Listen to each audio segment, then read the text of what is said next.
What's going on? What's going on? I hope you're blessed. I hope you're having a great day. Today is a blessed day, of course.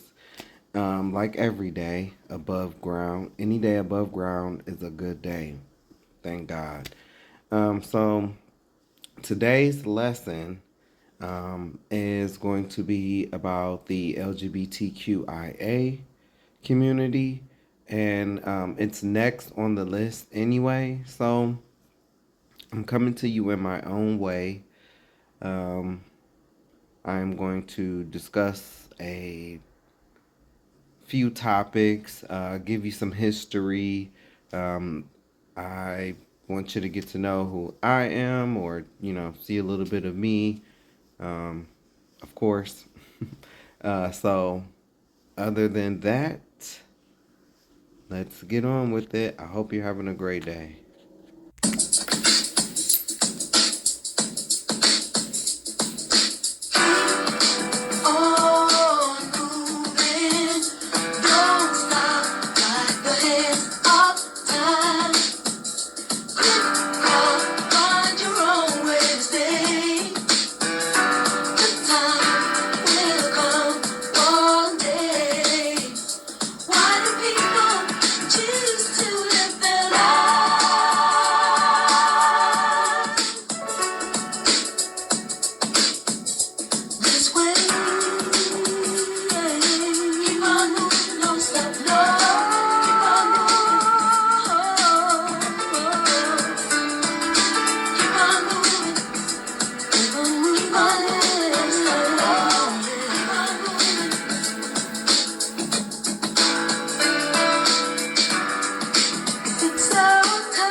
How do you feel?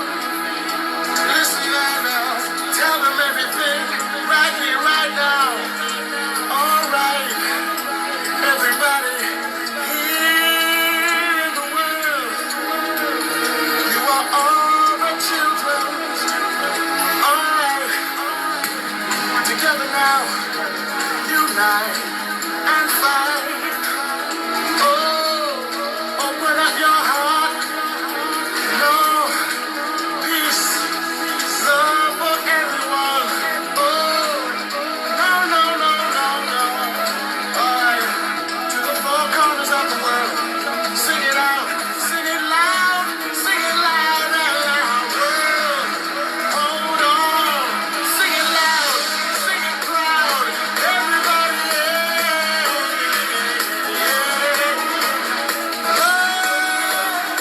don't take no for an answer, no, no, not today. Right here, spread love. Everybody join together now. One voice, one heart, love and unity. Everybody say.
All right, so we're going to pick up with number 178, racism within the LGBTQIA plus from gay white men.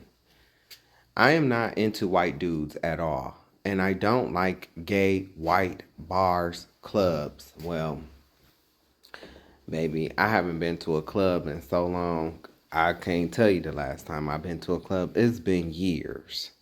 Years. I don't go out anymore because the clubs here, I already said this on one of my previous videos, but the clubs here, right? To make a long story short, the clubs here, they not like a 708 or a Bulldogs. Definitely nothing like a Bulldogs. Nothing. Like these clubs aren't even on the map when it comes to like clubs in Atlanta, clubs in Houston, clubs in New Orleans, like, or even clubs in Chicago. Chicago has like clubs, but no, no, not even Detroit, So, and like I said, coming up, I used to go clubbing. I would go out in Detroit. I will go to the Woodward. I will go to Innuendo. I will go to the Post. I will go to the Tangent Gallery. Strong arm parties that they used to throw back in the day. Been to the Palladium a few times. I've been to the club in Chicago. It's I think two lesbians on it, but it's the Black Club in Chicago. Been there. Been to Boys Town. Been to Progress. Um, I've been to Houston. They be talking about like paying $600, $700 for a section. Yes, I've done that. I went to Houston Pride one year, and so went to the clubs there. Went to the pool party that was there. They do not like to get in the pool. The pool is the centerpiece, I guess. But I've been out, baby. I've been around the world, and I. Okay. So it's very hard for me to go to clubs and bars here because it don't give the same energy. Here it's the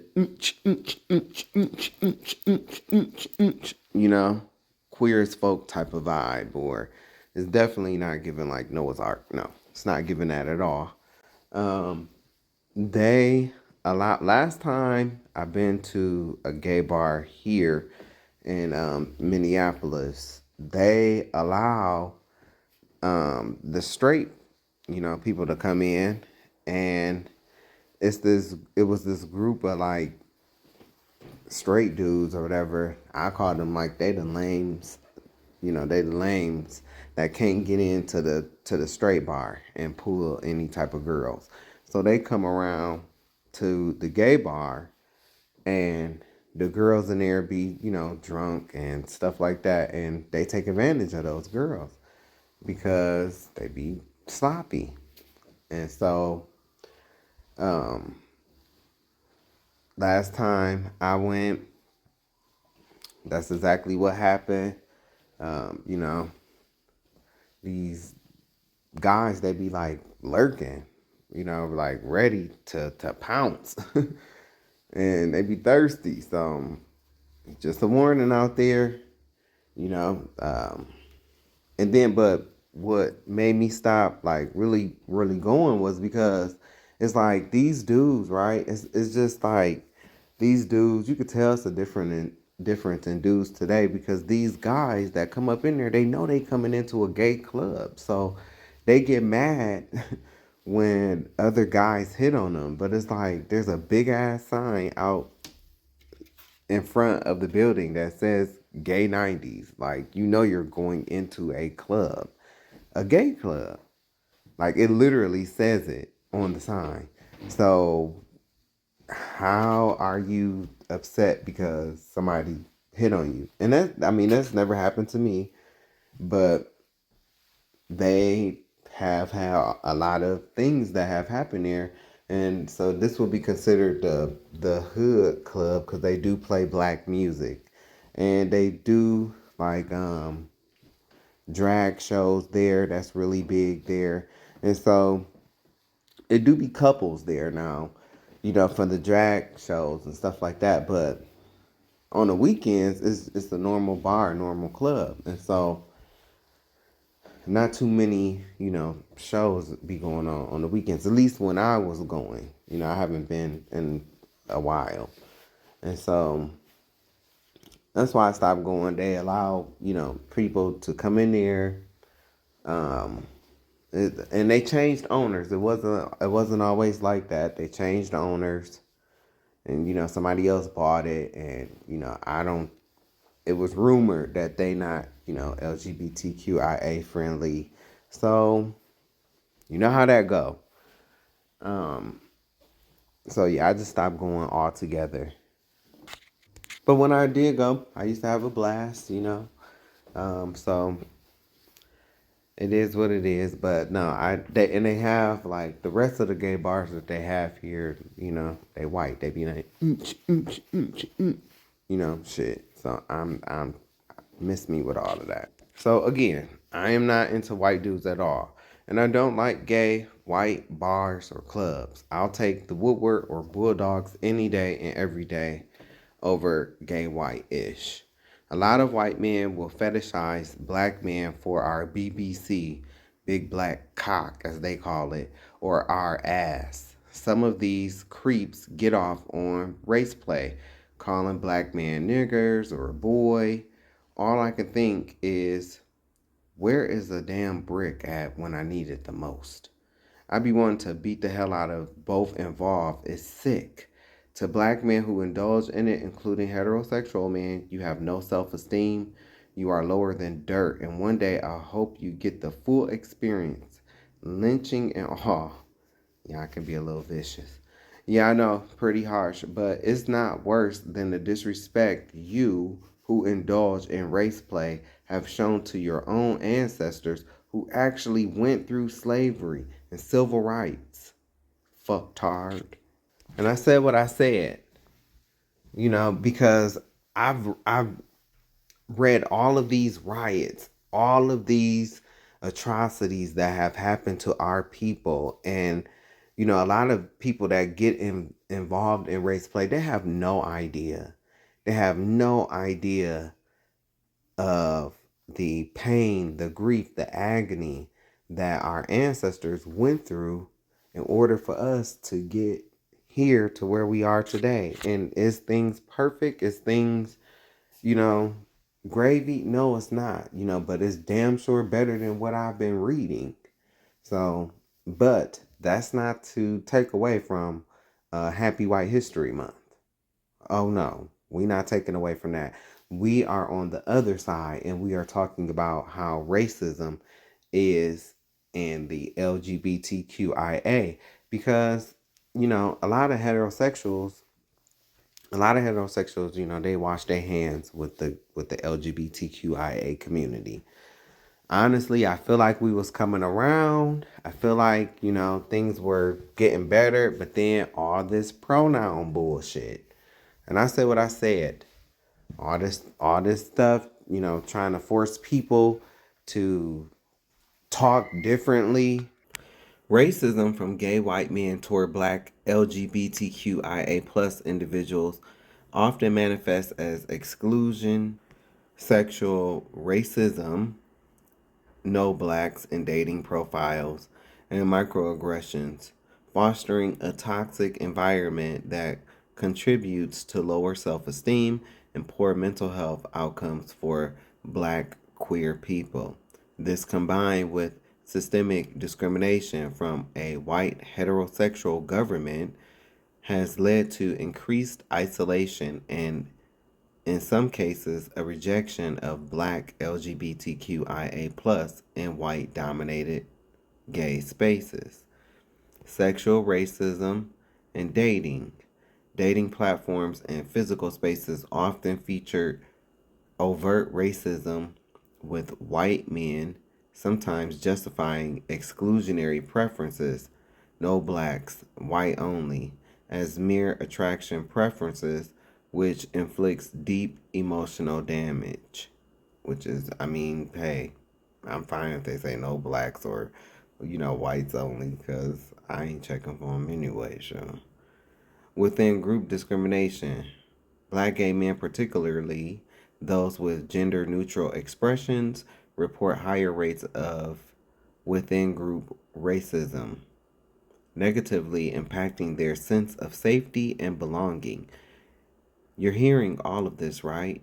You would think black LGBTQIA plus would learn to love and uplift each other, but unfortunately, that is not the case. Unfortunately, we receive hatred from our own heterosexual people as well. Um, and so, and it's within the LGBTQIA as well. I've seen videos talking about black gay men are the least desired, you know, um, they're the least dateable, they don't know how to date. And I get it, with stories like Grayling Purnell floating around. Yeah, I get it. And you'll even see, like, on my previous videos, I've said, it seemed like just two good people can't come together. Like, or, I mean, it's always, run into a crazy or a bum or, somebody that's just totally not it, a user. And you get tired after a while. But I'm thankful. I mean, I am so thankful because, I ain't never been pimped out or, I ain't never been, seriously taken advantage of. And, I'm thankful.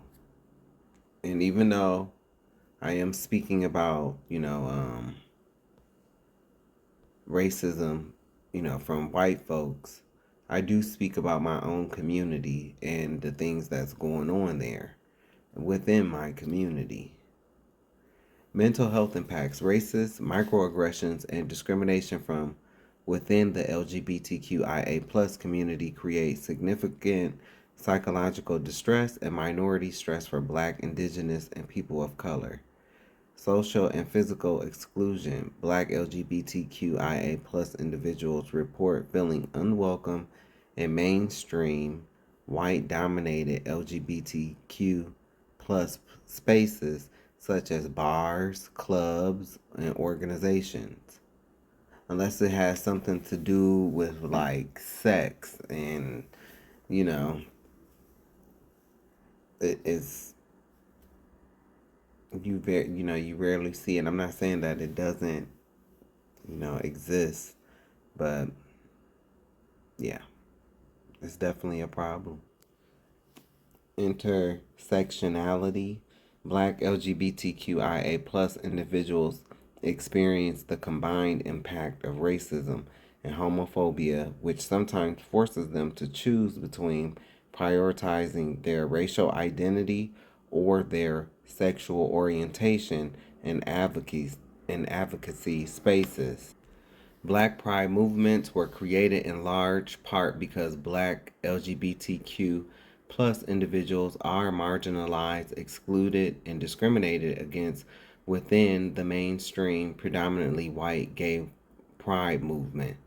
While mainstream pride has evolved into a global celebration, it has historically centered on the experiences of white, cisgender, gay men, often leaving Black and queer people of color pushed to the margins.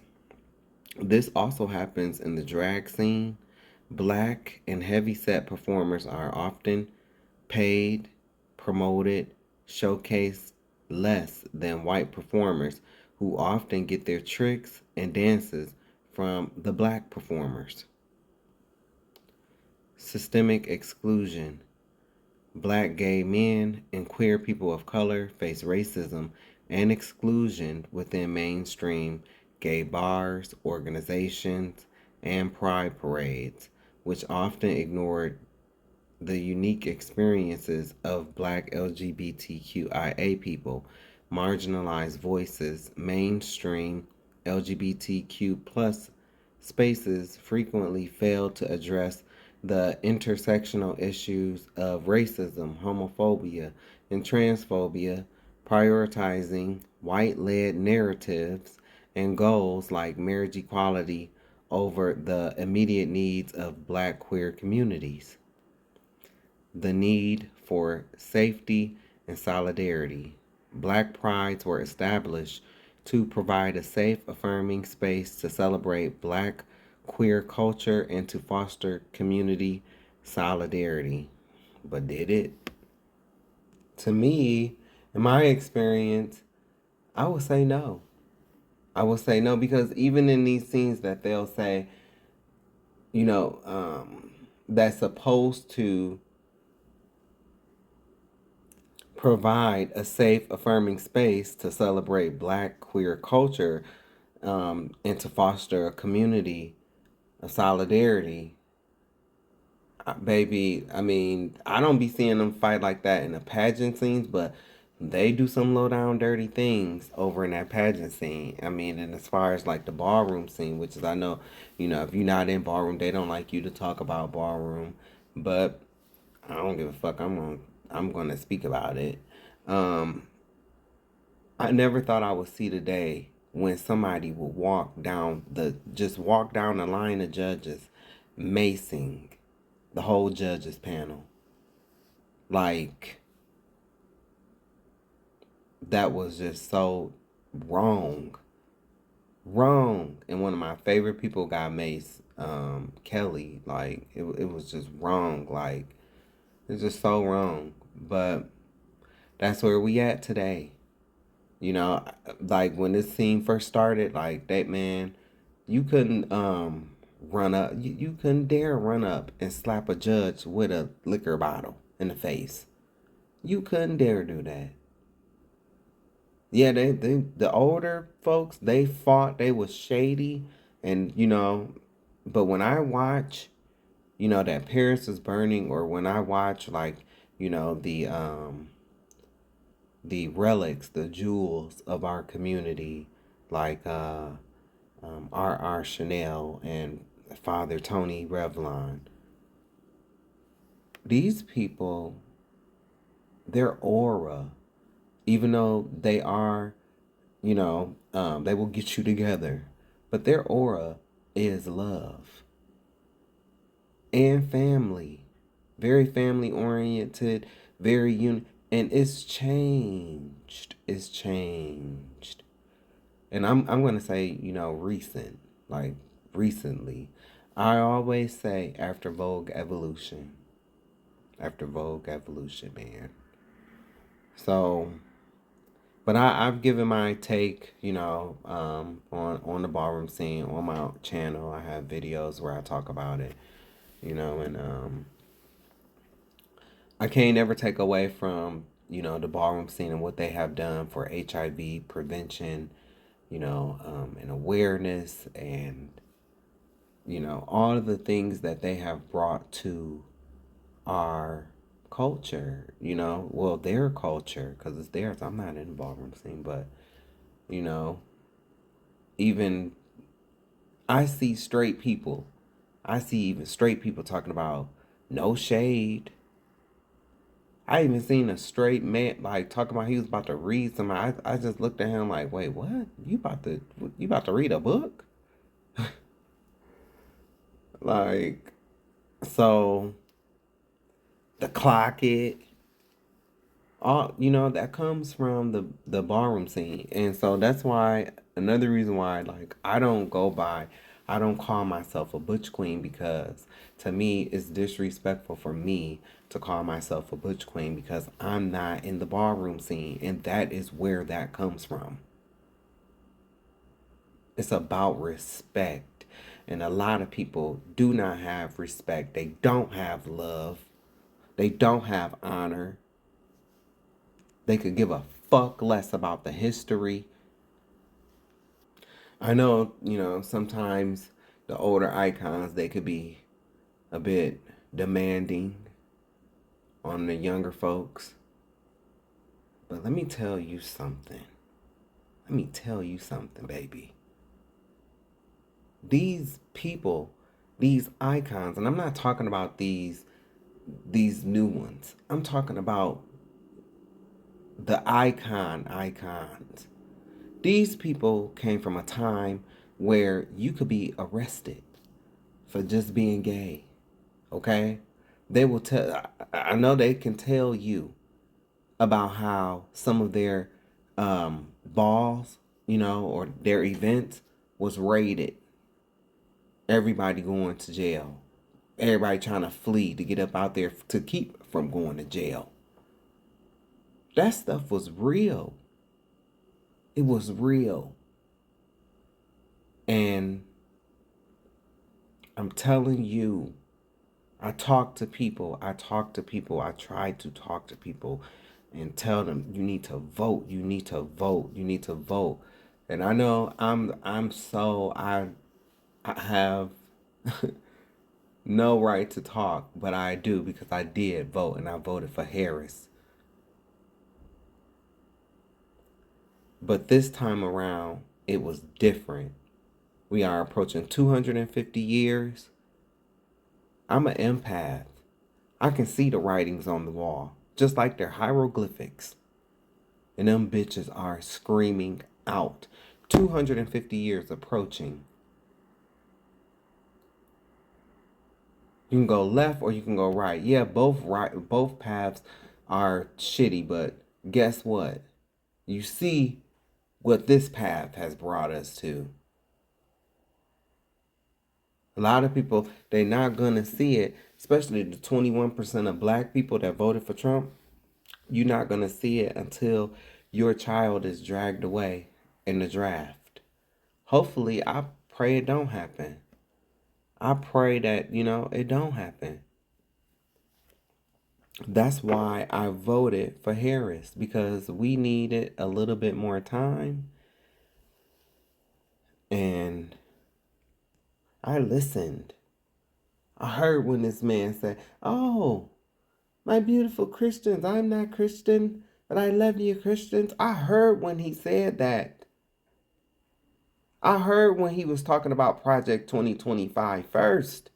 And then he caught backlash, and then he tried to distance himself away from it. I heard when he was telling people, "Oh, vote, this will be the last time you have to do it." Wait, what?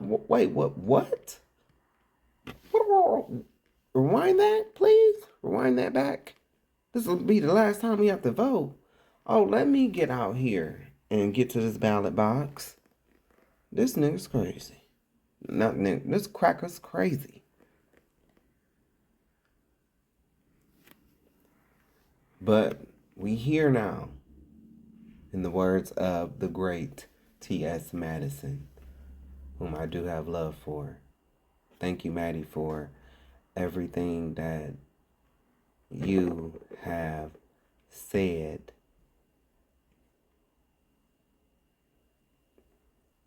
and done for this community.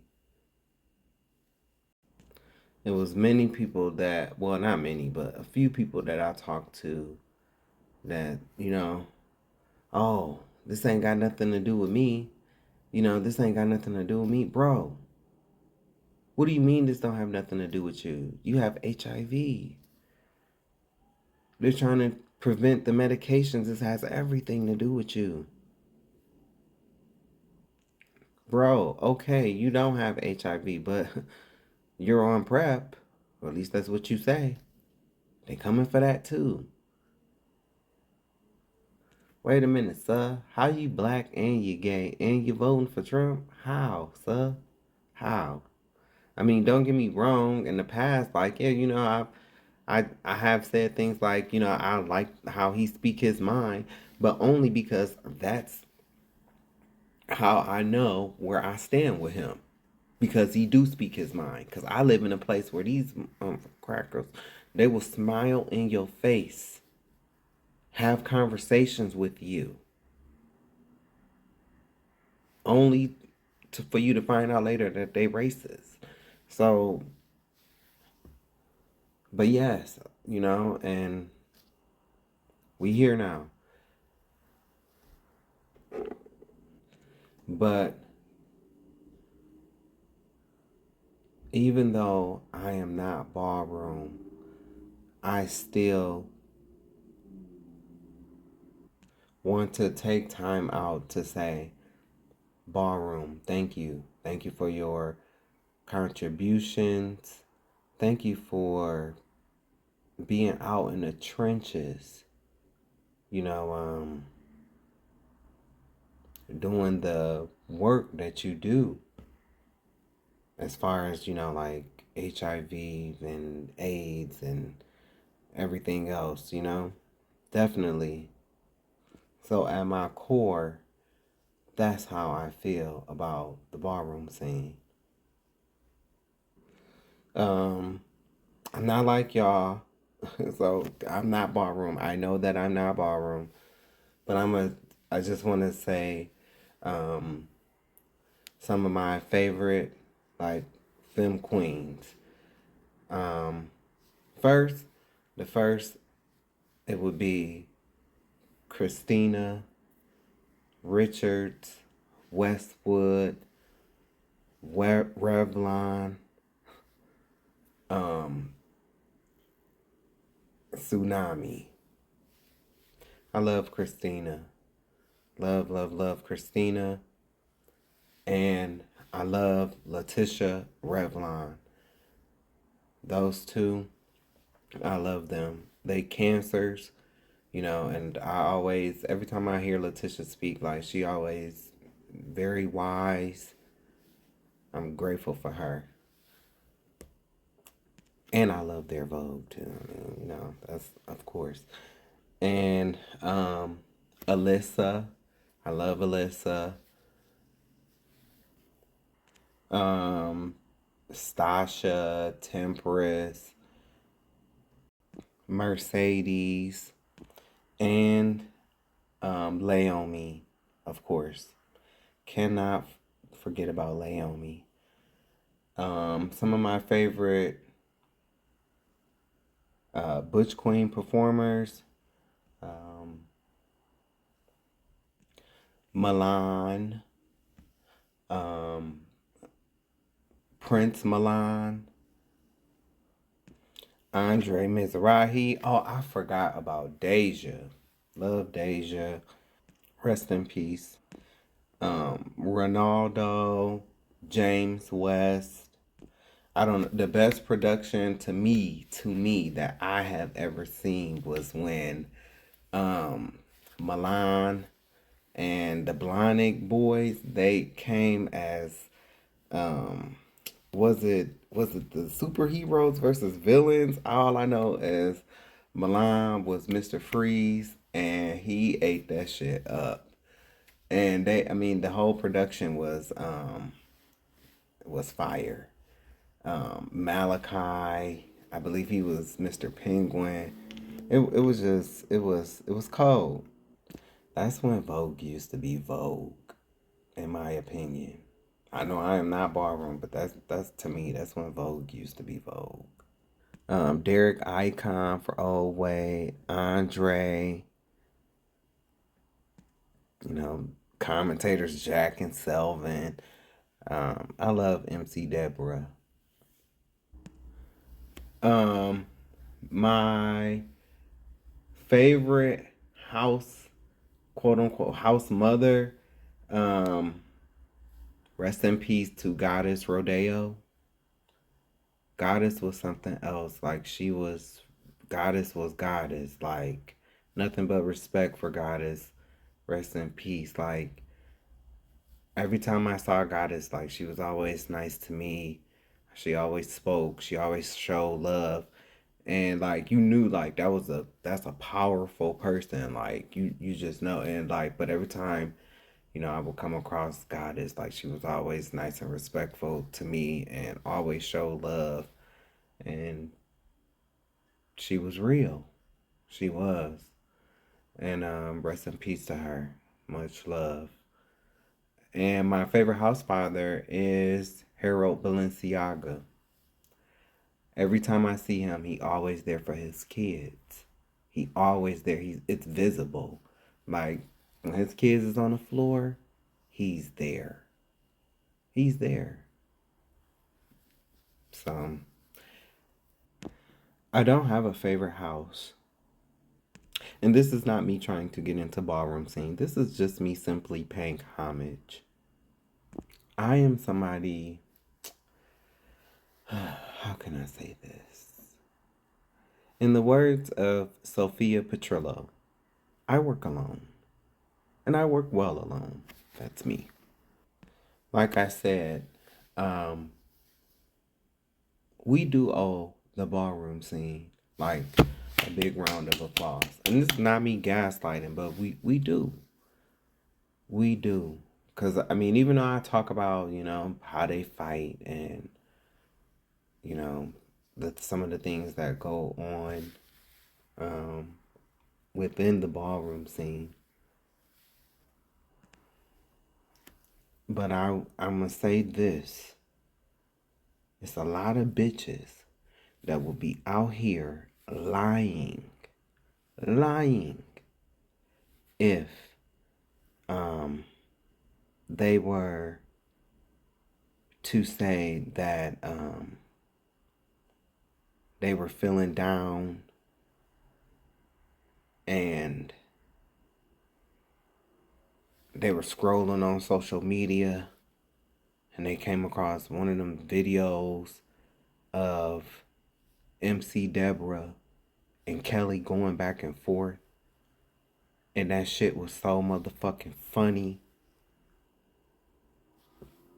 It lifted your spirits up. And you don't even know these people. Thank you. They do not all have AIDS. They are not all uneducated.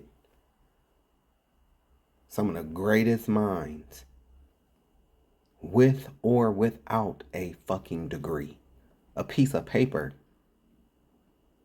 It's a piece of paper that tells you that you're smart. Shakespeare didn't have a degree. Neither did Socrates.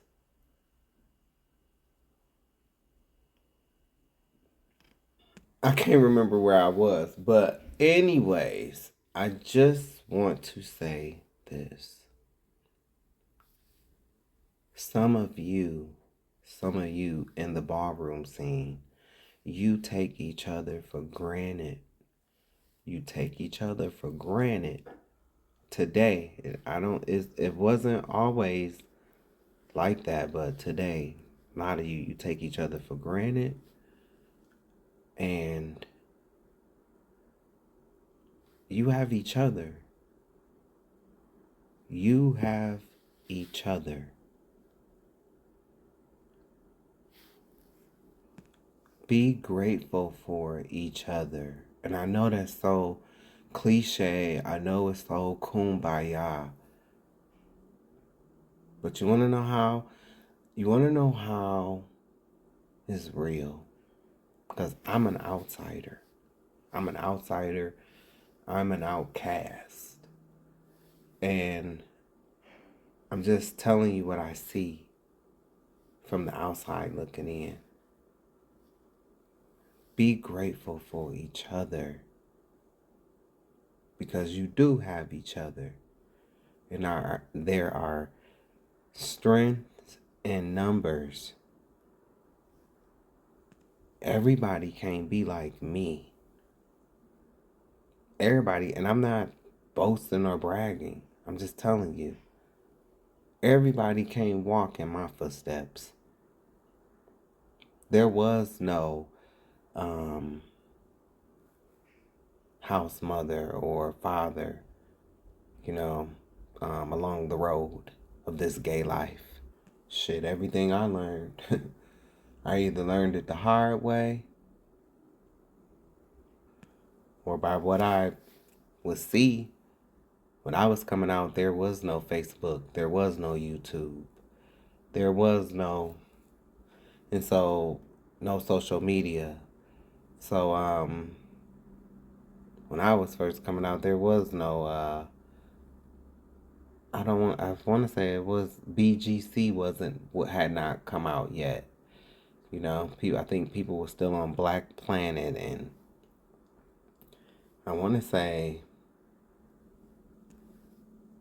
the AOL chat rooms. This was when AOL was back popping. So I'm a millennial. So not to be confused with I've been alive for a millennium. That's a rumor. I don't care what they tell you. I have not been alive for a millennium, okay? But I am a millennial. So I know what it was like before internet, quote unquote, and after internet. And it just makes me like, I don't know, man. It makes me grateful for the elder people, within the community. It does. The stuff that they had to go through, and just arrested for being them, just trying to live their life. And I want to say that it took a long time to get to where I am at today. Some people will see my lessons and they'll think, "Oh, he's a internalized homophobe," but I'm not. I'm really not. A lot of people don't really know what internalized homophobia really is. They don't. When that dude, whatever his name is, the body, they call him the body, when he was getting up there and he was talking all of that about what he was talking about, that is internalized homophobia. Me, I have boundaries, I have limits. Nah. And preferences. It may be some prejudice, but it's definitely not internalized homophobia. But it took a long time to get to where I'm at. And we are always learning,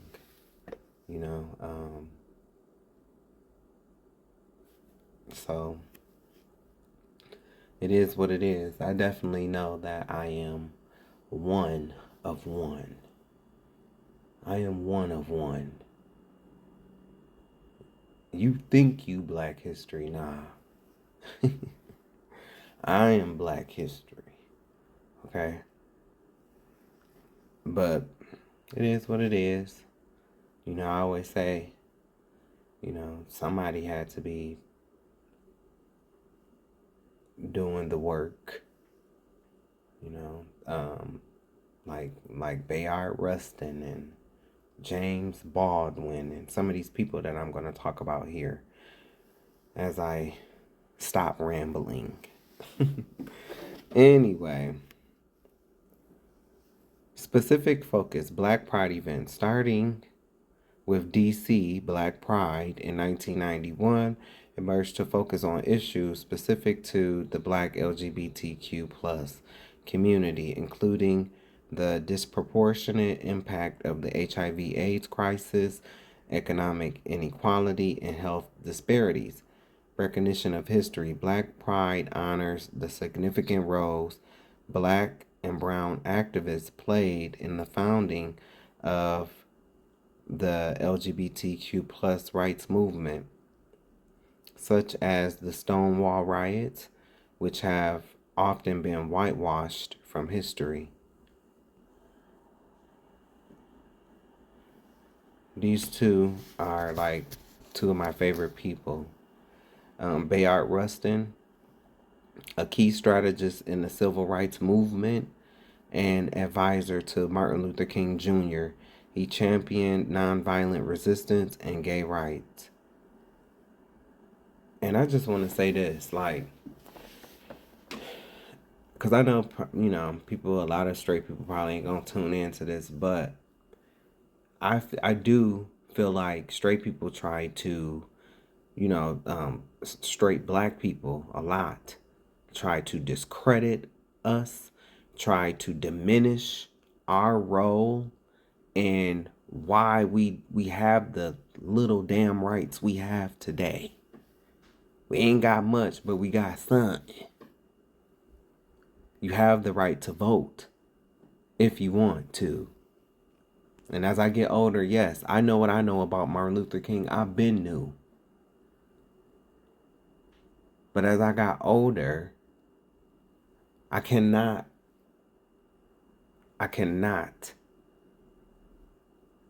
deny the impact that he had with the civil rights movement.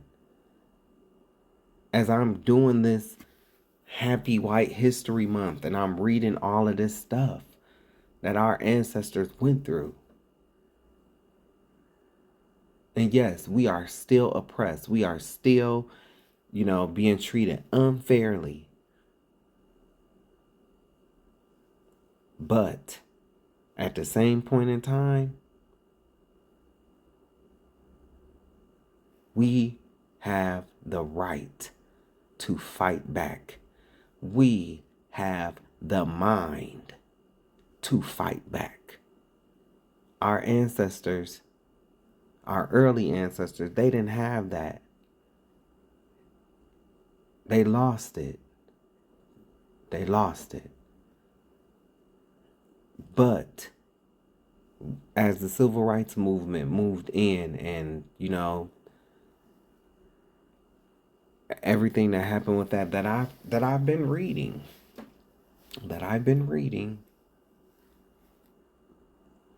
the mindset to fight back started getting stronger and stronger and stronger and stronger and stronger.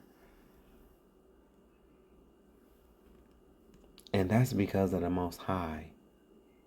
Yes, I recognize foundational Black Americans, but I'm going to always be a Hebrew Israelite to my core. And I'm not affiliated with no camp or anything like that. No, I'm not.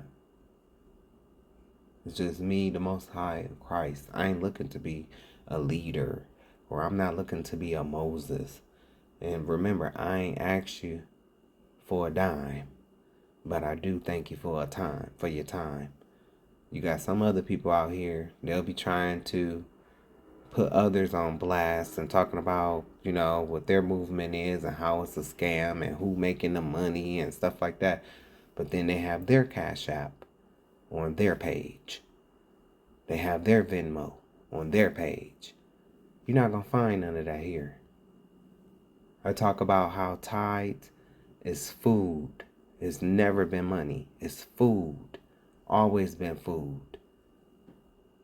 And how these preachers and these pastors are scamming people in these churches. And I take people through the scriptures and I show them. And so for me to turn around to, oh, y'all, I gotta go. Y'all, I need y'all to donate to me. That's fake. That's one thing I'm not. I'm very real. I'm authentic, very raw, real, and to the point. Might be a little long-winded, but I'm here nonetheless. But heterosexual people, especially Black heterosexual people, they try to diminish the role that we played in the civil rights movement. Did you know that Nat Turner wasn't the only Black man that they feared?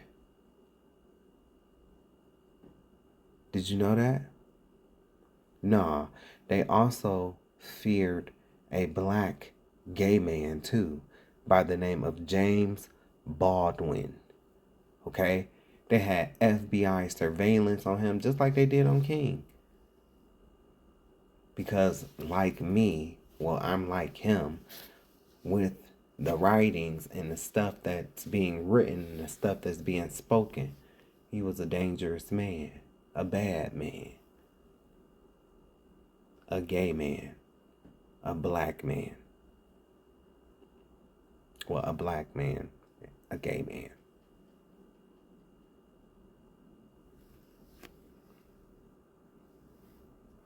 We might differ in opinion on some things, but it is what it is to me.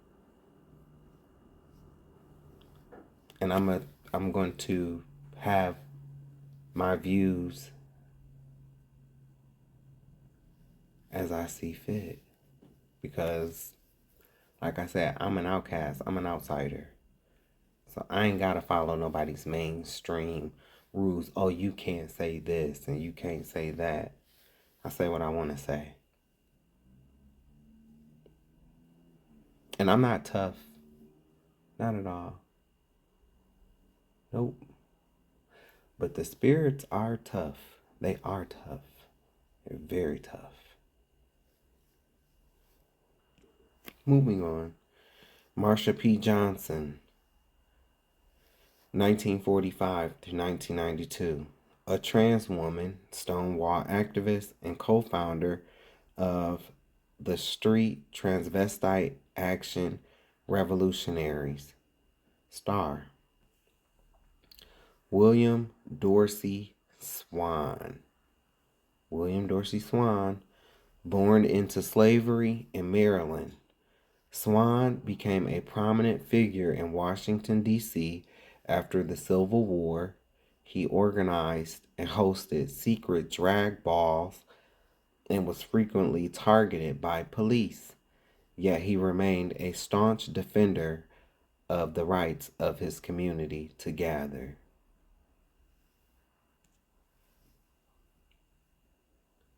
I'm going to read that again for all the young ballroom people. For all the young ballroom people.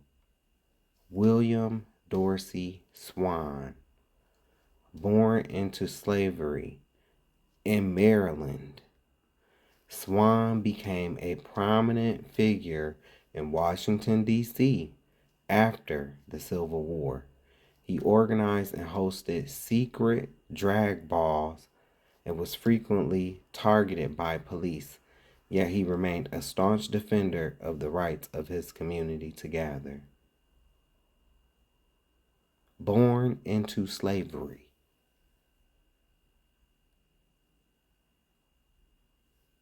Born into slavery. He organized and hosted secret drag balls and was frequently targeted by police, yet he remained a staunch defender of the rights of his community to gather. So, it's not all about just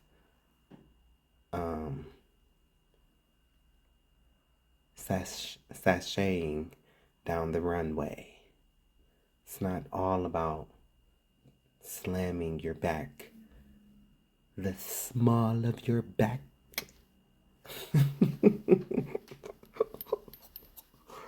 Oh, that MC Deborah, man. It's not all about who's the best.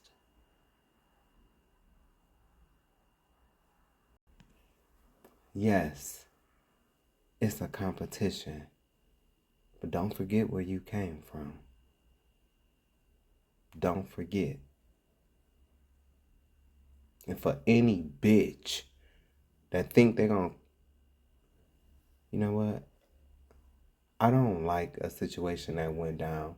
It was a situation, I was watching this show, and this bitch, this white bitch from across the pond came, and I don't know why the person who I have on my mind, I don't know why they did not read this bitch. I don't know why, and the person that's on my mind has the ability to. For some reason that night, I was so upset, but it is what it is. The ballroom scene was started by black people. This is black gay culture.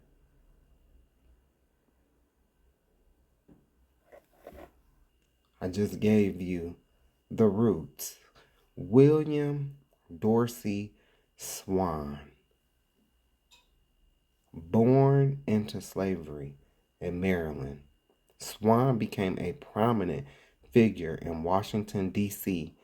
after the Civil War.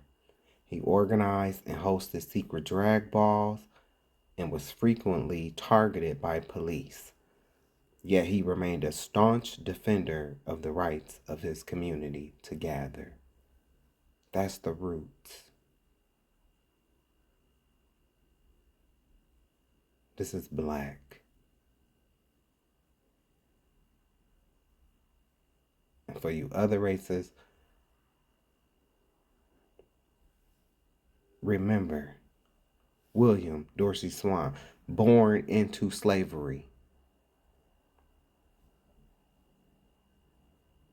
A prominent figure, Washington, D.C., after the Civil War. Organized and hosted secret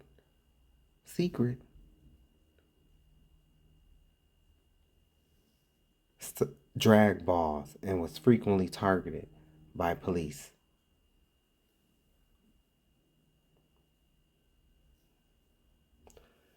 that is the lineage that these people come from. The ancestors that fought so they could have a space today. So other races damn sure need to be respectful.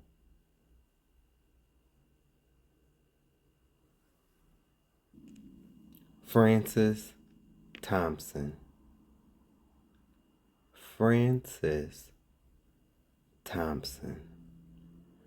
Born into slavery in 1840, she is believed to be one of the first transgender women to testify before Congress regarding atrocities against Black people, acting as an advocate for bodily autonomy and an anti-rape activist.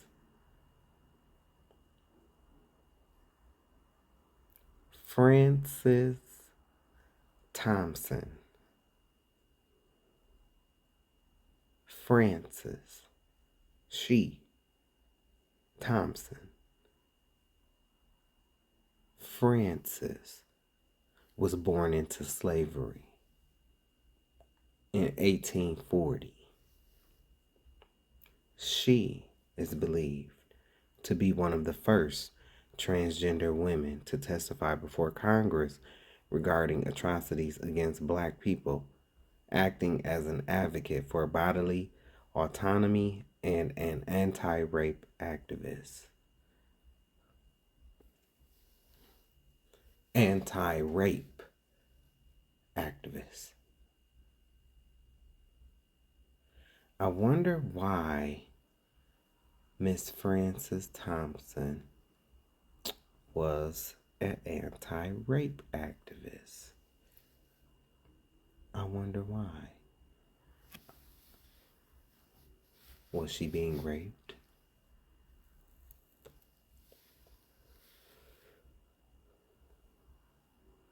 Who was raping her?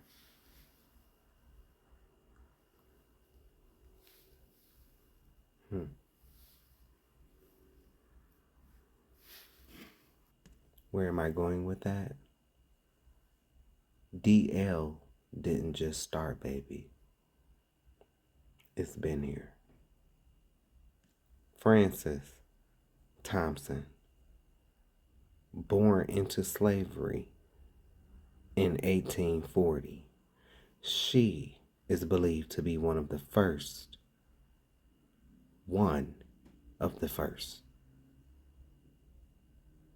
Francis Thompson,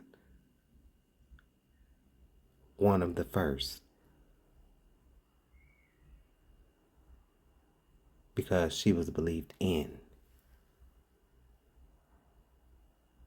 And so they believed her.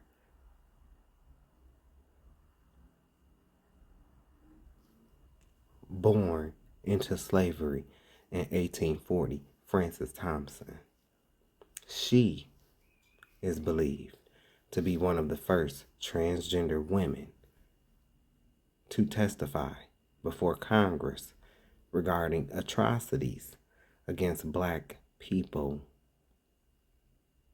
acting as an advocate for bodily autonomy and an anti-rape activist. It don't say anti-rape activist for just transgender women.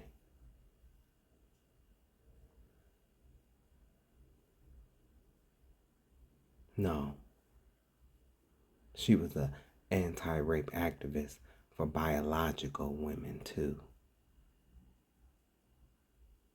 Because although there are a few quote-unquote knuckleheads,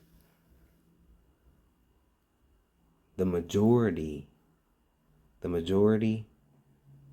of the population that grew to 1% of the population today, because you know how they say transgender people are like 1%. And yet, some of the issues in this country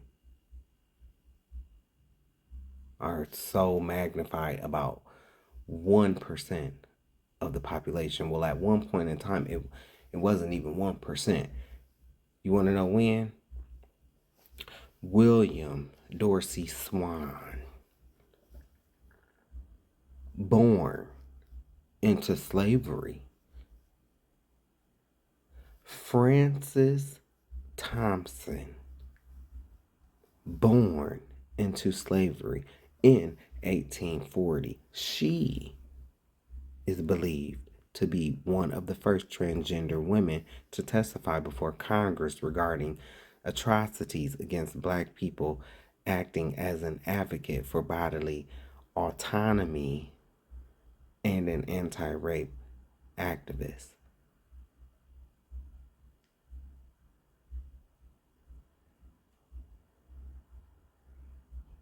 Usually when you're an activist, you act for other people,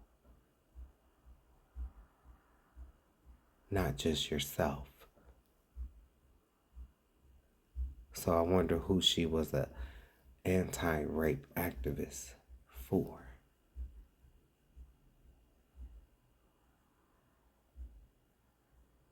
Surely it wasn't just her own community. I think at them times, they were still raping the men's too. And the women's. We all was getting it. Some of you butch queens was loving it though, no shade. Frances Thompson, William Dorsey Swan,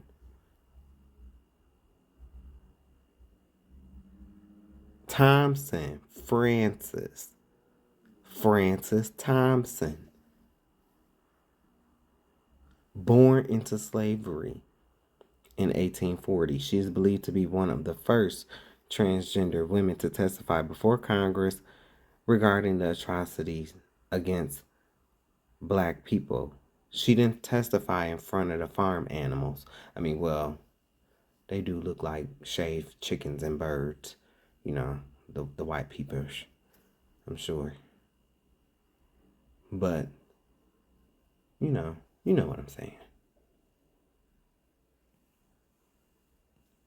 The first Black Gay Pride was held in Washington, D.C. in 1991, initiated by activists to create a space that honored the intersection of Blackness and queer identity. Today, there are over 20 plus Black Gay Pride events in the United States alone. Okay, here we go. If you have a problem with me recognizing people from my part of the block, fuck you. This is my project, not ours and not yours, trick. You homophobic people should learn this because 9 times out of 10, you will have a gay child. It's called karma. Don't believe me? My dad and his homeboys used to terrorize gay men. Fast forward to today. Hey. The sins of the father or mother sometimes get passed on to the child. And am I saying that, oh, God made me that? No. Please don't be foolish. God did not make me gay. I don't believe. This is where we will differ. I don't believe in that. I don't believe that people are born gay. I don't believe that people are born straight. I don't believe that children are born with any type of sexual desires or anything like that. If you go back and you look at my page, this is my page, this is what I look like, but this is my page. This is my page. See, currently I am working on a project.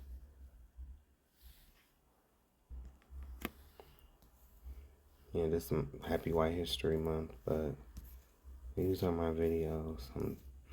But if you go back and you look on my page, in the last chapter, I did write a book. In the last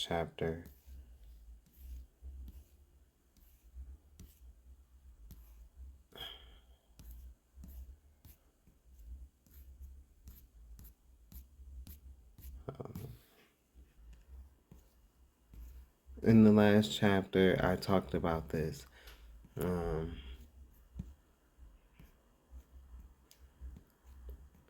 I have videos on here. Oh, yep, see, here we go. I talk about this.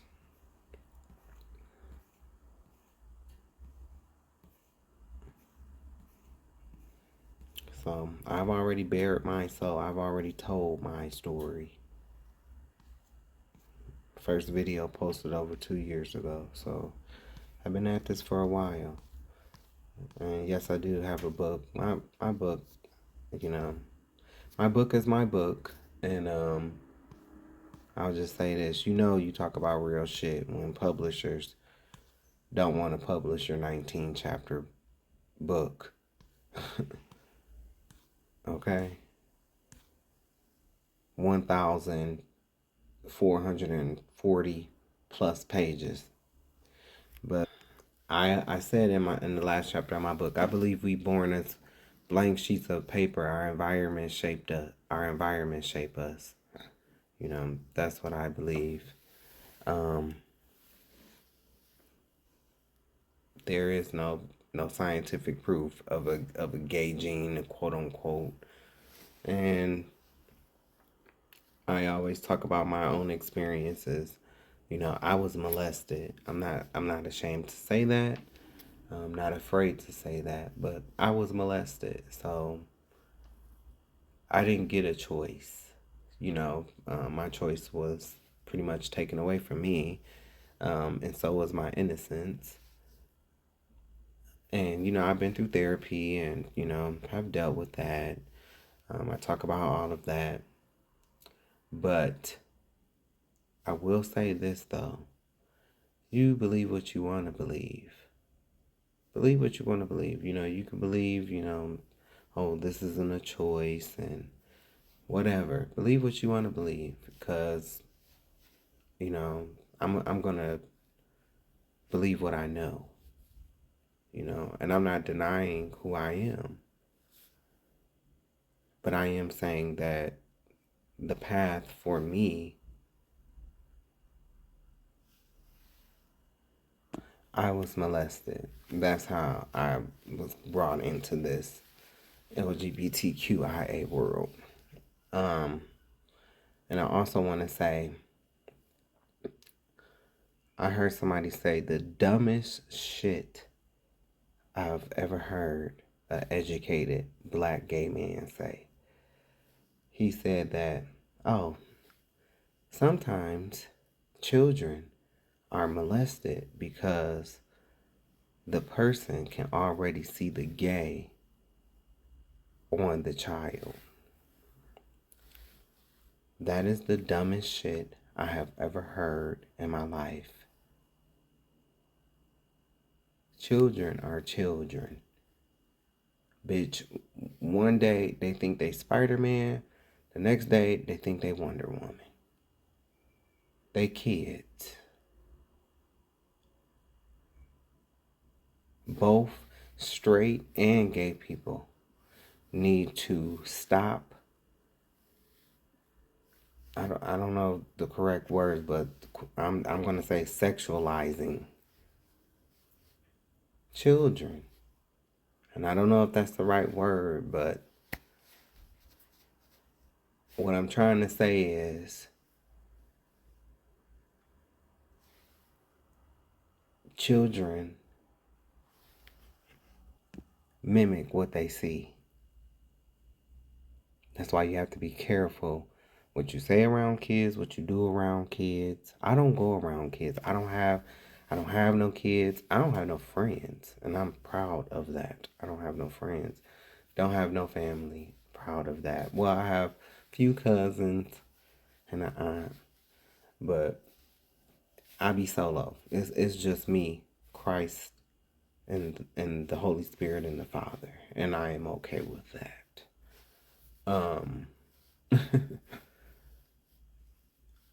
Yes, please don't take this as, oh, I'm looking for fellow. Oh, no, no, no, baby. No. As an empath, I like my aloneness.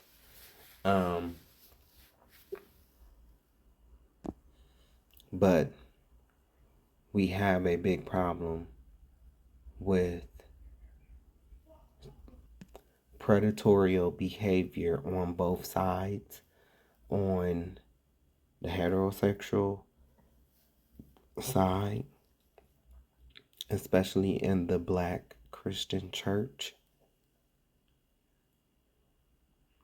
which is a lot of you Black Christians, you think that you're doing something, by telling these gay folks, oh, y'all, you going to hell and all of this stuff, baby, but you gonna be surprised when it's you that actually lift up your eyes in hell. I told you, you need to look up what sodomy is. The definition of sodomy is anal and oral sex. See, you heterosexual people, you think God is playing with you too. You think God is playing with you as well. A lot of you men, y'all, and women, y'all love to quote, oh, Adam and Eve, right? Which is true. That's Adam and Eve. It's true. But did you know that Adam and Eve prayed before they had even came together?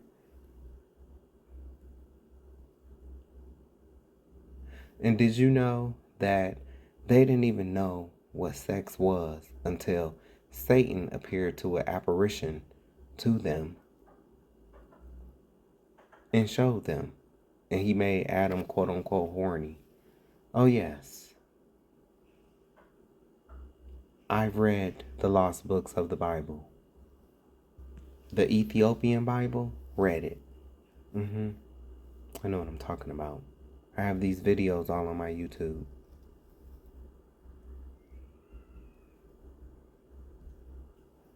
Before Adam and Eve had sex, they actually fasted 40 days and 40 nights before they came together. And they prayed to God and they asked God permission. Adam asked God permission to enter into his wife. Are you doing that? Or are you going from Kim house to Keisha house to Pam house and then to Tiffany house and then to Sabrina house and then to Bianca house, Keisha, Brandy, and you got babies by all these people, by all these girls?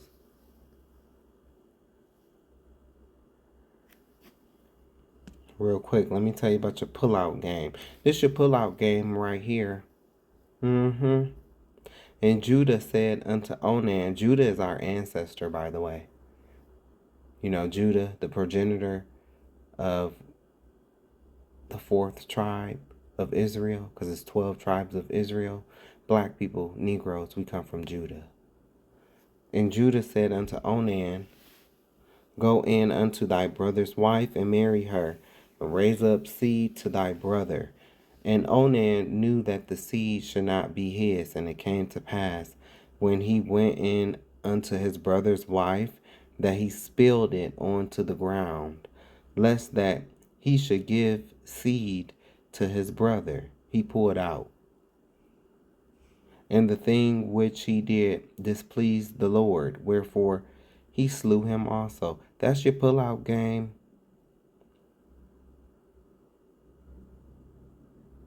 Remember when you're talking about Adam and Eve, they had sex to reproduce. So when you wearing them condoms and when you pulling out with your pullout game, you actually committing a sin. Especially if you ain't married. And you consummating the marriage before you actually walking down the aisle. That's what Joseph and Mary was doing. But I mean, it really wasn't none because everybody knew that they was together. I mean, they knew that Mary was his woman, and they just, hadn't did the official ceremony yet. But you know how that goes sometimes. That's why people still feel so strongly about it. Well, not today, but back then when I was coming up, they called it shacking up. You shacking up. But yeah, this your pull-out game. Sodomy. Sexual intercourse involving anal or oral copulation. Sexual intercourse. Males may seek copulation with the breeding female. But why doesn't it give a gender in the definition of sodomy? Because both men and women have mouths. Both men and women have assholes. And then what bothers me about you heterosexual men, you have all these feelings towards gay people, right? But then on the low, your woman is fucking you up your ass. Your woman got your legs stretched back behind your head, or you got your ass tooted up in the air and she eating your booty. How dare you?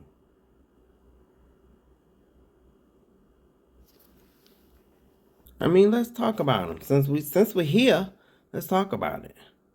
And the man that committeth adultery with another man's wife, even he that committeth adultery with his neighbor's wife, the adulterer and the adulteress shall be surely put to death. See, it's so much that I could say about this. It's so much of this going on in the church. In the church, even.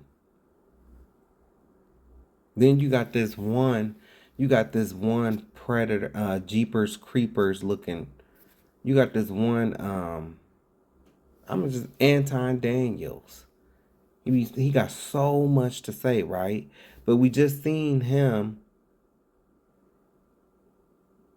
in mess with another man's wife. And then when you go to the New Testament, Christ even tell you, if you even look at a woman and lust after her, you already committed adultery in your heart.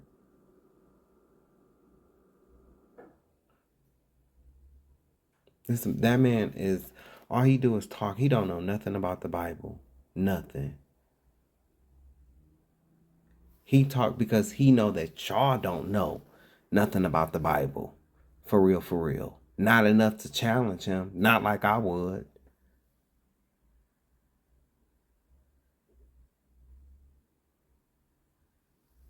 Him and his wife. They both going to hell. I said it. He a sodomite. I already seen, and see, y'all think that sodomites are just gay people. It's not. It's not. I already showed you where, I've already seen on YouTube where, people was talking about playing old videos of him and how he liked to get his little thing sucked or whatever. Talking about he get, and his wife, bringing his wife into it. Well, the Most High sees you as a sodomite, sir. Even if that is your wife. Adam and Eve, Adam wasn't eating Eve out in the garden. And Eve wasn't sucking Adam. That's not what was going down. That's sodomy. And it's the same when you straight men, when you do your woman up the butt and when she do you up the butt. It's the same. The same place where you putting these LGBTQIA, that's where you gonna be.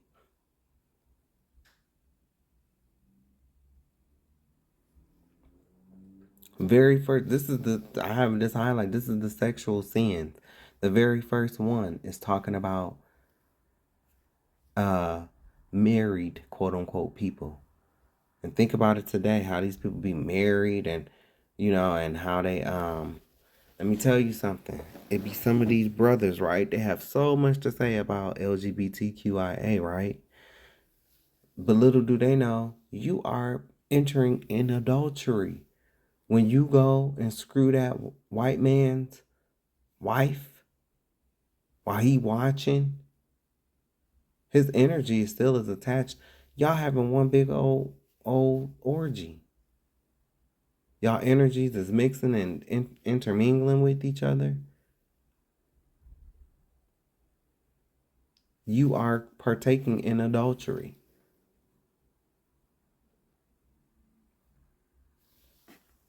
They call them cuckolds or pogs or whatever. Yeah. Here you go right here.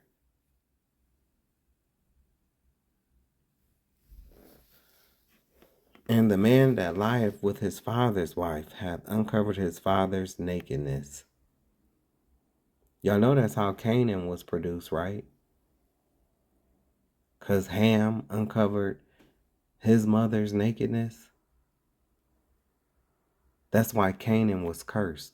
Black people do not come from Ham. We do not come from Canaan. We come from Shem.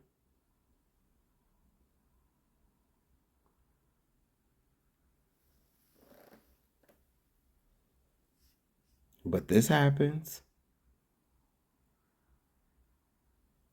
And the man alive with his father's wife. Even like stepmama. Yeah, even that. I've seen stories. I'm sure some of you. And if a man lie with his daughter-in-law, both of them shall surely be put to death. They have wrought confusion. Don't this happen though? This happens. This happens. But everybody just want to focus on verse 13. We see it. If a man also lie with mankind as he lieth with a woman, both of them have committed an abomination. They shall surely be put to death. Their blood shall be upon them. We see it. We see it. And if a man take a wife and her mother, it is wickedness. So that means you screwing the wife and her mama. You just a dog. But it happens. And if a man lie with a beast, uh-oh, you white folks out there, that man that found that deer on the side of the road in Kentucky, I'm sorry, his mama, yeah. And if a woman approach unto any beast and lie down there too, told you. But this happens. It happens though. And I think with some of these dogs. Sorry, but I do.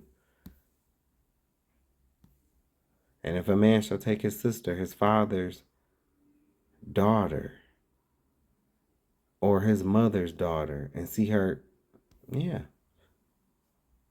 it don't happen. This number, not going to number 18. Number 18.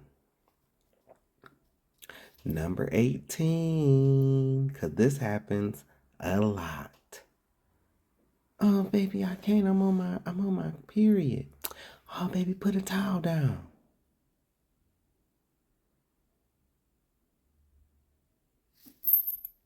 Right here. Here you go. And you know what? And you know what? And you know what? See, gay people, they can't, well, some, they can't hide they sin. But you can have all these open aggressions and stuff like this, but then be doing number 18 in the comfort of your own home, thinking that you okay because, oh, I'm with my wife. I'm with my wife. sir, you're going to hell. Some of you like to even eat it while they on. You know how you are. But then we'll sit up here and turn and have all these things about gay folk. Oh, that's disgusting. No, this is disgusting. That's disgusting. While she on her period, but y'all do it. Face coming up looking like you done came in contact with bacon grease.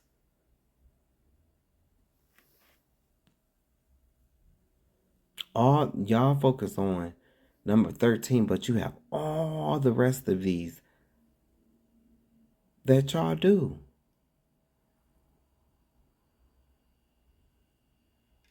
I've heard stories from each one of these little scenarios, from these laws. And if a man shall take his brother's wife,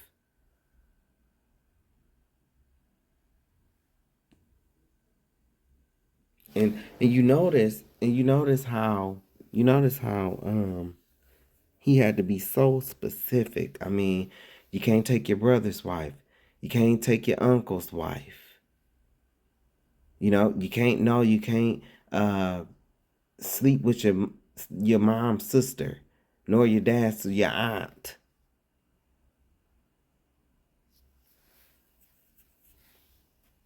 No, you can't even do it. You can't do it when she come on her period. No.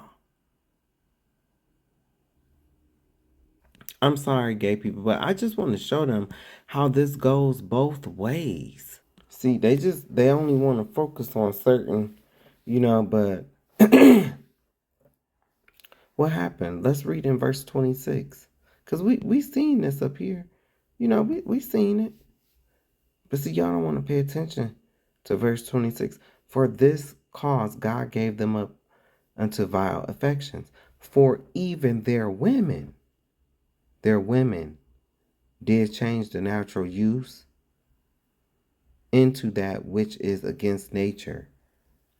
That means that you women started engaging in sodomy. You started letting these men do you up the butt. You started playing with toys and all this other stuff. See, you don't want to talk about the stuff that you do. It's just, oh no. It's just the gays. It's no. Is it because if you think that you condemn us long enough, that's still going to keep you from burning? Because God see you too. He see you too. And likewise, also the men, leaving the natural use of the woman.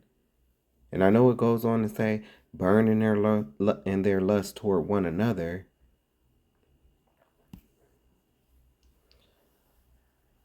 But when this is talking about leaving the natural use of the woman, what's the natural use of the woman? What's the natural use? The natural use is for you to penetrate her and for you to put a seed in her so she can bring forth life. The seed is life, so she can harbor life and then bring it forth. There, that's the correct way.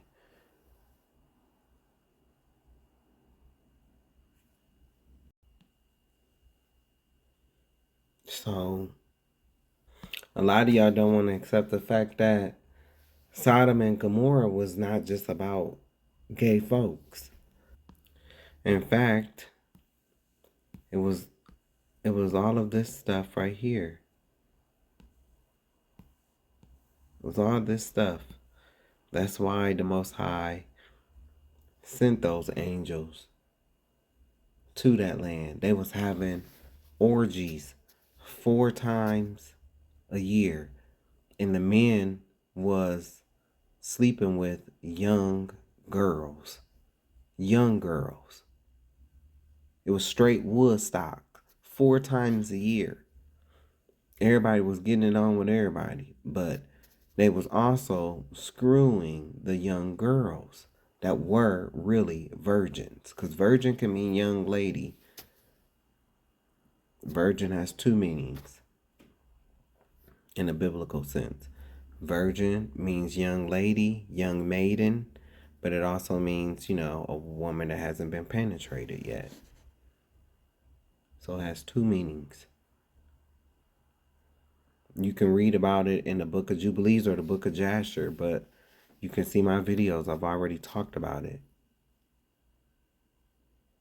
They was literally starving people, visitors that would come to their land. They had these beds that was erected like in a city, and they would put people on these beds, and they would stretch them out like as far as they could stretch them. They would torture people. They was real life torturing people. They devised a system, a community, to where people would come along and they would do the most wicked things. And these things had nothing to do with sexuality at all, not straight or gay. It had nothing to do with sexuality. That's why I was so mad. Excuse me, I was so mad. Because when the scriptures are, I try not to use profanity. I was so mad when I first read the true story. Because the straw that broke the camel's back was when Paltith, I think that's her name, Paltith, was burned. She was burned because somebody was starving and she fed them. But the city came together to starve the person to death, but she fed them, and the city straight up like burned her. But a lot of you straights, y'all think that y'all gonna be, just skipping to the pearly gates. Tyrone. You had all this to say about these gay folk, but yet I know you never slept with another man.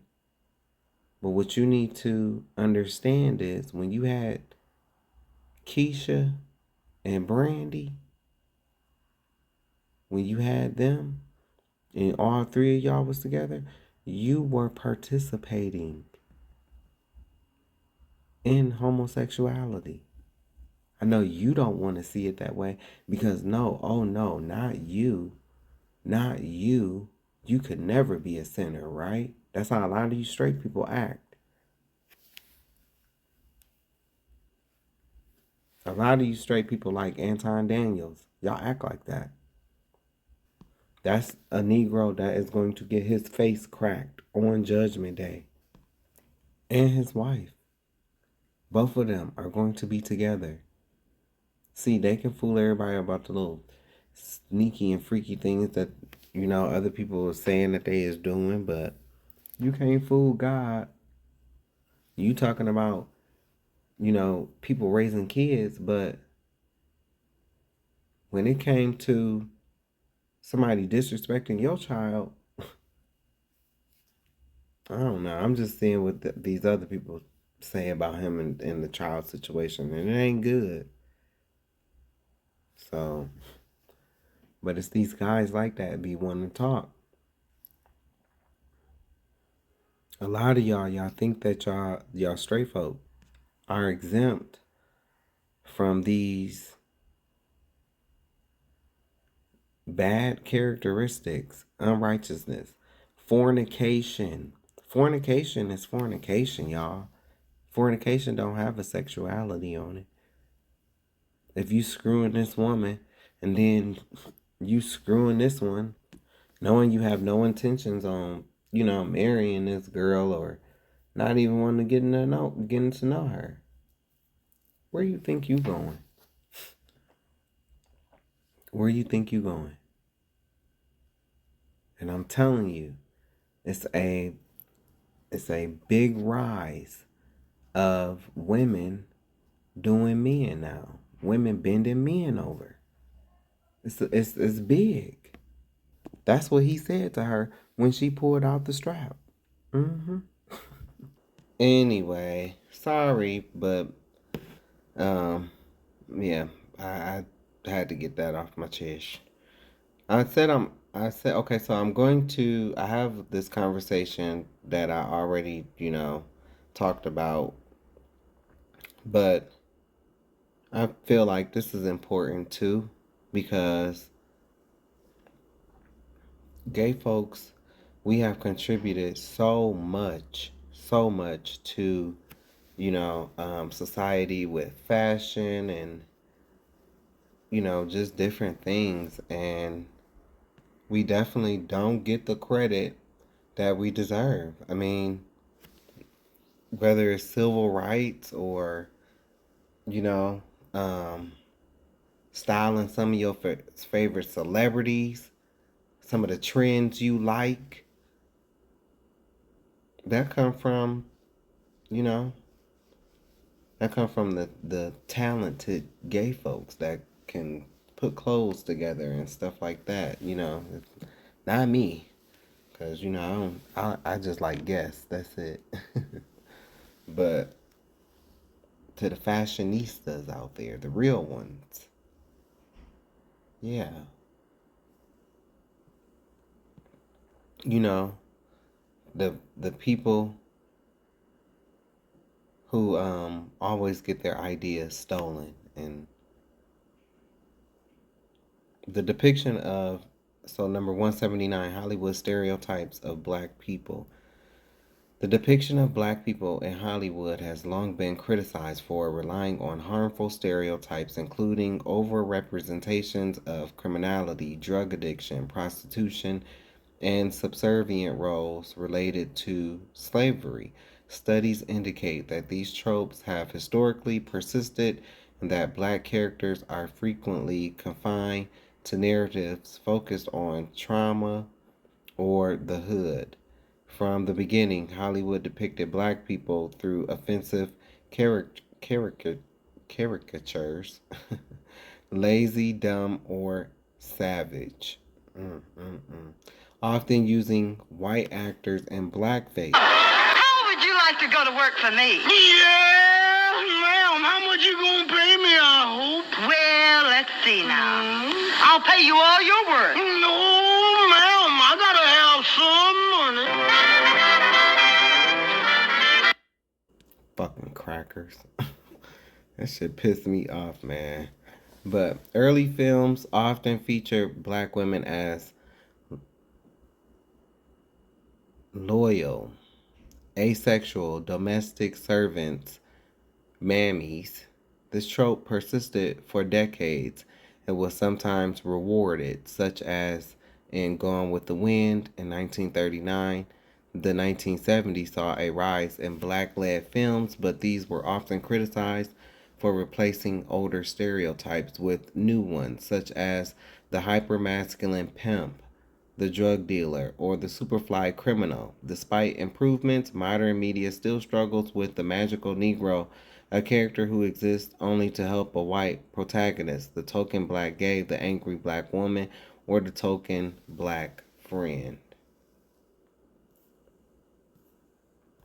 These portrayals are seen as dehumanizing, reducing complex human experiences to caricatures that justify or reflect societal racism.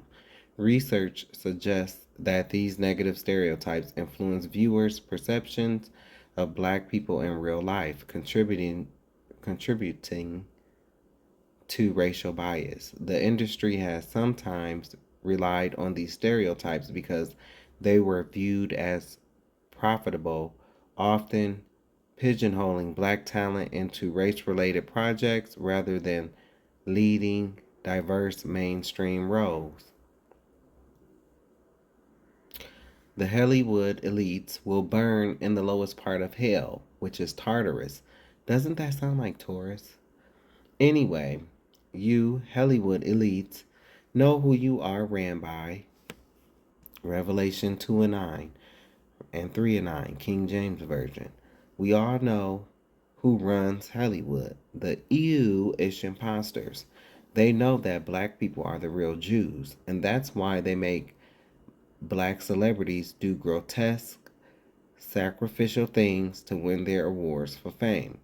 They know that they were not chosen, so what better way to get back at God than exploiting his children, who will be judged for selling out?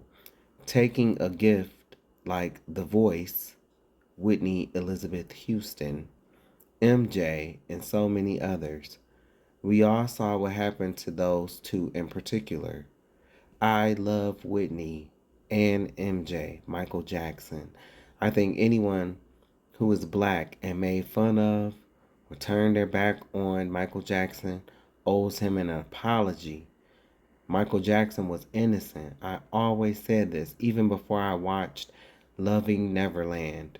If you ever loved Michael Jackson, you should watch that documentary. It was so good. Yep, go to YouTube. Go to YouTube and just type in Loving Neverland. It's a 5-hour documentary, but it was good.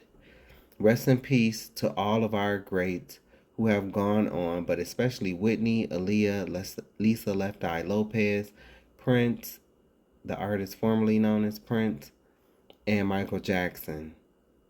He was murdered on my B-Day. These music executives think that they will get away without being judged, but God is starting that judgment. Look at all that's going down or that's going on with these Epstein files. Ewish. They pretty much own the porn industry, even OnlyFans, and apps like Grindr. They racist ass. You don't think Grindr is racist? Oh, well, Grindr is pretty popular in Atlanta. Why don't it crash?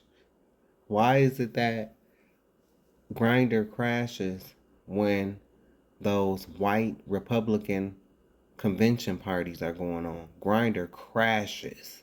Okay? That's how I know it's racist. Because it's used by predominantly by racist people. And they do pretty much own the porn industry. They OnlyFans and Grindr are both owned by Jewish people, or unless they done sold the company. You know how they do with the parent companies and stuff. No, but when I looked up and did the research, these people were Jewish. They believe that they can have sex with young children, especially young boys. It's even in their Talmud or Kabbalah. They have not stopped doing what their ancestors did in 2 Kings 17:30 through 33. Make sure you read verse 24 as well. They create motion pictures, television, like that whack ass movie, Gods of Egypt, that's filled with lies. They know Egypt is black, Kemet, but they make the characters white. Why do they do that? Because we are in Esau's kingdom. Who is Esau? Esau is the white man. Esau is the white man. They did this with the Ten Commandments, Charlton Heston version. They knew that the real Jews are black, but they make the characters white. Before I go on, here we go. 2 Kings 17:24. And the king of Assyria brought men from Babylon, and from Cutha, and from Ava, and from Hamath, and from Sepharvaim. Who's Sepharvaim? Sepharvaim equals Sephardic. Sephardic Jewish. They are Semitic because they come from Esau, but they still don't come from Jacob's, and they don't come from Jacob, and they are not a part of the 12 tribes. They come from Esau.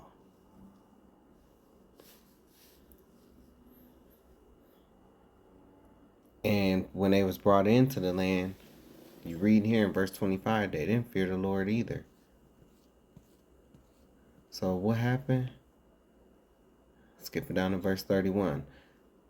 And the Avites and Nibhaz and Tartak and the Sepharvites, Sephardic Jewish people, burnt their children in fire to the name of these two fallen angel deities, the gods of Sepharvaim. So they feared the Lord and made unto themselves the lowest of them priests of the high places, which sacrificed for them in the houses of the high places. They feared the Lord and served their own gods after the manner of nations whom they carried away from thence. Those are not the original people. The movie talking about the Ten Commandments with Charleston Heston. The movie even left out a certain part of the Bible. In Exodus 4, verses 6 through 7, God instructs Moses to put his hand into his cloak or bosom. Upon removing it, the skin is diseased, described as leprous, as white as snow. When Moses repeats the action, placing his hand back into his cloak and removing it again, the hand is completely restored to its original color, black. Heston couldn't perform that. He was already diseased. White. He was already white. Sorry. Viola Davis, Monique, Taraji, and others have pointed out the unequal pay. Even after winning the Oscar, Holly still faces what I call Blacklash. Time after time, we prove these white folks wrong in their thinking, with them having low expectation of our movies. Movies like Sinners, Black Panther, Straight Outta Compton, and Get Out were all expected to have low numbers at the box office, but they actually broke records. Even after that, it's still black movies don't sell out, which is bullshit. They have such low expectations of our culture, but they don't mind stealing our culture for their profit. Damn culture vultures. Right now, just thinking off the top of my head, I have a few favorite black movies. One of them being A Low Down Dirty Shade. That's my movie. And then my other favorite movie, black movie, is Waiting to Exhale. That is my shit. I cry every time I see when Savannah, after they completed the court and she walked out and Bernadine was there waiting for her but before um no, it was Bernadine, I'm sorry. Bernadine was in court with her husband, John. Um and at the end when she shook his hand, man. When she shook his hand, that was like one of the most, I don't know, it still moves me to this day. That whole scene and her dancing out of the courtroom with Savannah and that was one hell of a movie. It is one hell of a movie. Bravo to all the women in that movie, to all the actors in that movie. The soundtrack was even thebomb.com. The soundtrack was awesome. So, but yes, that's my favorite, two of my favorite movies. If it wasn't for, and rest in peace to Whitney Houston, if it wasn't for MJ, Michael Jackson, there would have been no MTV. Billie Jean was the first video to be played on MTV by a black artist. When MTV was on the verge of being shut down, it was Michael Jackson's 3 videos that even gave MTV its first quarterly profit. Ironically, MTV was saved by an artist of the color black, in which MTV had banned. But it's been like this throughout history, and white people will be judged harshly in the end.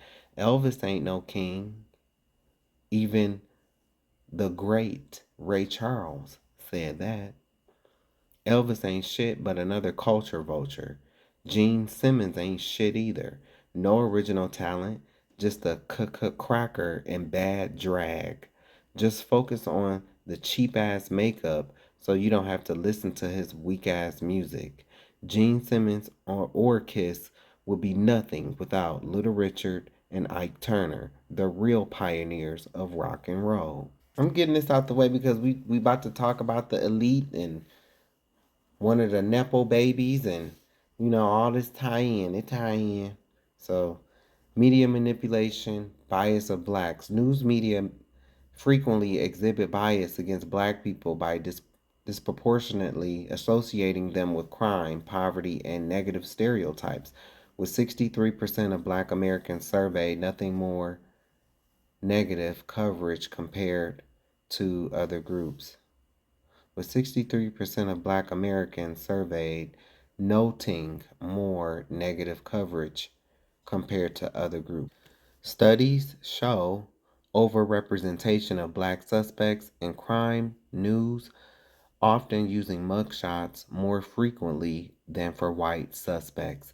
Media outlets have been shown to feature Black families and stories about poverty 59% of the time, despite only 27% of families below the poverty line being Black. Coverage frequently uses mugshots for Black suspects, 45% of cases, far more often than for white defendants, 8%, and white victims are 4 times more likely to be pictured with family than Black victims. About 88% of Black Americans report seeing inaccurate or negative news about their community, leading to leading many to fact check the media themselves. Media has historically fueled anti-Black racism, from promoting segregation in the 1960s to portraying Black populations negatively in the 1700s. A 2011 study by the Opportunity Agenda found that negative portrayals of Black men in television, newspaper, and video games contributed to societal bias. These depictions often link Black men with crime, violence, and moral failure, which in turn influence public perception, reinforce harmful stereotypes, and even correlated with health disparities like lower life expectancies. The study highlighted the need for accurate, diverse media portrayals to counterbalance these exaggerated associations. And so, speaking of media portrayals and everything else, y'all, I apologize if it's a lag, but I'll watch the video when I get done screen recording all of this, and if it is, then I'll just come back and record it and put it in a separate video, or maybe I won't, because it's not so much about the visuals and everything else. It's mostly about the message. So, but here we are. Enjoy. What's up? What's up? What's up? I hope y'all having a good night. Well, I hope you had a blessed day.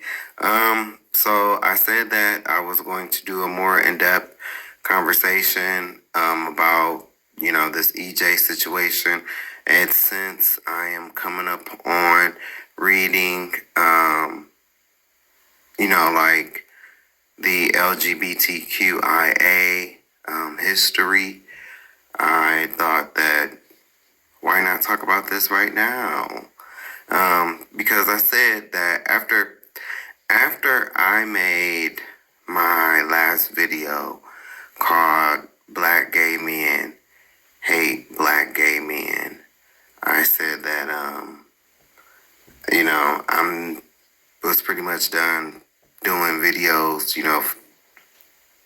for the community, because it is what it is, like. But I definitely thought that this conversation was very interesting. I agree with a lot of what Lovely T had to say. That's my girl. I've been watching her for a while now, and so I said that I was going to use, this conversation piece from her life, and I just feel like when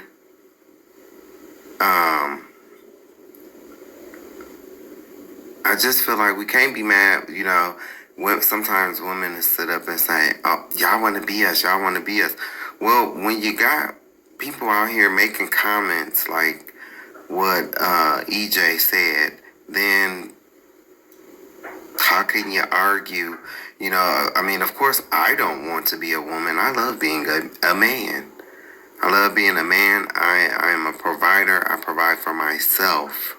Nobody takes care of me. I pay all my own bills, and I have my own wrong place, and well, the Lord provides for me, and I'm definitely grateful and not ashamed to say that the Most High is a waymaker for me. So I have to, put that out there. Definitely, no, I'm not by myself, but physically, I'm by myself. But anyway, I'm rambling. So I thought this was a good conversation.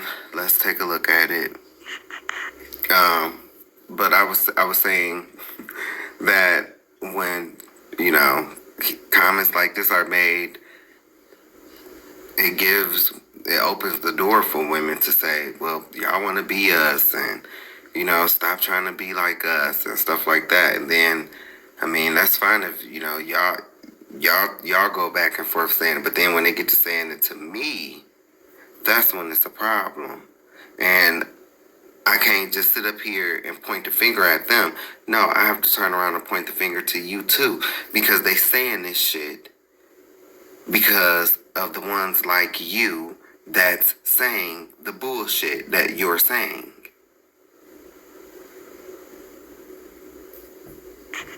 It is what it is. I know but I'm going to point out a lot of things that, I've seen, I've already pointed out in previous videos. So let's go. Let's go ahead. While we're talking about the gays, the LGBT community, let's talk about the whole EJ situation. So this went viral, honey. EJ. And make sure you go check out my girl. That's her at, lovely T_TV. This was from her live that she did. She talked about the Houston rodeo, and Tina Knowles Gumbo, and a few other things. So fair use, Yes, Fair Use Act of 1974 or 1976 allows limited use of copyrighted material without permission for purpose like criticism, commentary, news, reporting, teaching, scholarship, or research. Okay, let's go. The interview, EJ Johnson, who is Magic Johnson's 7-foot son, just tall for nothing, okay? All that damn height and can't dribble a ball. But EJ did an interview with Carlos King, and this interview has a lot of people upset. He talked about basically looking better than women, he's that girl, and how he only dates straight men. So a lot of people have been coming for EJ. Because no one else is, like the girl. So let me go ahead and refresh this. Give me just a second.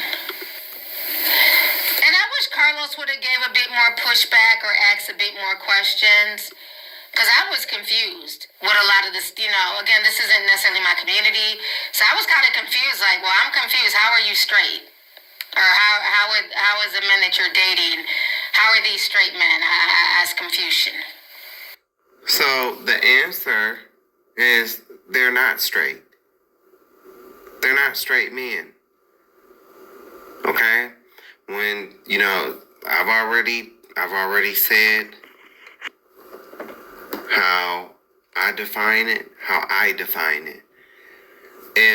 First of all, I don't know if, what EJ claims to be. I'm just going to go along the lines. I'm going to say that he's not trans, or EJ is not trans, because EJ definitely it doesn't look like he has any work or any tits or anything like that. And so, and you can definitely still clearly tell that he's a dude. So when these guys are looking at him, they're not looking at Tony Braxton. Nah. Phony Braxton, maybe, but nah, not Tony, honey. So any dudes that's sleeping with him, they're sleeping with the dude. Now when you get into the trans and the girls and the women, I say say it like this: if they just fucking them, you know, they fucking them up their ass, then that's trans attracted. They not playing with their piece. But if they playing with the piece and, you know, they sucking on it and then they turning around, they getting done too, they're gay. Okay, because trans attracted, I've talked about this on a previous video. They're not attracted to men that look like me. They attracted to womanly, the image of a woman. You know, so that's what they not attracted to me, and that's fine, you know, because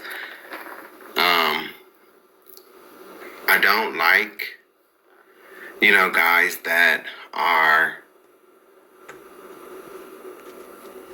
you know, I don't like guys that are attracted to trans and that deal with trans, because then, you know, the trans will be like, oh, you like our men, and it's like, nope. So if you like that, then you stay over there, because I don't need nobody coming telling me that I want their guys. Like, no. And like I said, since we talking about, you know, sex and stuff like that, I've been celibate for over 2 years now. So yeah, ain't nothing going on here. Nothing. And that's by choice. By choice. Because I'm definitely not ugly. Exactly. As we can see. Not. Yeah. Face card does not decline. So yeah, that's by choice. But,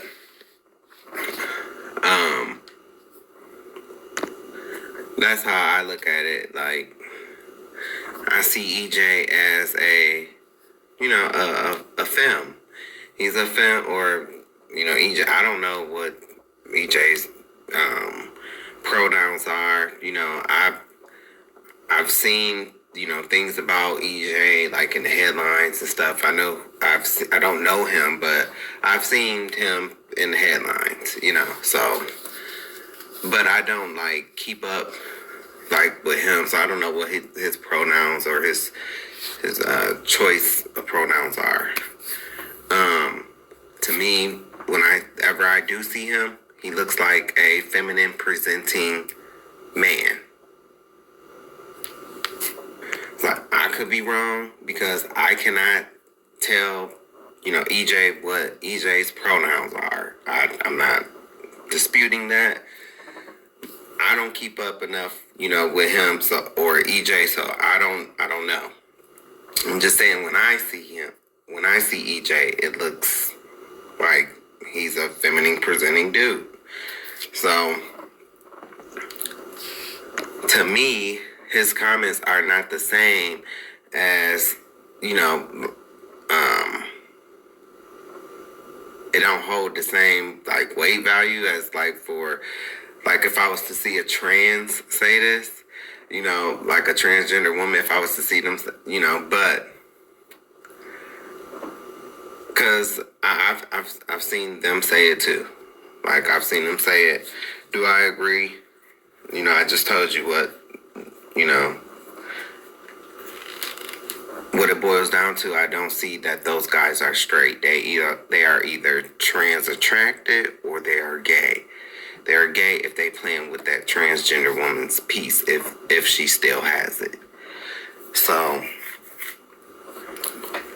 but when it's EJ, that looks like a feminine presenting gay man. So, any man that he is sleeping with is gay.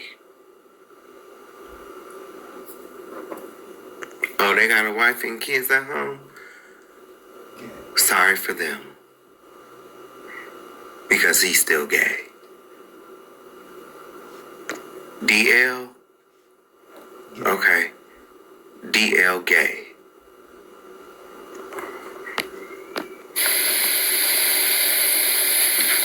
Why is Let's not. Hold on. Alright. EJ speaks on getting more attention from straight men and being in competition with women. Attract gay men, and I'm not attracted to gay men. Like, it's just not a thing. Tell me more about that. Honestly, it's like that's why I don't go to gay clubs. I don't go to gay things, because it's like the men that I attract are not there. It's like, these are not my men in terms of attraction. Now, if I'm just going to have a kiki, sure, but like, these are not the men that are interested in me in that capacity. I do that when I go to the straight rooms. So, when it comes to men, has always been. I just want to say that gay men frequent straight bars. Like, gay men frequent straight bars. I know a slew of mask presenting, and those ones, honey, those ones who are the ones, those femme girls that can tip through the straight bar. They be there. So, I just wanted to point that out. And I'm even sure that T can tell you there's a bar in Minneapolis called the Gay 90s, and it be straight people up in there. So, yes, I mean, back in the 90s and shit like that, shit was different. And then you still got some, because, even though my brothers, I ain't going to the 90s. Like, oh, but they got the strongest drink. I don't give a fuck. I ain't going to the 90s. That's what we call the gay bar here. The gay 90s. I ain't going to the 90s. So, but it be straight guys. I mean, it be gay guys in the straight bars. Mask presenting ones. So, I mean, when EJ is saying that, he go to the straight bars, some people will take that as, well, don't be gay people at the straight bars, because no, it do. It do. Some gay people would rather go to the straight bars, than to the gay bars, because sometimes it'd be a lot of drama at the gay bars. So, I've heard that. When I go to the straight rooms. So, when it comes to men, has always been what some people consider the straight guy always being the one that would approach you. Or somebody who, has been intimate and dating, women for most of their life, or like up until then, for sure. And now it's like even more so. Now, I don't attract gay men, and I'm not attracted to gay men. Like, it's just not a thing. Tell me more about, like, even when I was a kid, and like they were like, well, you can't wear skirts, and I was like, well, why not? It's like my inner being was like, there's nothing wrong with this, especially if I look cuter than any girl does. Like, what's the problem? I'm out all the time, and like I'm killing a dress, and no one else is. Like, the girls in the room are not doing it. Like, they don't look cute. They're not dressed to any nines. So, yeah, I love it. Like, even when I was a kid, and like they were. My issue with people like EJ is, do what you want to do. Call yourself a they, them, gay, straight. That's your business. Right. But why do you always have to throw shade at women? To say that, these women, will never be me, and they're not dressed to the nines, and, I'm more attractive than women. Hold on, let me see something real quick. I agree. Hey, if you want to call yourself they, them, or, you want to dress in women's clothing, or you want to transition, do you, it's your life, but my problem is for our community to act like, we are so marginalized and oppressed, in which we are, why bring more, why bring more why bring more negative attention? Because you know, by saying that, that's going to ruffle feathers. It's okay if you feel that way. Because I can't tell you how to feel. But when you say things like this, it keeps up division. And if you feel like you're the flyest in the room, that's fine. You're supposed to feel like that, But we need to learn the difference between having confidence and demeaning other people. Because that whole little speech, it just gave very Regina George. That's what it gave. Because in my opinion, I don't think you're killing it. I don't think you're killing it. I think that you look like a dude. You still look like a dude, like a very hard dude with a very hard face. And I don't know what the clothes are given, but it's trust me. But you're supposed to feel confident about yourself, and you're supposed to love yourself, and that's fine. But at the same point in time, when you turn around and you start demeaning the very thing that you are imitating, right? That's craziness to me. And please, I do understand when in situations, because there are YouTube content creators that I watch, and these content creators, they be minding their own business. T.S. Madison. They don't be sitting up saying shit like this. And there do be women, nothing but women under their shit, like, oh, you a man, and yada, yada, yada, and they be minding their motherfucking business. Talking about T.S. Madison. But the reason why it happened, because besides them hoes being hateful to T.S. Madison, this right here, when these comments are made, it does nothing but add fuel to the fire. It does not help. It don't help. We are not the majority. We are not the majority. And I'm not saying that we have to lay down and be a doormat. That's not what that means. But what I am saying is that saying this shit like this is adding fuel to the fire.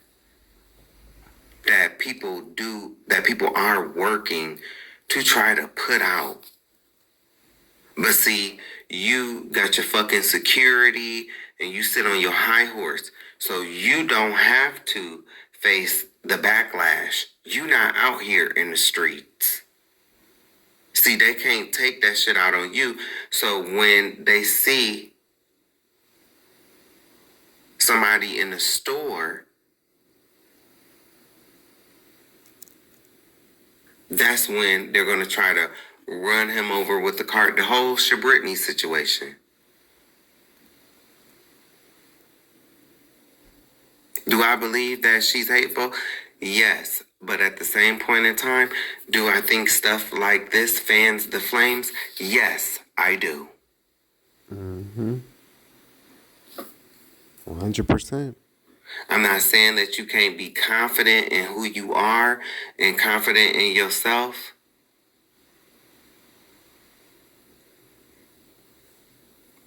Honey, say you're the best looking thing in the room. Right. Why does it have to be specific? Oh, I'm looking better than these girls. Why does it have to be specific? Because I even noticed that with some of the non-binaries too that talk like this. You so non-binary and non-gender conforming, but yet you say things like this to a specific gender, so I don't get it.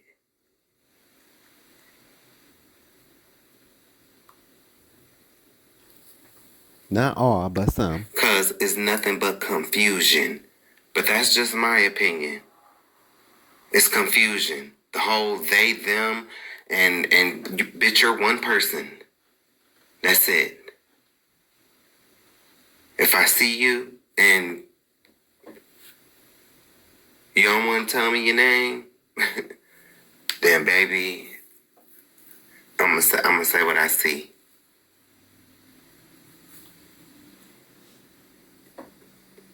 Case in point, this looks like a dude to me. This looks like a dude. So I would say he. As you notice, I keep slipping. To be honest, I don't know whether to say he or she, because, like I said, EJ don't have no work. Like, there's no moans, and I mean, baby, if they are, baby, to me, it doesn't look like any moans are in the face. Come on now. And to me, I've been saying this for a while. It's like the trans community, no shade, no disrespect. It's like they allow anybody or anything to come into their community. I don't care how much money you got. Some of you girls out there, y'all set a fucking standard. All that hard work from the girls from the 90s and the early, all that hard work going down the drain. Y'all set a standard. And that standard is just, the lines just being blurred, and it ain't got nothing to do with gender. I'm talking about the look. People just come out looking like anything now. And because, oh, I got money, so, you know, it don't matter. It does matter. When I hear this, I hear insecurity. Child, and also, you don't know every gay man. So you can't say that gay men are not attracted to you. You can't say that. Because you don't know every gay man. And you're in the spotlight, so a lot of people see you. How do you know that there's not a mask-presenting man out there that might want to slay you down? Because it's out there. But see, I'm glad that EJ also said he's not attracted to gay men, because that's majority of what it is. That's majority of what it is. You want a straight man, quote unquote. You want a straight man, and not just a straight man. You want a thug. You want like one of them DMX type of niggas. That's what you really want. Until he knock your ass upside the head.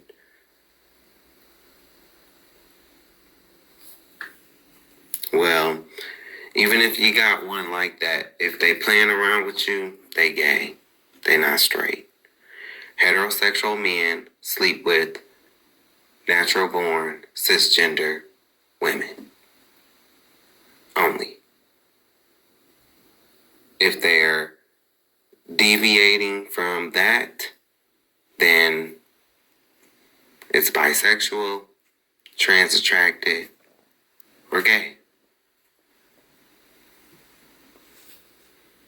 And I remind you, you talking about, like, you know, the girls that's in the room, they're not killing the dress.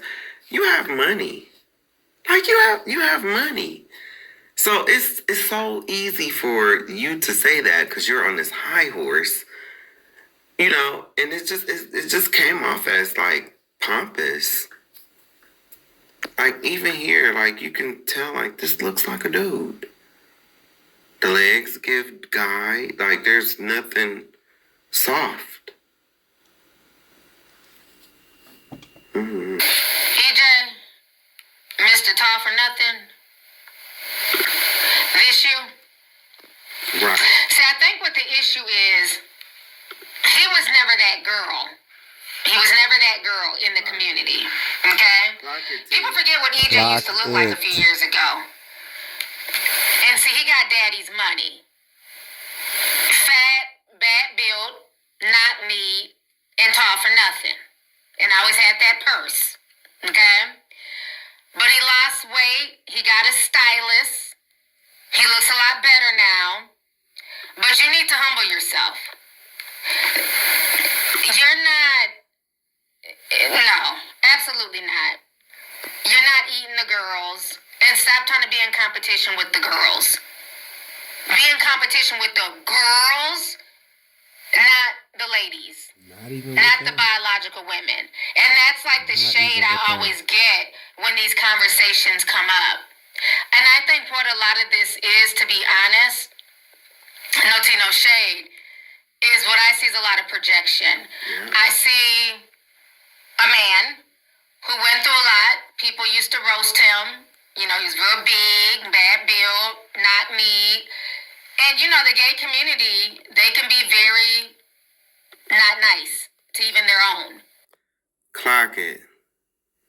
Now, when she said this right here, I almost spit my damn drink out because she didn't say nothing wrong.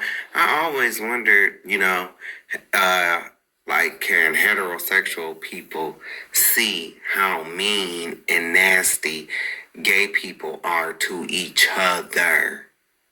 Like, baby, you would think with this community being so oppressed and marginalized that there would be some type of camaraderie here, but there's not. But oh, let the baby say something, then everybody want to come together with their hands and, you know, cancel him. But hold on. But Miss Glad, well, let me tell you about Miss Glad. Miss Glad got a lot to say. They want to write open letters, you know, to people. But Glad, organizations like Glad, and all these, you know, organizations that, you know, HIV medications and PrEP and stuff like that, they sit silent. They sit silent about how people in this community dox each other's medical records, their HIV statuses, you know, their STD statuses.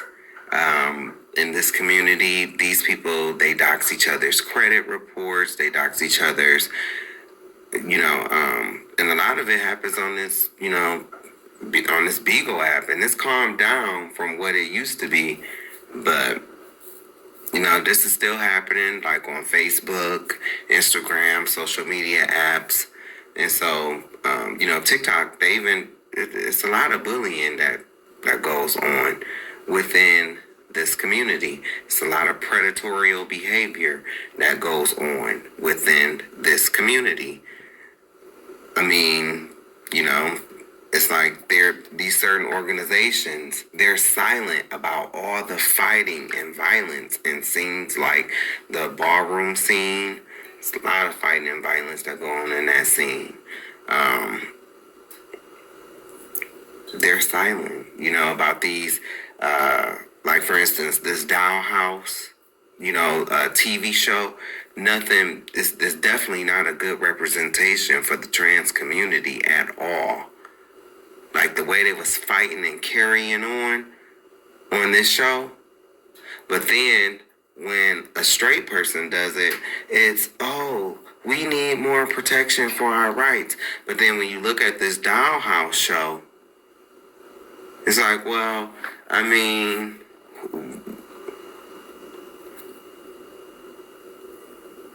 Y'all seem like y'all can protect yourselves from what I see. And it seems like, y'all are more violent towards each other. I'm saying this because I noticed this shit. Especially in particular scenes. They will have all this smoke, all this mouth for each other. But then when they get their asses on the outside and an Arab boy stab one of them, oh, it's nothing. You be sitting there looking like, well, goddamn, where are all the fists and the guns and everything else that y'all that you black ones do to each other? But then when it's these other races, it's crickets. Memorial services. It's bullshit. It's bullshit. There's no camaraderie in this community at all. There's no love in this community at all, especially on the black side. Don't none of these letters get along with each other? It's all bullshit. Including those GLAD awards. All bullshit. It's all fake. You got some that really are trying, and I do believe, that they are trying, like, with the trans house and stuff like that. I believe in that, and I hope it's successful. But within these communities, these people don't get along, and organizations like GLAD, they remain silent. GLAD should have his foot on Grinder and Jack's neck. How many gay people have to keep getting robbed, murdered? Oh, but let the baby come say something. You ready? You ready for that? You ready to cancel somebody for that? Open letter. Some of these, prep companies and these companies for these pills and stuff like that, they give, large amounts of money to some of these quote-unquote organizations, and they don't do right by it. Not at all. You see them all arguing about it.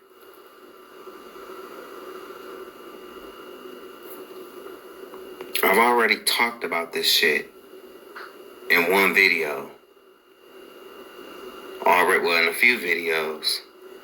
But I'm just like, shit, fuck this community. Because it's not a community at all. There's no love here. It's nothing but a bunch of cliques. And who's better than who?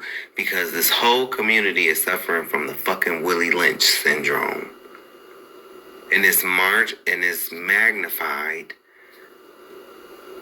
in these communities, in these competitive scenes, whether it's pageantry or ballroom scene. And I've explained that on videos too. That's why. And it wasn't just TV shows like, the trans show, The Dollhouse. No, they had this one show called Playboys. And Gemini Films did a video. Did a show. And they fly these people out. They make them fight. They don't make them fight. These dummies sign up for it.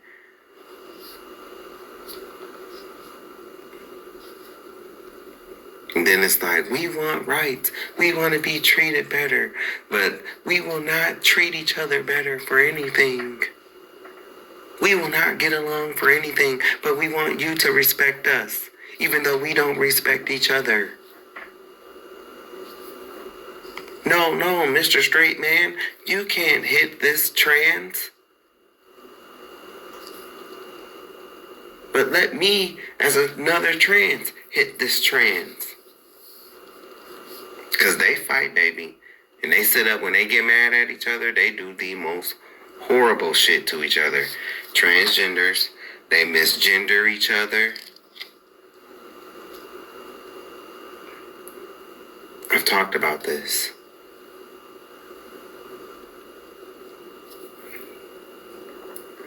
Glass should have his foot on the neck of Jack and Grinder.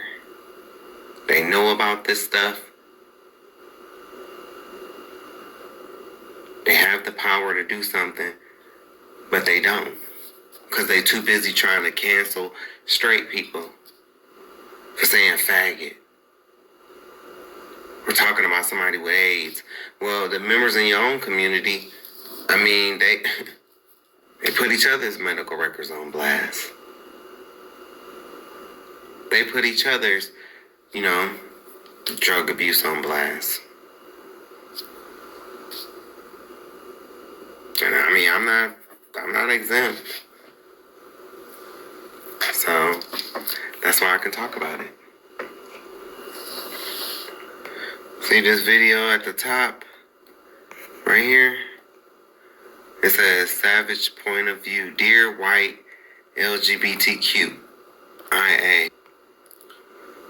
So I've been talking to the black LGBTQIA and warning them that it's these white trans and these white non-binaries, these radical ones. That's who's going to be responsible for getting what little rights you do have taken away. Because they want to go in the fucking bathroom and shave and shit like that. Want to do all kind of weird shit in the bathroom. Some of these people are paid agents of chaos. You sitting up here being a fucking super saver hoe, putting your cape on. And in the end, it's going to be the black ones that get the full brunt of it. Look. At least I love you enough to tell the truth. Told you I did a video. Savage Point of View, black gay men hate black gay men. See right here at the top. Then, Savage Point of View, the truth, black LGBT, and LGBTQIA don't want to face. So, I've been addressing my community for a while. You see, these videos are a year old. And you see what it's all about. You see them, you see that fist on that face.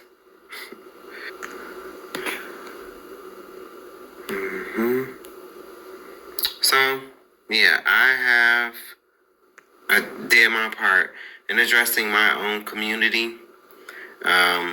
Like I said, this is a community that is plagued by, you have to be somebody, in order for folks to, kind of listen to you.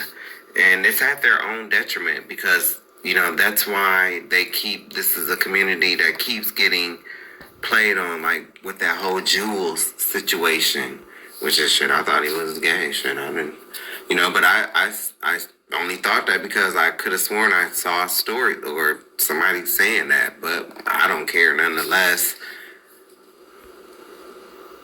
But we have dope artists right in our own community. Like, we have dope artists in our community that's not celebrated, that's not, thought of. And yet you want to run to these straight, rapper girls that don't give a fuck about you. You want to run to these, R&B, these straight folk, they don't give a fuck about you. But hey, what do I know? I haven't been to a concert since Destiny's Child opened up for TLC. So that was a long time ago. That's facts.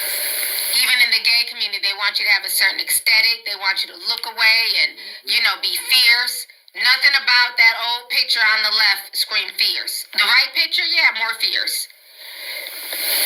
And I think now that he has become more fierce and got a stylist, it's gone to his head. Regina George. But we ain't forgot. And see, that's a lot. That's a lot of what goes on in this community, especially down in Atlanta.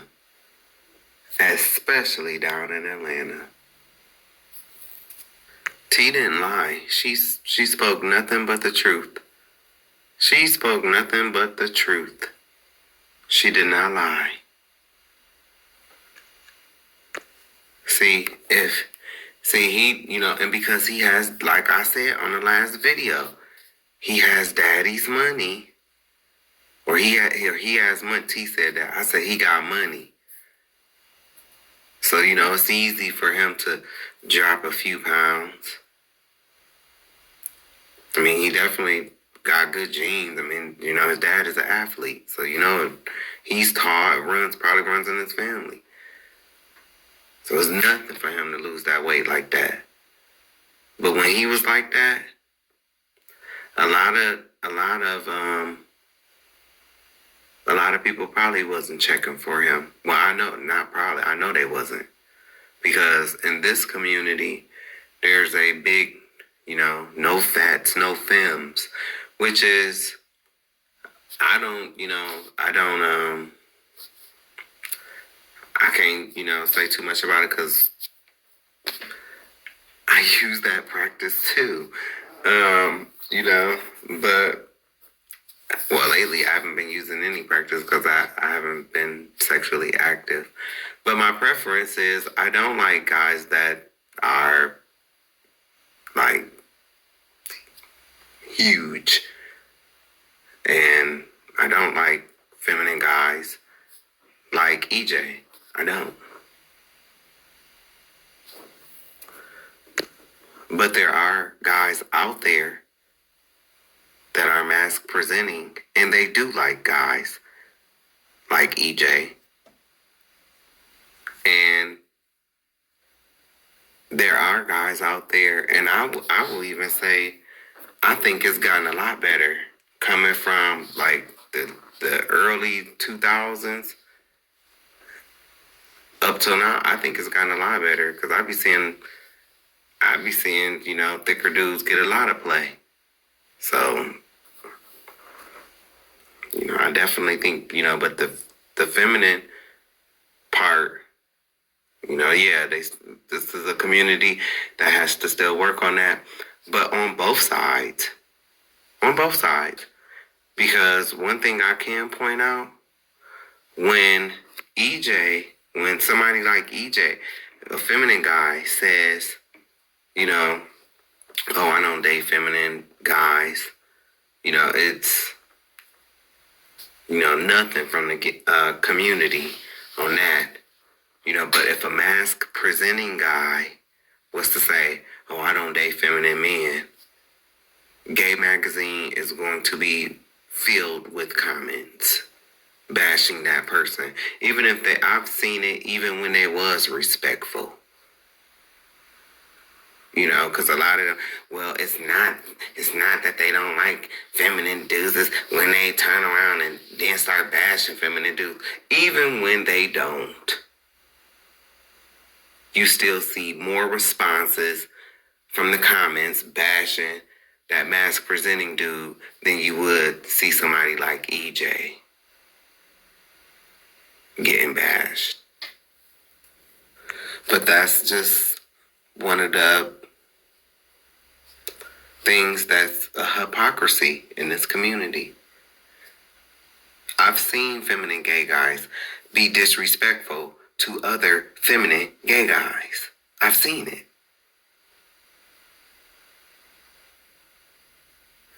But it's nothing. But if a mask presenting gay dude say what he don't like, then it's a problem.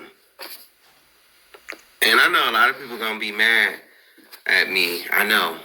But I'm gonna tell you something. I know of some fly ass girls, whether they gay men or, they the girls. I know that it's some fly ass ones that's done got it out the motherfucking mud, bitch. They came from the motherfucking trenches. You think being black and straight is hard. Bitch, being black and gay is hard. And being black and trans is even motherfucking harder, bitch. So I know it's some motherfucking bitches out there that's done got it off the motherfucking mud, bitch, and they turned into motherfucking beautiful ass monarch butterflies. Just beautiful. That's a beauty story. This is not. I'm sorry. This didn't have to have the same grind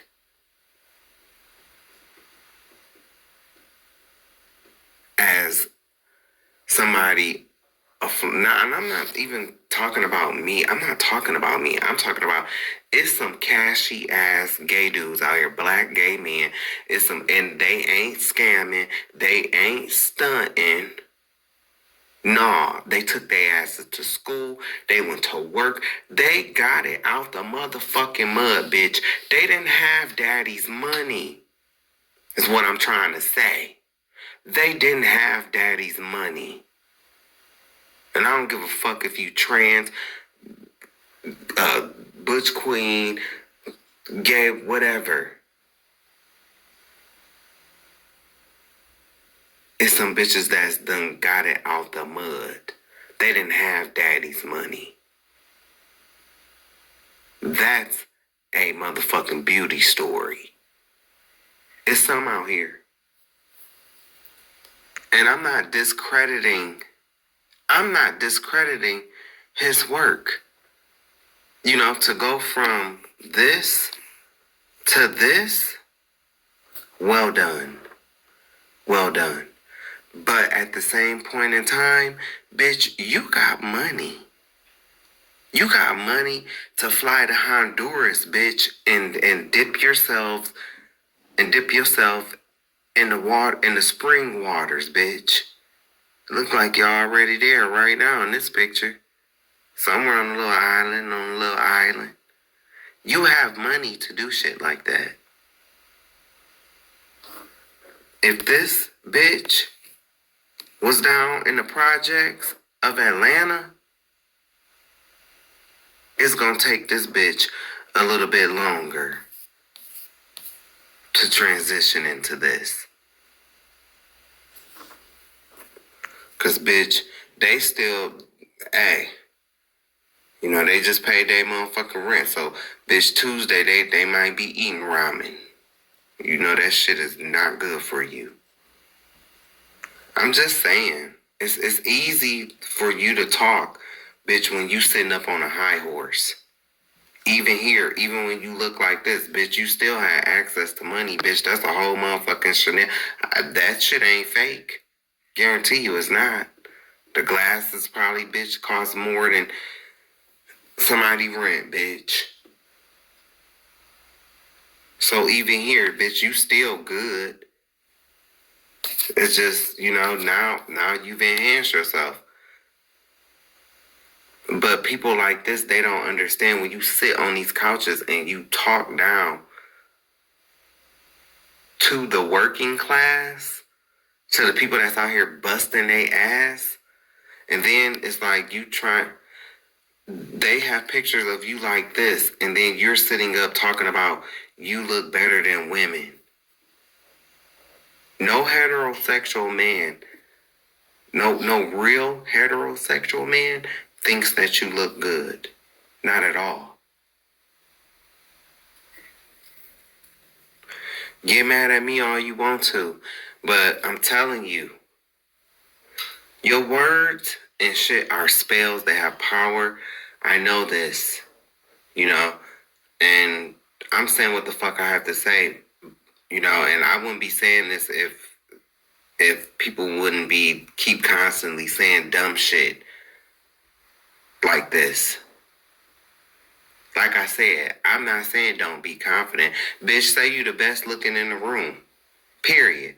But why have to point out specifically,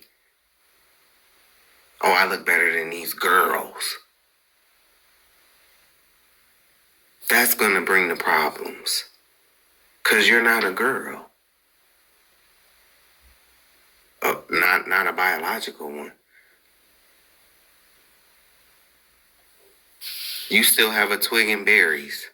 You know that. They know that. Even if you cut it off, you were still born with a prostate. You know that, and they know that. So it's a slap in the face when the imitation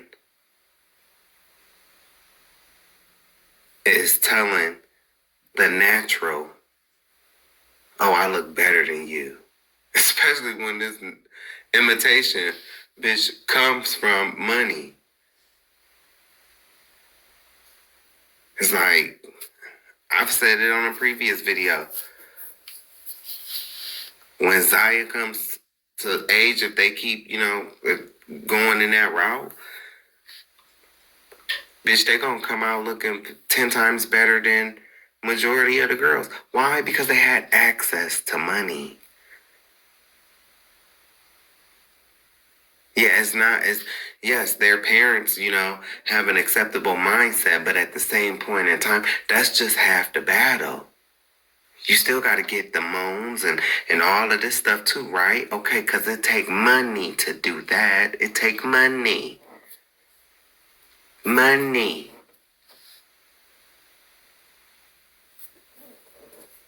And these girls that you comparing themselves to, shit, you come from money. How you know these girls in the room, shit, they could have just paid their rent, could have, you don't know the mindset of these girls. One could have had a miscarriage. She just decided to come out with her friends after trying to get shit off her mind. But here you go.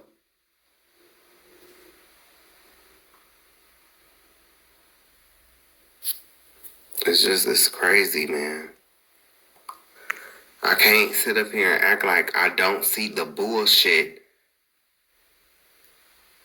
that comes at biological women. And baby, listen, let me tell you something. I just did a whole video where I kind of tore into black women. So, right here, these 2 videos right here, bitch, 10 hours, okay? Over 10 hours. No, over 11 hours, okay? Over 11 hours. Well, 11 hours. Almost 11 hours. But still, nonetheless, these 2 videos talking about women. And men. Talking about men too. But this video, I haven't released it yet, but I will. It's called Protect Black Boys. The video before that is the miseducation of the toxic feminine. It was titled The Miseducation of the Toxic Black Woman, but I changed it. Look, you see this video at the top? This video for 4 hours and 30 minutes and 17 seconds. My message to the black man and black woman. So, again, I talk about everybody and everything over here. I'm definitely one of one.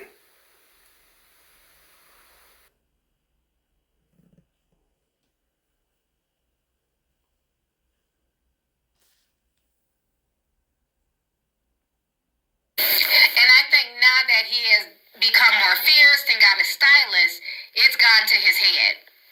Sorry if it's a lag. So you need to simmer down with all that. Okay? Do what you want to do. But to me, I don't care what nobody says, and nobody's going to be playing mental gymnastics with me. Because I get that a lot in Atlanta. Where, I might see a guy, I'm like, oh, he's so handsome, he's cute, da-da-da. And it's like, oh, he's fluid. Oh, I'm not interested. Why not? Because to me, that you're gay. Or at least bisexual.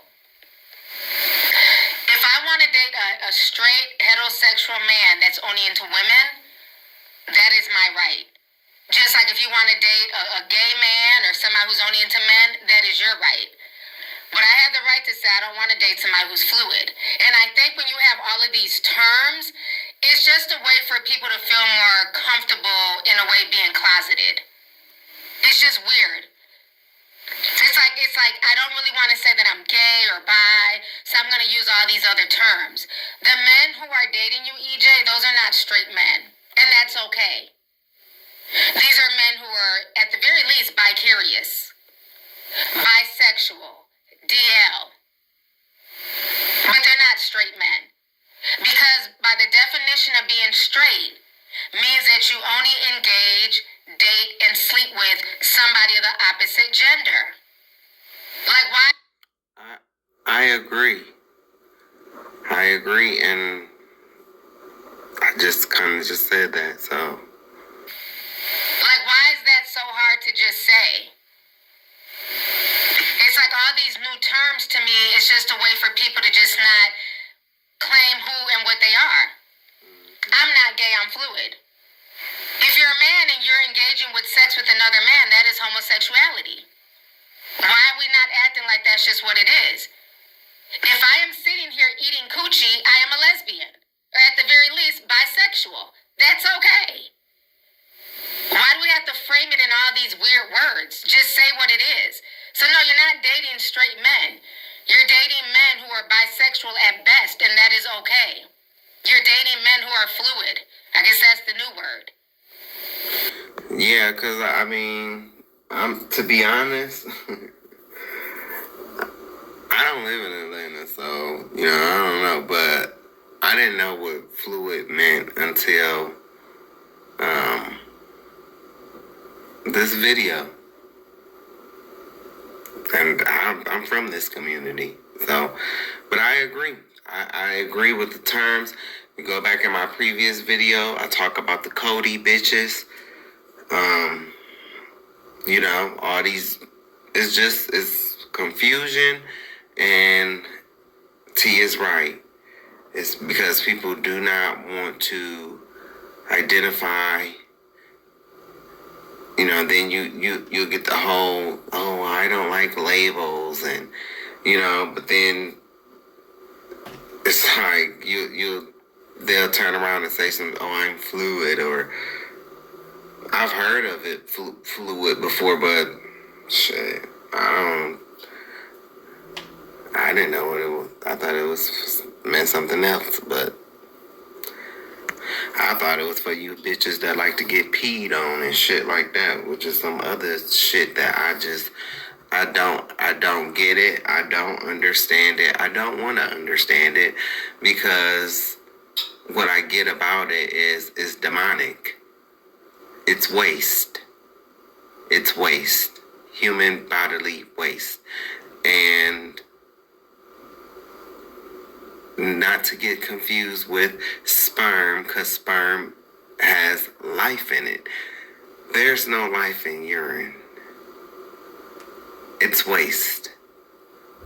It's like it's all this shit that wasn't good, and from the shit you drank anyway, and then it's clearing out the stuff in your body that ain't good, and it's waste. So I don't get that shit. I don't see how people, sit up there and allow people to pee on them and allow people to poop on them, and then they play in it. This is demonic. It's demonic. Then, they'll be having sex, they be smacking each other and hitting each other. It's like, what the fuck? What the fuck is going on?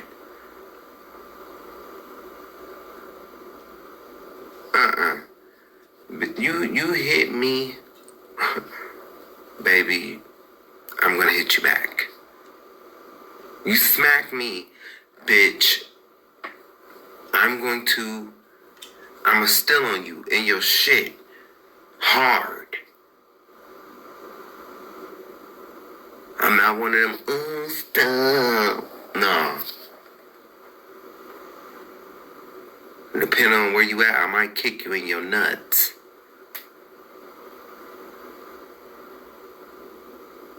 Don't slap me. Don't choke me. Don't bite me. Don't spit on me. Like, what the fuck? Like, where are we going?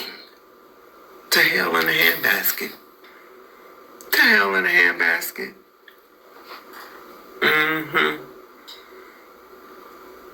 I seen it right when I started noticing these motherfuckers be spitting in each other's mouth. They be spitting on each other. It's just like,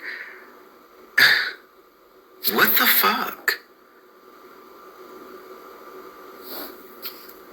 Bitch, you spit on me if you want to. They might not see you again.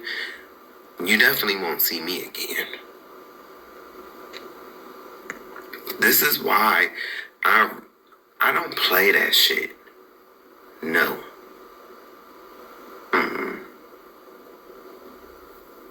You know, I don't care. I ain't never been down with going to these parties, these hookup parties, and I believe in love. I believe in love. Do I think that's gonna come in my lifetime? No, I don't. Am I sad about that? No. Because to be honest, I have too much work to do anyway. And so,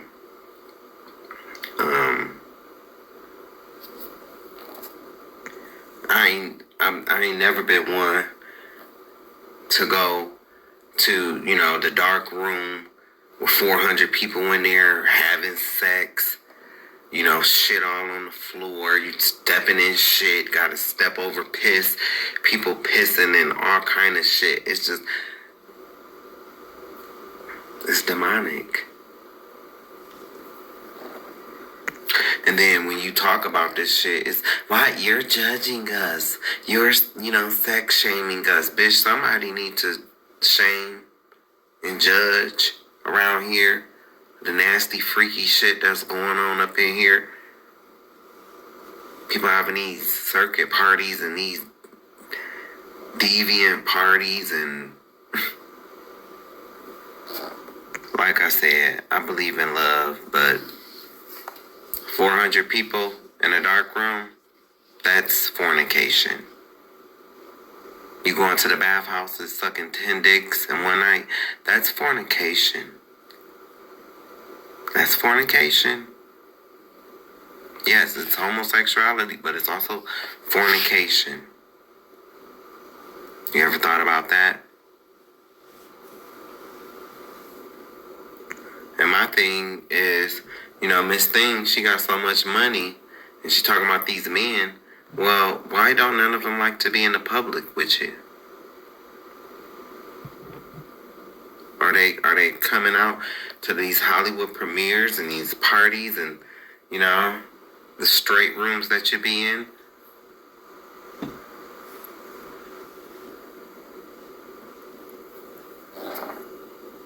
Like, girl, your ass is facing the same problems that the rest of us is facing in this community, as we can see, and you have money. And I'm not saying that she's not capable of being loved based on her looks. I'm not saying that at all. But what I am saying is she definitely has to think about it more. What's it? Are they there for her, or are they there for the money? And chances are, EJ know this, because he know what he used to look like.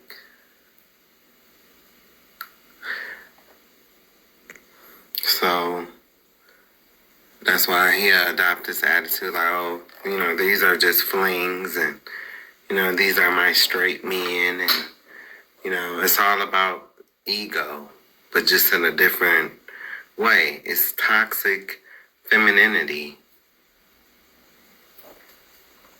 And these are the kind that are not held accountable. They cause a lot of mess in the community. Not saying him personally, but this type of mindset causes a lot of mess and drama in the community. And it's all an ego thing to make themselves feel better. Yeah,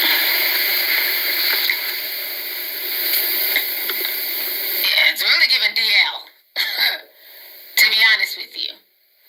Yeah, everybody has the right to their preferences, but I just think, it's too much of this wordplay. It's just too much. And, I get it, because I know when I've talked to a lot of, like, my gay homeboys, what I've noticed, because I'm like, because I think for me, like, when I was younger, just not really knowing, I would just assume, like, if you're gay, if you're gay and this person's gay, y'all should date. Or I'd be like, I was always trying to play matchmaker. I got a gay friend. Y'all need to date because y'all are both gay. And they would just... I cannot stand. That's enough.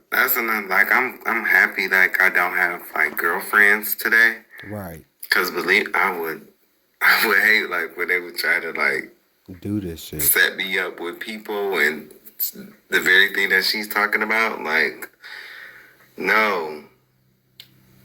And it's like, I don't know. Like, no, thank you. No, absolutely not. I'm not into him. And I'm like, but y'all are both gay. They're like, that's not how it works, T. Right. Okay? Right. And what I've noticed is that a lot of my more feminine gay male friends, they don't like other feminine guys. They want, like, hardcore, wearing Timberlands. And the guys that they like are the guys that I like. I'm like, y'all damn near want straight men. Hardcore, really masculine men. Right. Clock it. T was spot on with this observation. And this is a heterosexual woman. And, so she's like an outsider, but even she can see it. The femmes hate the other femmes. A lot of these feminine guys, they try to paint this picture like, oh, well, they don't want us. And it's like, no, you don't want gay men, because a lot of you will sit up and say you won't date each other. I've seen it. I've seen other feminine men say they won't date a feminine man. I've seen gay men. I've seen, like, I've had former friends that, had, at least what I thought was a good dude. Only thing is, they dick wasn't big enough for my friend. And so he started fucking with somebody else, and was sneaking around. And, his guy was good. That was the only thing that, from my friends, told me that, his dick ain't big, and he was literally cheating, but it be like that sometimes. It happens over on this side too. And my friend was femme. And my friend had no problem getting dudes, masked dudes even. But my friend did have a problem with being faithful. Mm-hmm. On to the next type shit. And let's talk about how in this community, okay, let's say, two people they meet and they decide to come together. Now they got to worry about the gays in that community, because sometimes it seems like, they don't want you until you get with somebody else, or like until you get with somebody. Then all of a sudden it's like, now you getting all this attention, but when you were single, shit, well, nobody batting an eyelash at you. But now since you got a partner, now it's all eyes on you. And you have some people who will purposely try to break you in your dude up. Because misery loves company. Then over here, you got some dumb niggas that, you know, they act like they ain't never got no attention before, you know, and they can't see that this person don't really like you. They just trying to break us up, or they just trying to get back at me type shit. They don't really like you for real, you know, but now you getting all this attention and you're not going to see it until after it's over with. Out of that happening over on this side, and this, I'm sure this happens in the heterosexual community as well. But you would think with a community that's so marginalized and oppressed, and we are, but you would think there would be some type of camaraderie, some type of unity, and it's not. It's not. These gay boys be walking around here calling these people, these transgender women, they sisters and they mothers, and they steal from them. Steal from them. Will go right in their purse and take their money.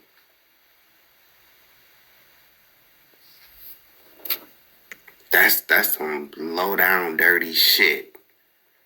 Sitting up calling this person your family. Then you go in they shit and steal from them. That's low as fuck. A lot of these gay men are abusive to trans women. They take advantage of trans women. And the lesbians just hate everybody, every damn body. The lesbians just mean as fuck. Nah, and they fight, shit. They throw down. Yeah, we might be talking about the men and the trans right now, but you L's are not exempt. But we could never, ever clown the L's. We could never clown the L's. Because I told you I've been working on this Black History, this Happy White History Month project, right? And so during my research, I found out that the reason why the L's was even added, you know, because of how they helped us during the HIV and AIDS epidemic, you know, during the 80s and the 90s. A lot of heterosexual women, whether it was Black or white, you know, versus more so white, because during them times, you know, Black women wasn't dominating how they are today. But it was them, those lesbian women. You know, a lot of them was white. They stepped up on the front lines and they cared for patients, whether they was Black or white. And so that's why, well, they were already, the letter was already there, but the L was moved to the front. So the letter L was always in LGBTQ, or LGBT. But then it wasn't in the front though. It got moved to the front because of that specific reason. Ladies first. And I learned that, so ladies first. Definitely ladies appreciative of the lesbians. But just because y'all did all that shit, y'all bitches be fighting too. Okay? Y'all ain't exempt. I told y'all about that story in Detroit.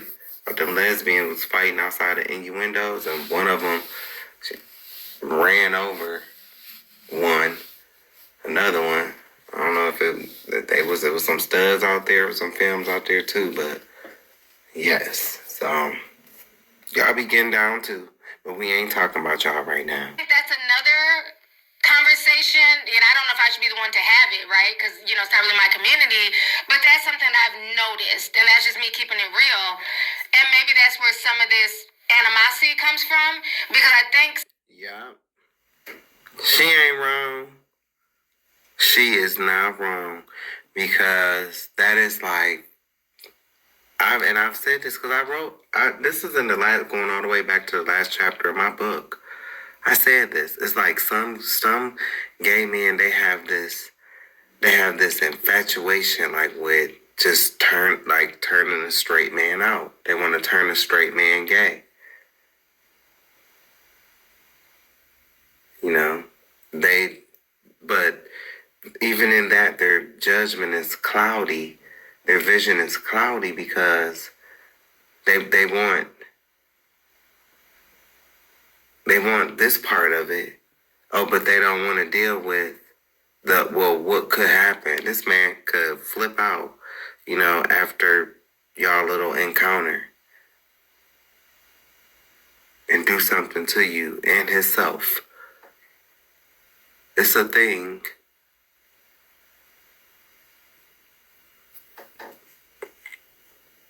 I told you. They want these dudes until they getting their ass whooped. Just like some girls. Some cisgender women. They hard-headed. They think love is them being called a bitch or getting slapped around. When you say that, yeah, they'll get upset, but their actions show what I just said. That's why they stay. That's why they keep running into these same type of partners. Yeah, so it's the same over here too. Some of the more flamboyant or, super feminine gay guys, they don't really, get hit on a lot, or, I think they kind of get, mistreated in the community. I don't know if y'all are understanding what I'm saying. Let me read the comments because I might be all over the place with this. And I agree, they do get mistreated in the community. They do, because they have to deal with this whole, no fats, no films type of thing. But I also think on the same token, it's like they don't see how they continue that behavior. They don't see the part that they play. They don't see the things that they do to perpetuate that mindset or that behavior in this community as well. It's just focused on, nope, you mask presenting and, it's your fault. I've seen stories from other guys that have, other mask presenting guys that have talked about conversations that they have had with, feminine guys. I ain't gonna say the name, one of them was very popular, but I'll never forget, he was talking about how he was talking to a feminine dude and, he wasn't attracted to him. And the feminine guy got mad, and one of the things he said, he asked him, well, do you date the feminine guys? And he said no. And so he said, well, how are you mad at me for not wanting to date you, but you won't even date you? And I agree. I've seen a few people say that.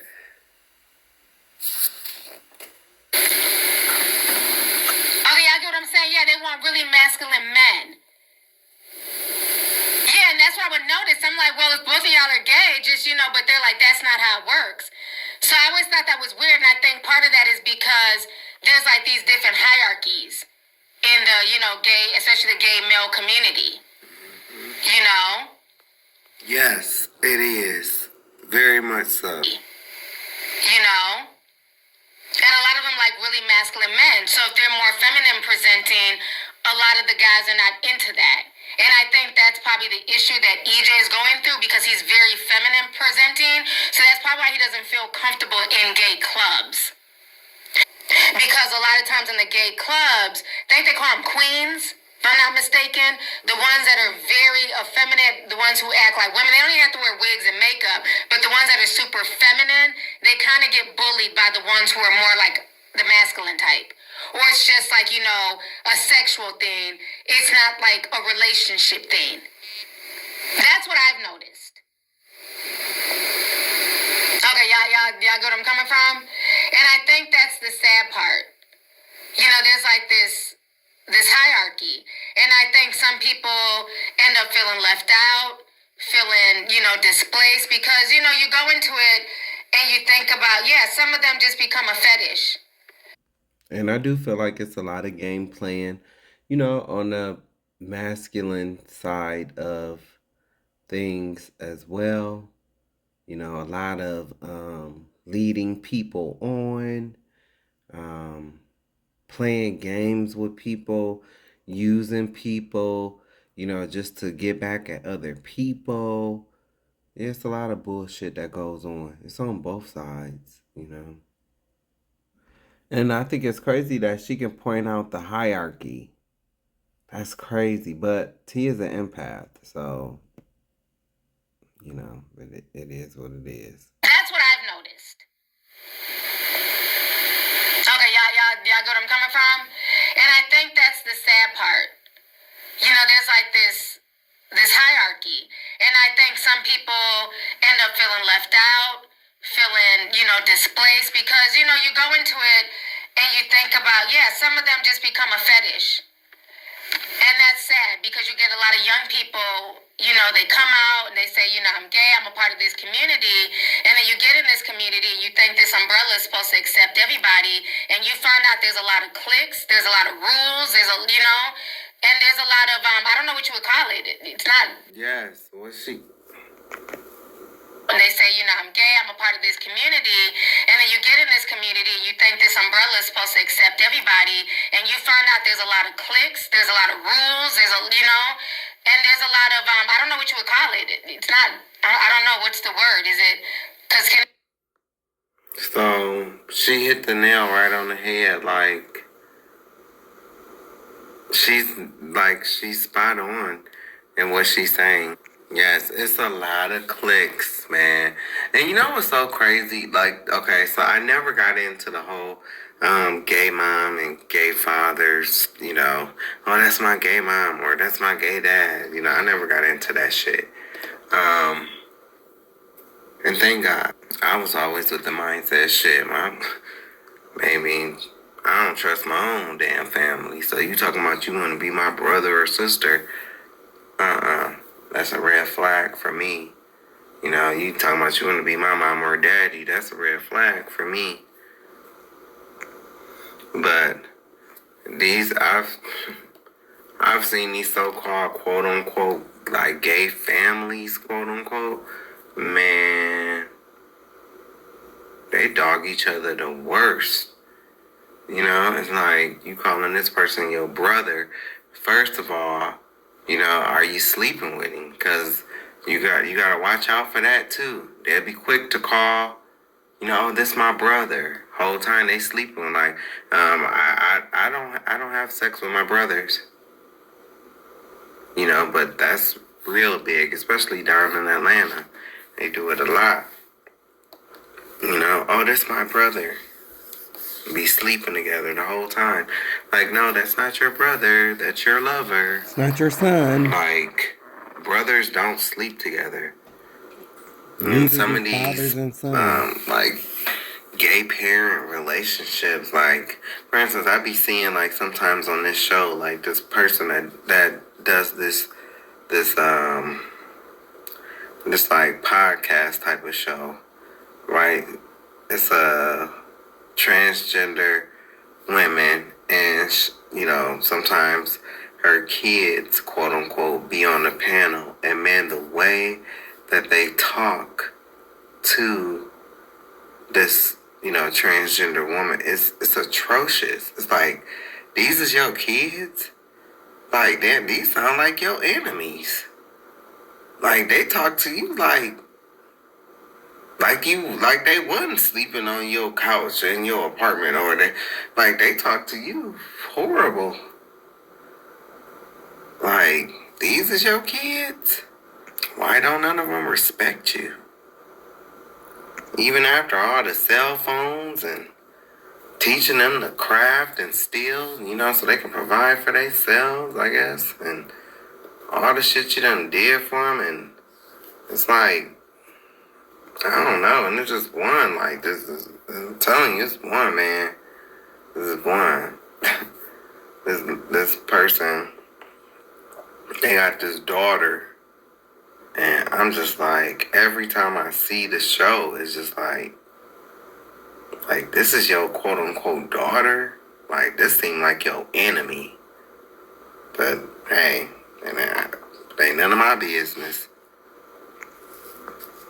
Homophobia from other gays, I don't know what you would call it, right? Like internalized homophobia, internalized misogyny, I don't know.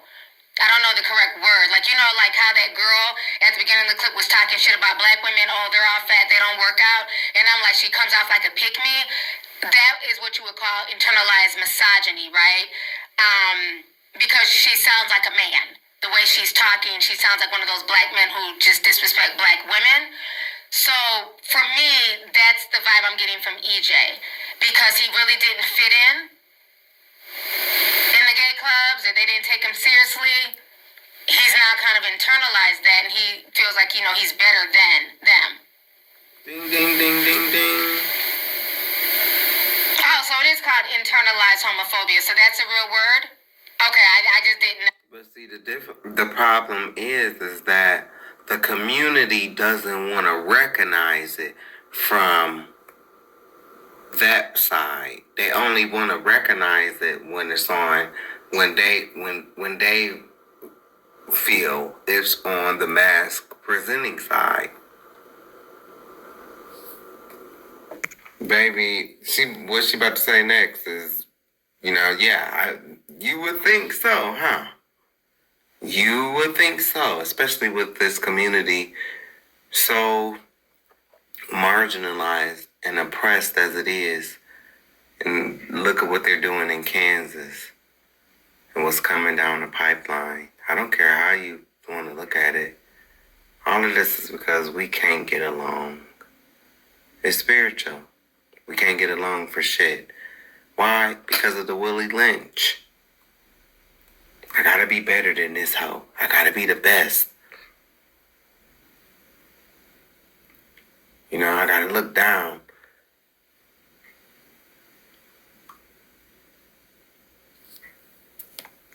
On the next bitch, you know? That's a real word? Okay, I just didn't know. Okay. Because I was thinking, like, is that something you can have? Because I've noticed that, you know, like sometimes... Listen. When I listen to conversations, I'm in Atlanta a lot, you know, and the gays run Atlanta. And I listen to certain conversations, and I would just think that everybody would get along because they're LGBT, and it's not like that. A lot of cattiness and people making fun of each other, and, you know, and that person is that girl and that person is not that girl, and yeah. Yeah. And that's like, I be wanting to act like to all the popular ones. Well, can we know who is like, who is the girl?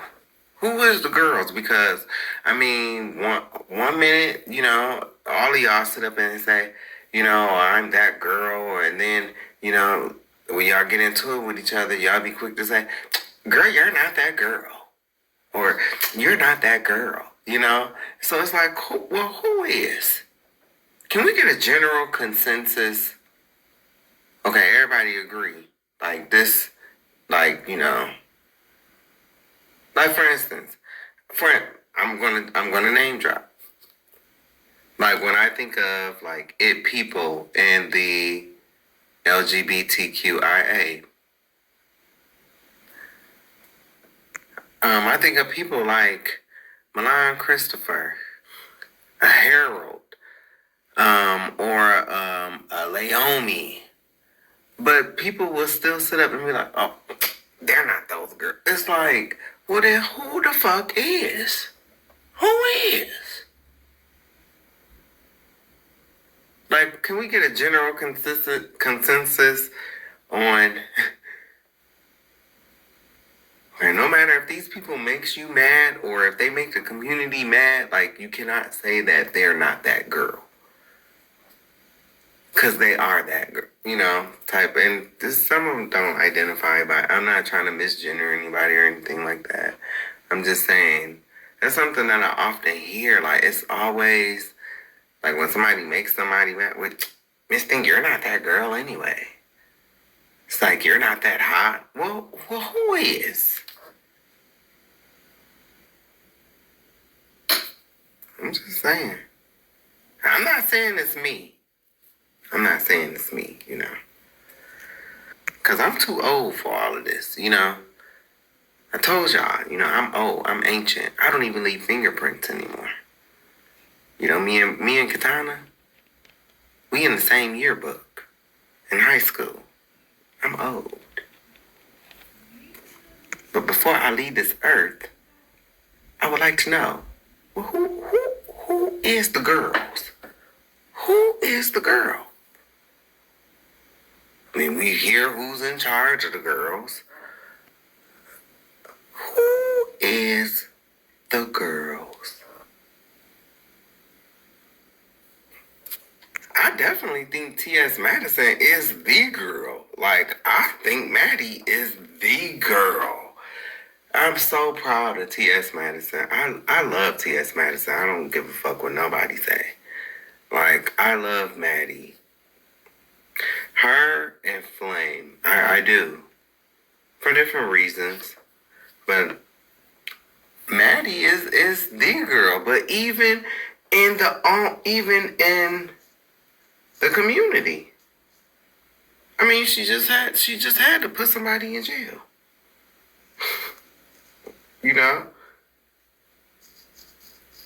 But even before then, it's people that's like, even in the trans community that talk crap about her. So it's like, who is the girl?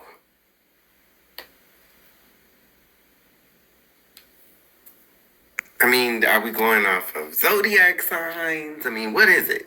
Because we know, I mean, we definitely know it can't be Taurus. It cannot be Taurus. It cannot be Taurus. Their foreheads are too big. And no, I am not shading Craig, by the way. Please don't go there.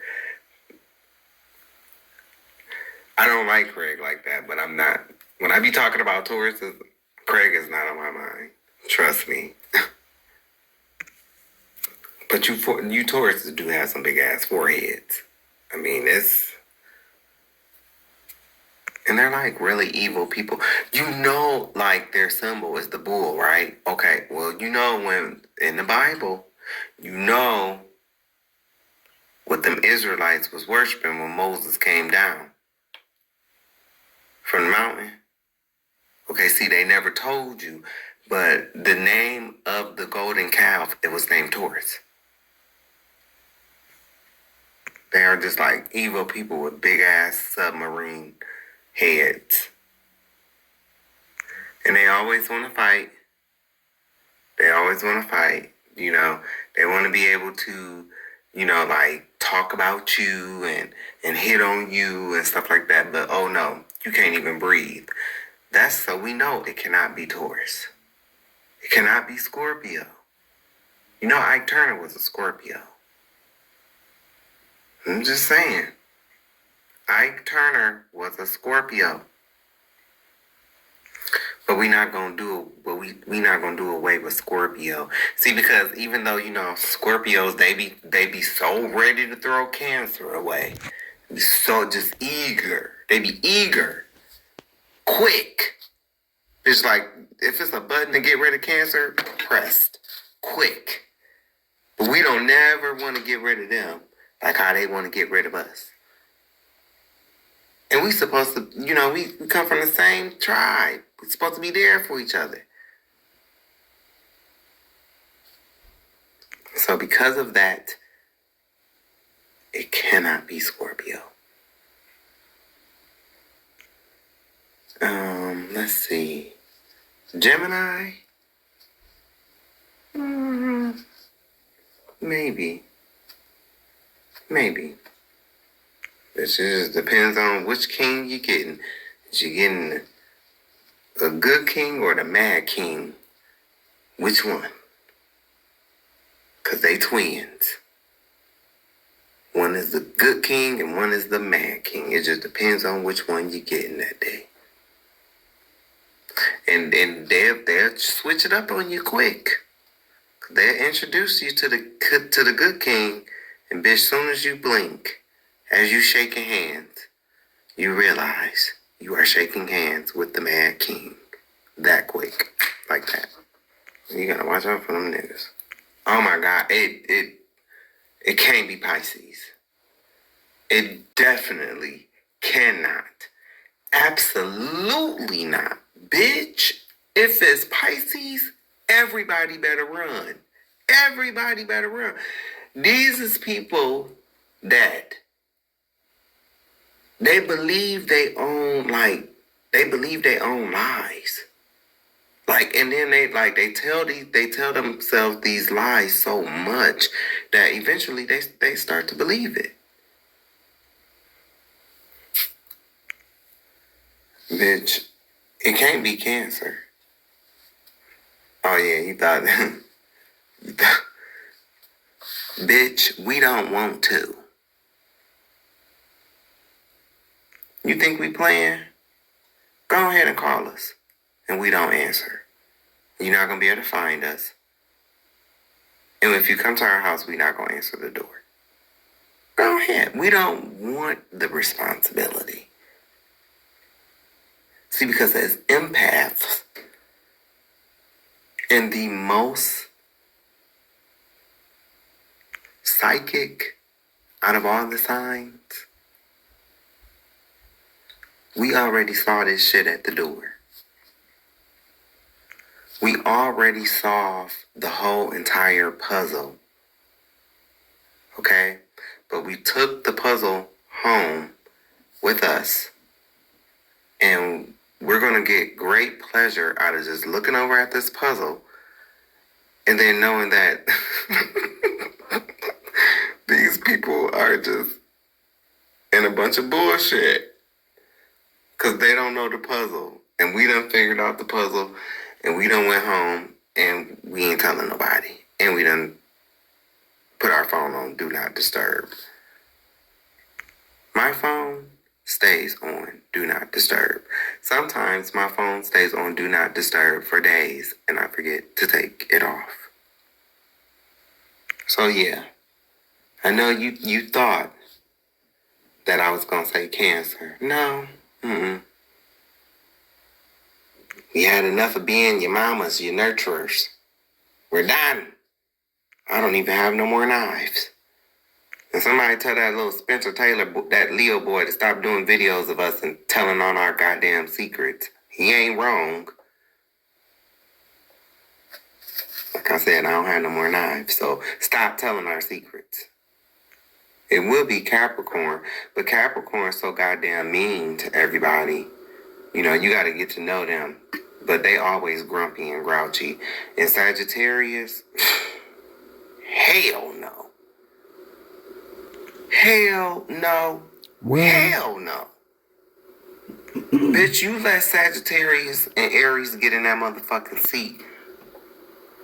Bitch, we're gonna be in World War X. They worse than Pisces.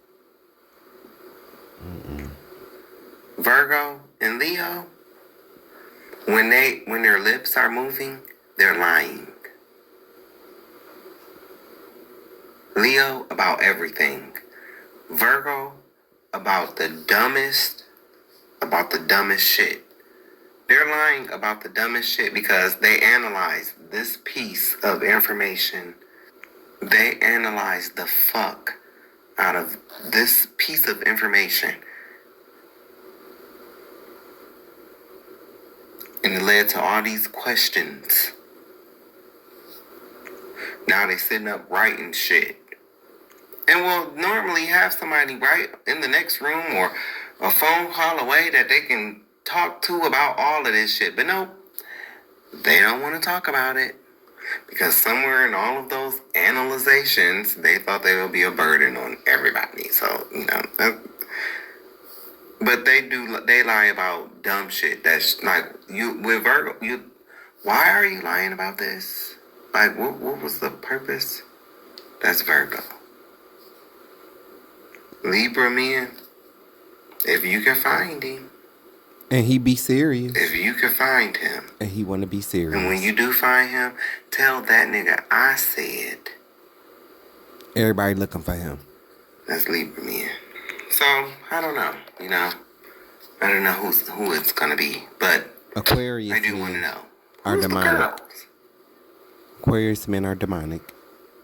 And I'm serious about Taurus. They have the biggest heads out of all the zodiac signs. Tauruses. Oh, watermelon head. Look at their foreheads. If their foreheads isn't big, then it's the back. But more than likely, it's the forehead. Yeah. Submarine size shit. Watermelon. And especially with the men, like, their foreheads are usually that big because that's where they put all of their massive, insecure, pompous ass egos. Mm-hmm. That's where they put it at, in their foreheads. Moving on. Somebody said a lot of racism too. Ding, ding, ding. Yes, it is. A lot of racism. A lot of BBC. I don't get you. I definitely don't get you black men that, play in this race play and you allow these white men to call you niggers. I know this is mean as fuck, and I know it's mean for me to say it, but, like, I don't want you to get lynched. I've learned from that, from saying shit like that, but I just wish it was like, I don't know, some way you run into some shit like that, and it's into some racist shit like that, to what our ancestors, like, had to go through. I guarantee you wouldn't be into race play and shit like that. And that's on the heterosexual side too, because it's on the heterosexual side. You black dudes, you'll have all this shit to say about gay people, but then you going to fuck this white man's white wife. You're entering into adultery.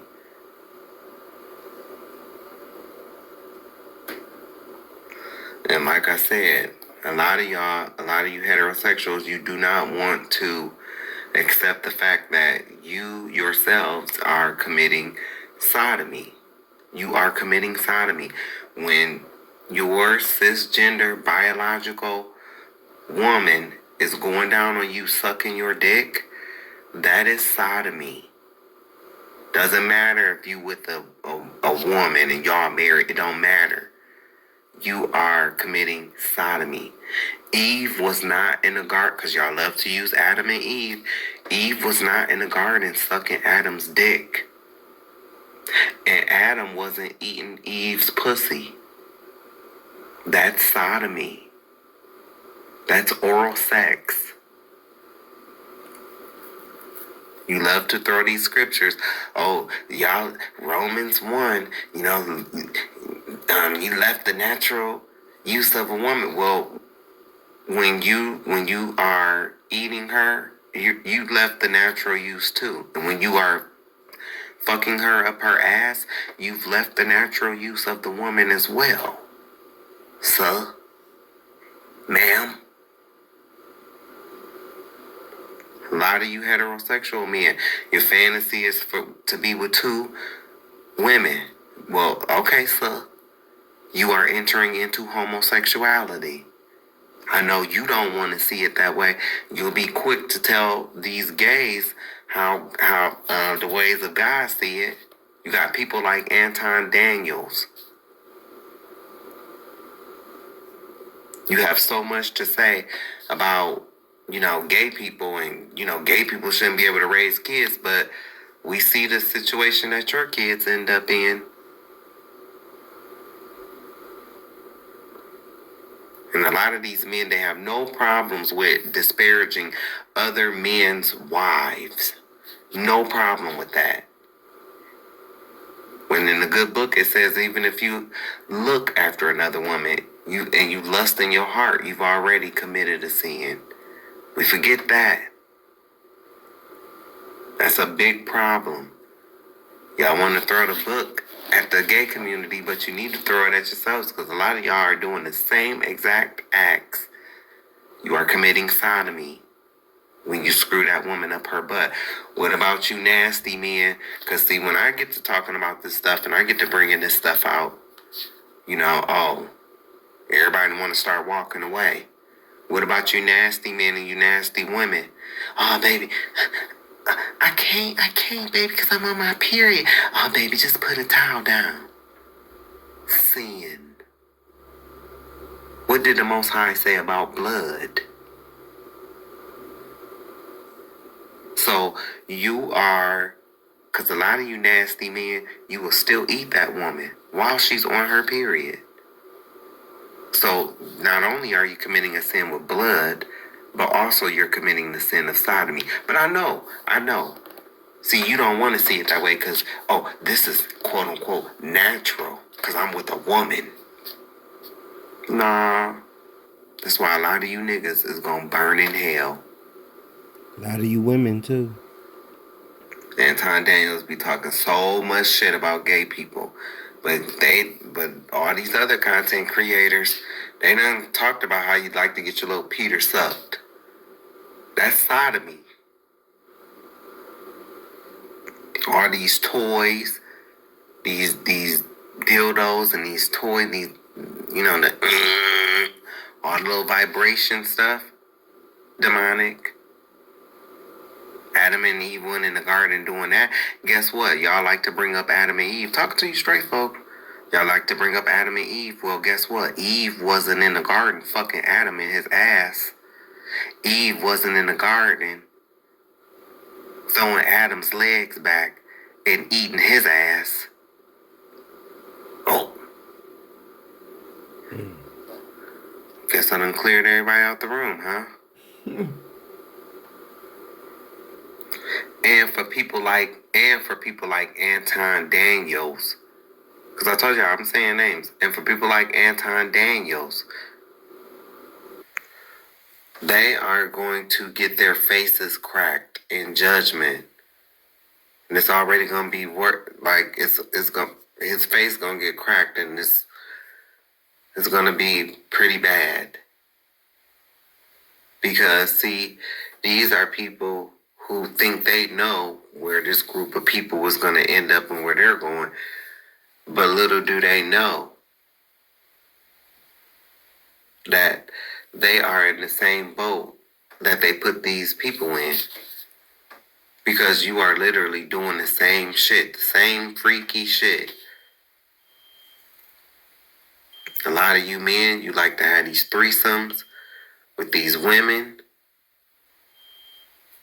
And and even though, yes, they might have did it, there could have been some hesitation there. They could be doing this for reasons, stupid reasons, but still reasons nonetheless, trying to make themselves better for you or appeal better to you, It could be something on that level. That's going to be brought up in judgment because, it's like she was coerced into it. Like, yeah, you still did it, so you'll have to pay for your sins, but that's going to be brought up. And a lot of heterosexuals, they just think they do no wrong. They think like, I can go create broken home after broken home after broken home after broken home, and nothing's going to happen. But it's wrong. And yes, I talked about zodiac signs. Ooh.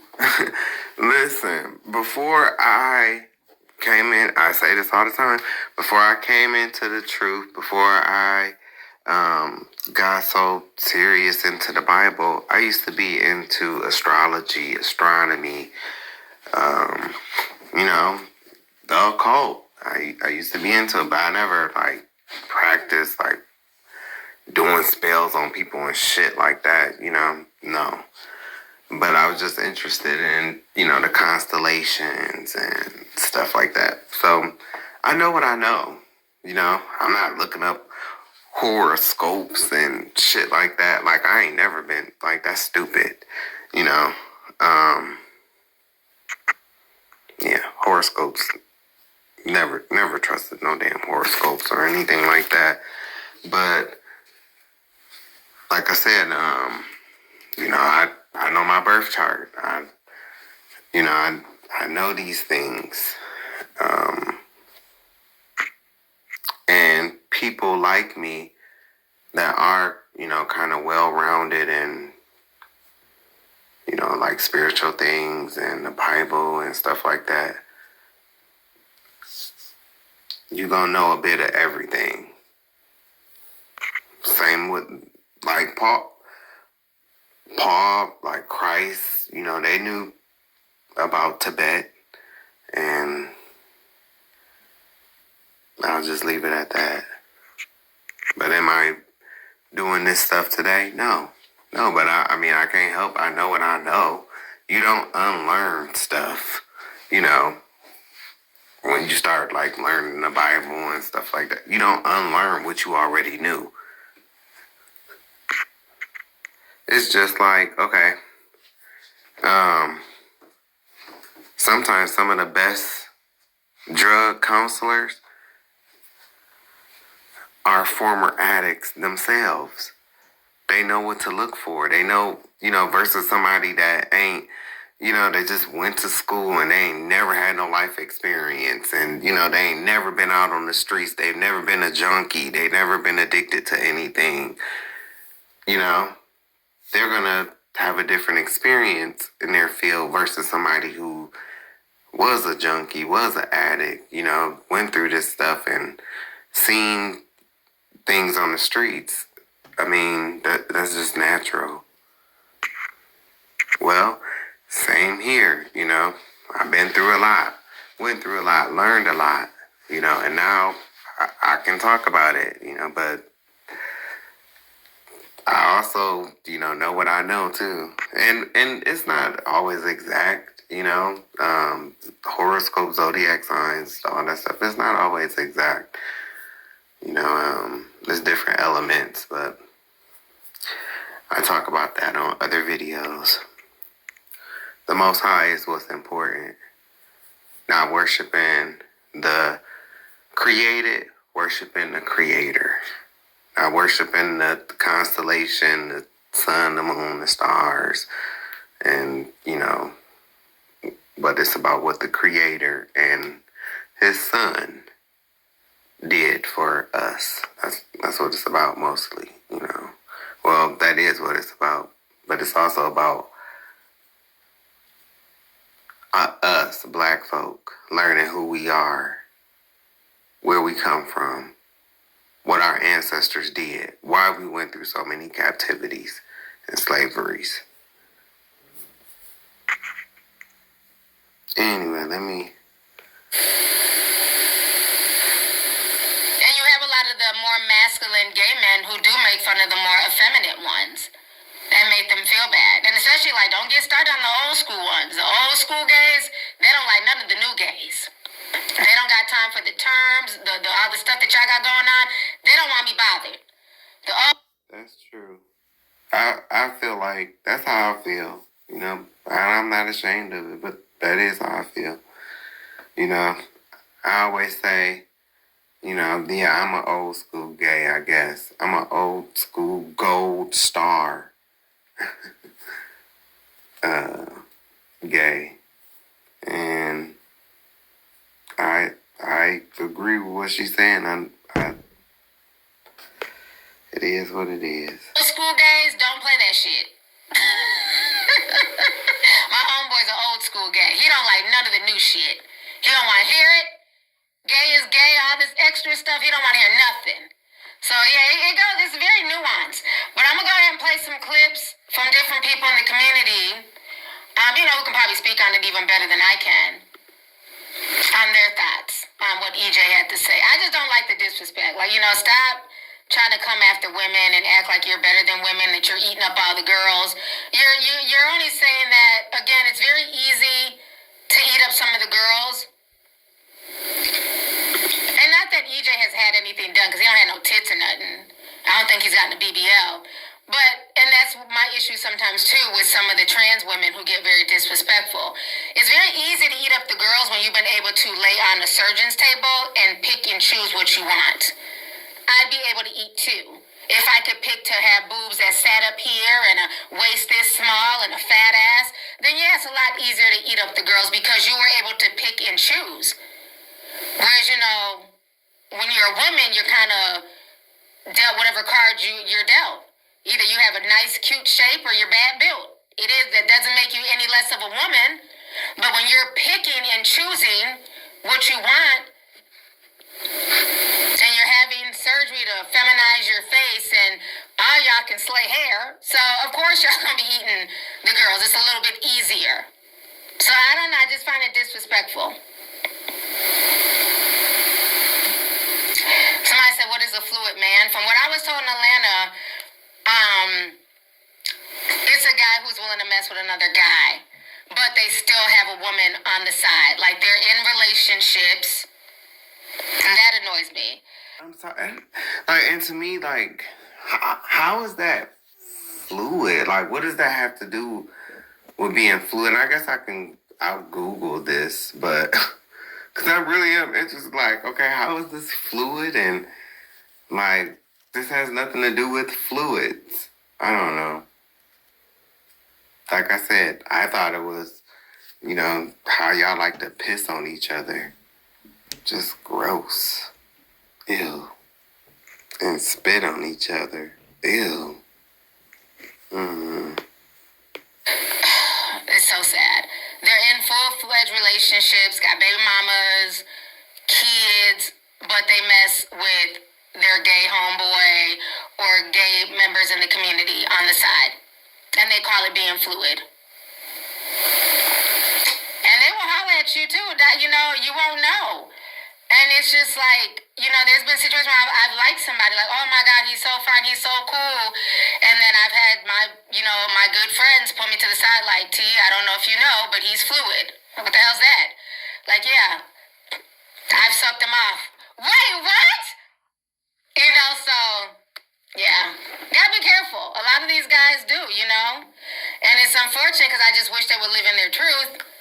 But yeah, it always sucks when you like somebody and then you find out, your gay friend done had a piece of that. It's like, well, damn, bitch, can you say something for me? Like, damn. Another one bites the dust. She's so damn silly, man. Like I said, they call it fluid, but back in the day, we just called it DL. But I guess the modern term now is fluid. They got all these new, politically friendly terms. So fluid is more friendly than DL because DL has a nasty connotation. But to me, it just comes off as DL. But they call it fluid. So yeah. Yeah. Oh, I've been highly disappointed in Atlanta many times where I'm like, oh, wow, because they come off as very masculine. Like, oh, what up, you'd be none the wiser. They come off as masculine, fine as hell, tall, nice body. And then you find out your homeboy done, topped them off. Well, what the fuck? Objection. Can you leave some of these guys for the straights? Can you leave us straights with something? It's a real thing. So now I just look from afar at this point, especially in Atlanta. Me too. I don't even go to Atlanta. No, thank you. Overpriced, overcrowded, overrated. I just peek from afar. It's a real thing. You'll be so heartbroken. You'll be so heartbroken, Jill. Alright, let's go ahead. Lando Romano has something to say. Let's watch Gotcha. Oh, hold on. Sorry. There you go. The baddest in the room. He's better than any other female in the room. Well, yes. If the room is empty, listen, EJ, I don't understand why the LGBTQ community is always trying to be in competition with women. Women is not in competition with us, especially if you up there trying to be a woman. You in woman's clothes, you in a dress.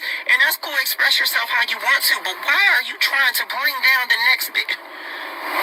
You better than them. Anybody with 2 sets of eyes know that's not true. I don't know what land of delusion you reside in, but you best check the mailbox. The brochure said false advertisement. That is not true. That is incorrect. Okay, thank you. EJ Johnson said he is the baddest in the room. So, he went in. He said, yeah, no, sir. Absolutely not. Let me see. I got a few other ones here.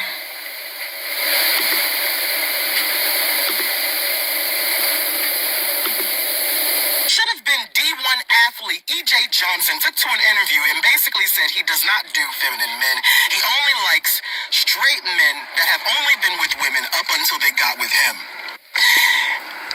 Ugh. I'm sorry I had to get that out of the way, because what the fuck are you talking about? First of all, those aren't straight men. If you aren't familiar with the gay community or with anything, those are what we call DL men. So let me explain to you what this actually is. This is what he's displaying is called internalized homophobia. Okay? Now this comes about from 1 of 2 reasons. One, your family does not actually accept you, and it took a lot for them to come around, or they still haven't. So you were raised by a strong, heavily Christian family. So now those ideals are stuck into your mind. The closer you get to heteronormative behavior, the more safe you feel on the inside. We can't also forget that misogyny is a really big issue when it comes to femininity. People think misogyny just means you hate women. No.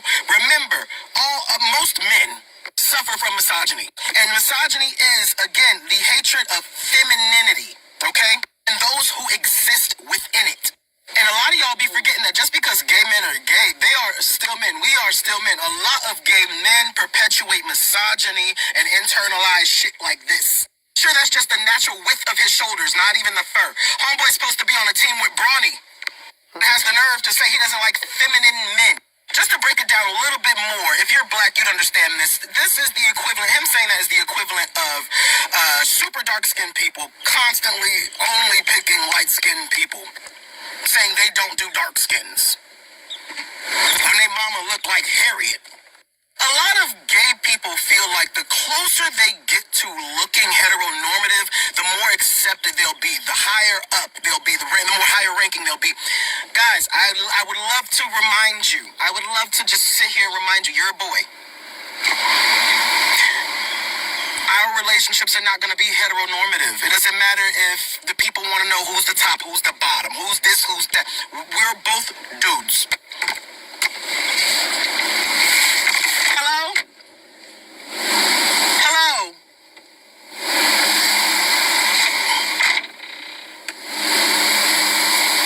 Me personally, I'm a princess, and I love my soft feminine prince.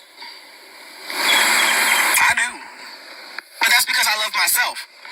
And I love femininity and masculinity and all of the energies because they're all divine, depending on how you use them. They're energies. That's it.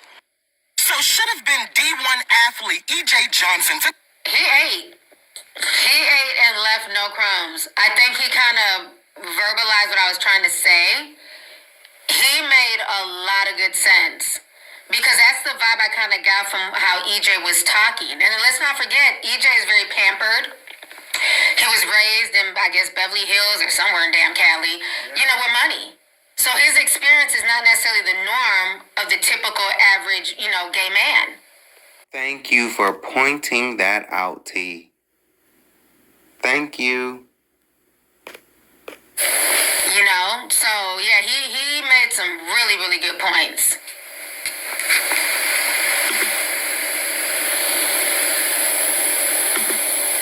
Okay, then Funky Dineva, I didn't get to watch all of this, but I did see that he said something as well, so let's see what Funky had to say also.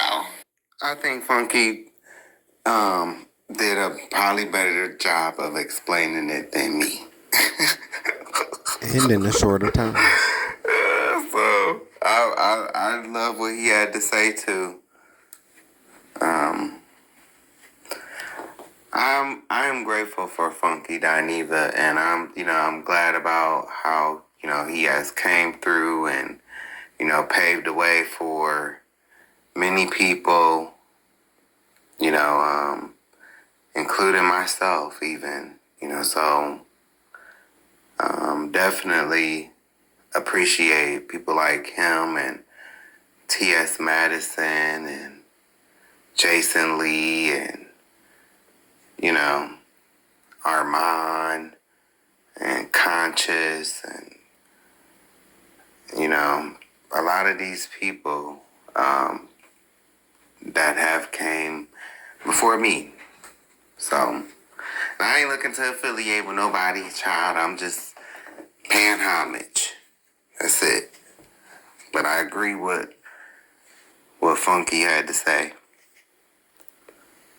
Lot to unpack. So, first thing first, I don't know if many of you guys are aware, but in the gay community, there is a premium placed on masculinity or straight presenting, straight acting guys.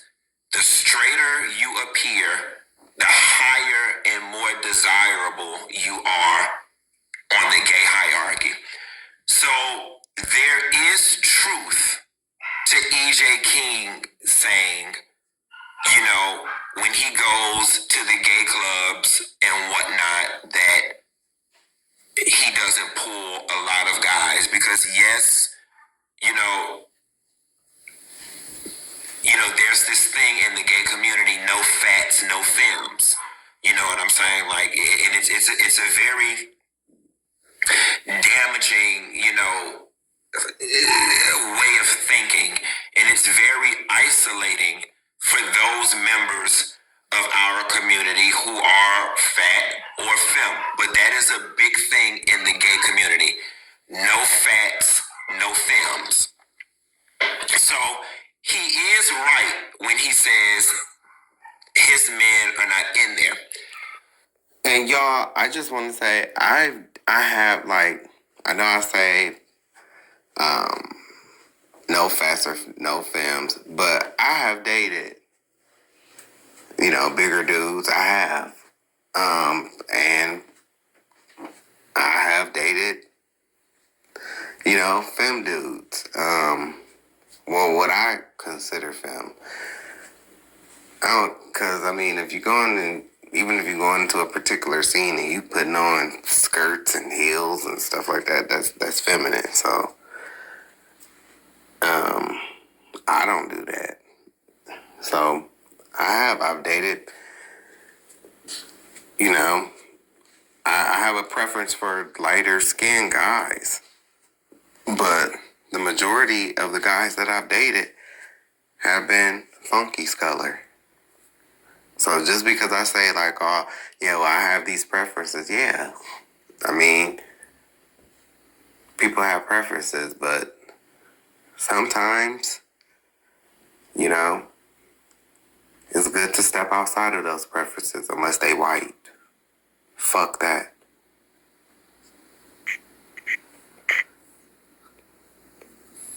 The problem where I take exception with E.J. King in this interview is that you really spouted out a side word salad of bullshit, right? To the degree that, you don't like labels, but you date straight men and straight. And I think the reason that it bothers me is because there is this fascination in the gay community with the thought process of pulling a straight dude or trade. There's nothing that grinds my gears more than when I am in a gay space and somebody will be like, oh yeah, because last night I hooked up with this straight nigga. Or this my straight piece right here. Oh yeah, this my straight piece. He got he's straight. And the reality of the situation is, for somebody who doesn't like labels, but y'all love when y'all can go brag to y'all friends that you pulled a straight dude, there is something that made you light up. There is something that made you light up when you said you like being in the straight spaces, and that's when you get your hollers and you lit up. That's the part that I don't like. And maybe that's just my personal problem, and maybe I just have to get over it. But I just don't understand what these delusions are that some of you gays feed yourself, because honestly and truthfully, when you do hook up with these straight guys, y'all are both two people playing in fantasy land. The reality of the situation is, EJ, you have a deep down desire to feel like fish. You want to feel pussy. You want to feel fishy, okay? And there's no greater way in your mind, and it's slightly delusional in my opinion, there's no greater way for you to feel fishy than for you to be in the spaces with real fish and you able to pull the same guys that real fish is able to pull. But the reality of the situation is, you've pulled a coward. You've pulled and you've convinced yourself to be attracted to these type of men. I have a question, and I told Carlos on text message that I was a little pissy with him because he didn't challenge some of this. And one of the questions that I would have asked is, if you pull straight men, then are these men willing to be seen in public with you?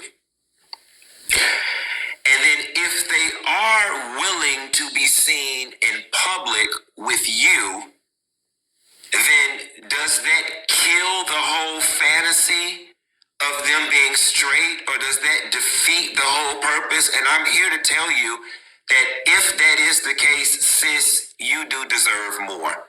You deserve more than that. Now, I completely sympathize with you and empathize with you, because I know your experience in the gay club, the girls probably ain't been checking for you. But when you pull these straight men out of these straight places, like, are they willing to be seen in public with you? Then the second thing that we have to ask ourselves, EJ, is because number one, let's just stop calling them straight. They're on the down low and they're not comfortable with their sexuality. And you can dress it up as, I don't want to hide behind labels, all you want. You can dress it up like that all you want. But the fact of the matter is, they're not comfortable with their sexuality because they're not out. And they're not out with you. And they're in the straight places. Okay, so is it the thrill? Does it make you feel good that, you know what I'm saying, oh, he looking at her and he looking at me? And you know what? A lot of that is deep-seated trauma, in my personal opinion, that I'm not qualified to diagnose. I feel like a lot of that is deep-seated trauma, in the sense that, you know what I'm saying? You even said, I don't like gay guys. It always bothers me. It always bothers me to a degree when the most feminine of the community say shit like, I don't like gay guys. Because, and I always wonder, like, okay, do the guys, like, do the men, or like, do people see like that side, what he just said, when they do that? Like, do they see when they do that shit? Cause it's like, you will see it and like, won't nobody too much say nothing. But let a man, and I'm not saying me, take me out of the picture, but let one of these mask presenting guys say that shit. And they will have a field day on Gay Magazine. Not to throw Gay Magazine under the bus. Love Gay Magazine, proud of them. But I'm just saying, okay? They will be writing their think pieces. It will be very hateful. But they can do that shit all day.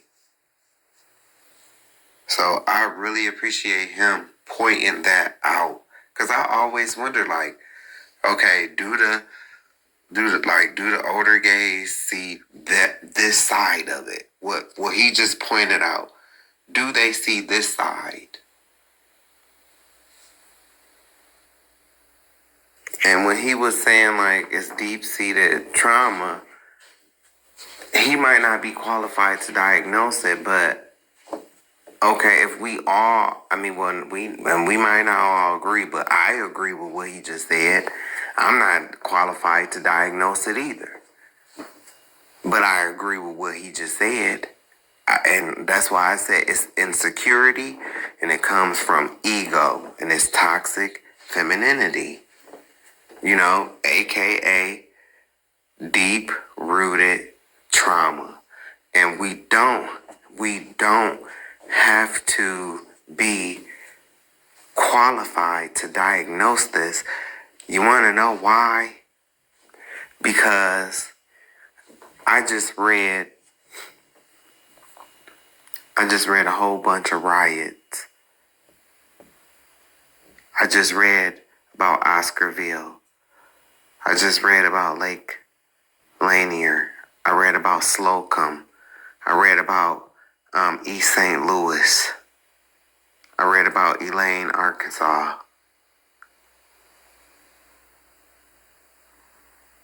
Okay? I read about these events. I didn't just, copy and put it on the little AI and let the AI. No, I read about it. That's why I did it.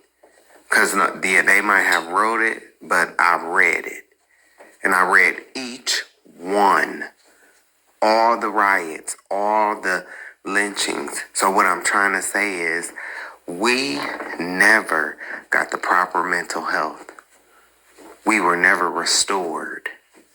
That deep-rooted trauma was passed down from slavery, from generation to generation to generation, through black codes, through Jim Crow laws, through segregation, through redlining, through all the riots that has been passed down.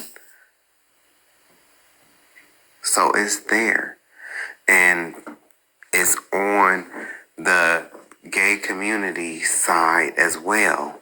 And I'm sorry, I've talked about this before, but in these scenes, like the ballroom scene and the pageant scene, when it's Willie Lynch, read the Willie Lynch letter, and then look at the competition, how they have the women going against the men, the older going against the younger, which will be like icons, and going against the legends or the statement of stars. The color, light face versus dark face. Big runway versus little runway.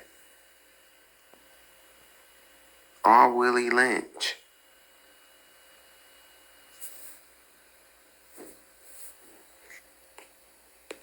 That's some. In the sense that, you know what I'm saying? You even said, I don't like gay guys. It always bothers me. It always bothers me to a degree when the most feminine of the community say shit like, I don't like gay guys.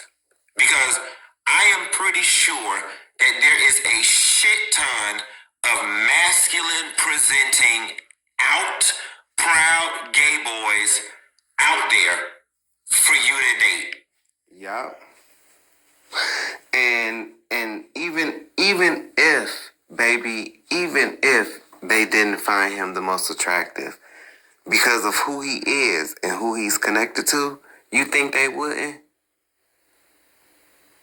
Now, if he wasn't who he is and, you know, who he's connected to, then, of course. But even, you know, that's a plus. So.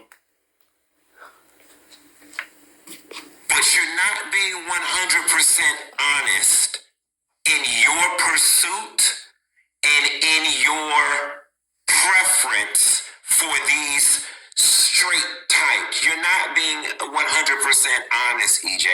And the reason why I'm able to say that without even knowing you is because this disease runs rampant in the gay community, especially amongst the feminine type.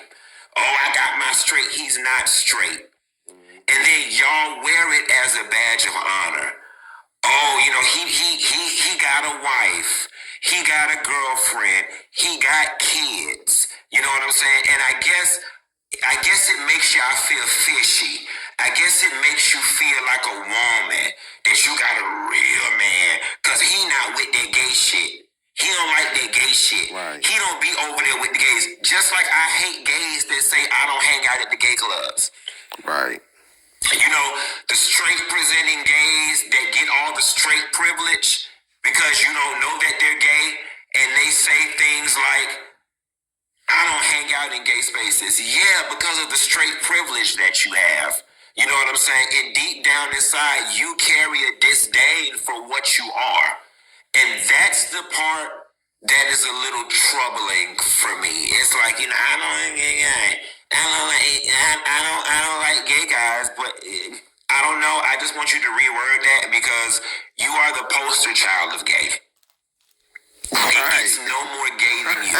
It doesn't. It gets no more gay than you. Now, if you want to have a conversation about masculine energies linking up with feminine energies, then we can have that conversation. But there's a way to have that conversation without making it about, I prefer straight guys. Because that word salad that you gave us was a classy-based way of you saying what I just conveyed without you getting read on the internet. But those of us seasoned girls, those of us seasoned gays, we see that shit for what it is. We see that shit for what it is. You want to feel like fish, okay? You want to feel like fish. Big feet, big hands, short skirts and all. And that illusion of them being straight men makes you feel fishy. And it makes you feel exceptional. You're an exception from the rest of the gays. I'm not like that. And listen, you know, part of it may have to do with the fact of the circles that you walked in and the way you've grown up and been a billionaire's child and all of these other things. But it's giving, in closing, EJ is giving a real self-hate teeth. It's giving a real self-hate teeth. It is. Because there are lots of buff, muscular, straight presenting gay men that are into that feminine energy. Yes, I got homeboys that will not date a butch queen or a butch boy at all. That they love feminine boys. Yeah. So I can't tell you what your experience is. I haven't walked a mile in your big ass shoes, but I also know bullshit when I see it. And that which you gave us was a whole word salad of bullshit. And I'm going to close by saying this. You think that shit is cute until your safety gets compromised. And I'm going to leave it at that. You think that shit is cute until your safety gets compromised. And I'm gonna leave it at that. That's some real ass shit. Bitch, I love a gay club. I don't go to clubs no more. Like, period. But I've said why. See, y'all lucky. You know, you in Miami, you in Atlanta, bitch, you in Houston. Ooh, bitch, you was lucky. You are so fucking lucky. You don't even know. Bitch, go out and have a good time for me. Okay? I'm gonna tell you about these clubs here. These motherfucking clubs up here where I live at. These are not black people. These are not black people. Okay? They look black, but they're not black. And then they allow the straight people to come into the bars. And see, I've told this story many, many, many times. So here, they have this bar called the Gay 90s, right? That's the black gay bar. And they have a quote-unquote white gay bar where they do the, you know, that kind of music. That's called the saloon. And then they have a few other bars, you know. And I just don't like that shit. I don't like that shit. I cannot get jiggy with this shit. I can't. Okay? I can't do the I cannot do it. Okay? I need to hear some music is a natural high. Turn me up, Mr. DJ, turn me up. Man, I miss the woodwork, the post, innuendo. I miss those times. The strong arm parties, tangent gallery parties. Like, I miss those times. There's nothing like that here. Nothing. Okay? Just white male.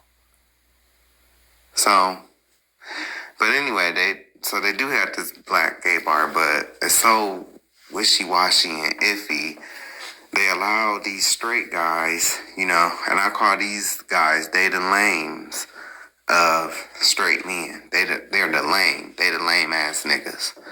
Cause it's the straight bar around the corner called the Gold Room. So that's where all the, you know, popular people, quote unquote, in the city be. And so, you know, these is the guys that can't pull no girls from there. So they come to the 90s. And I don't know if it's still like that. I haven't been in a good while. And it's been some years. And so, but the last time I was there, one of the last few times I was there, it was a group of girls that was there.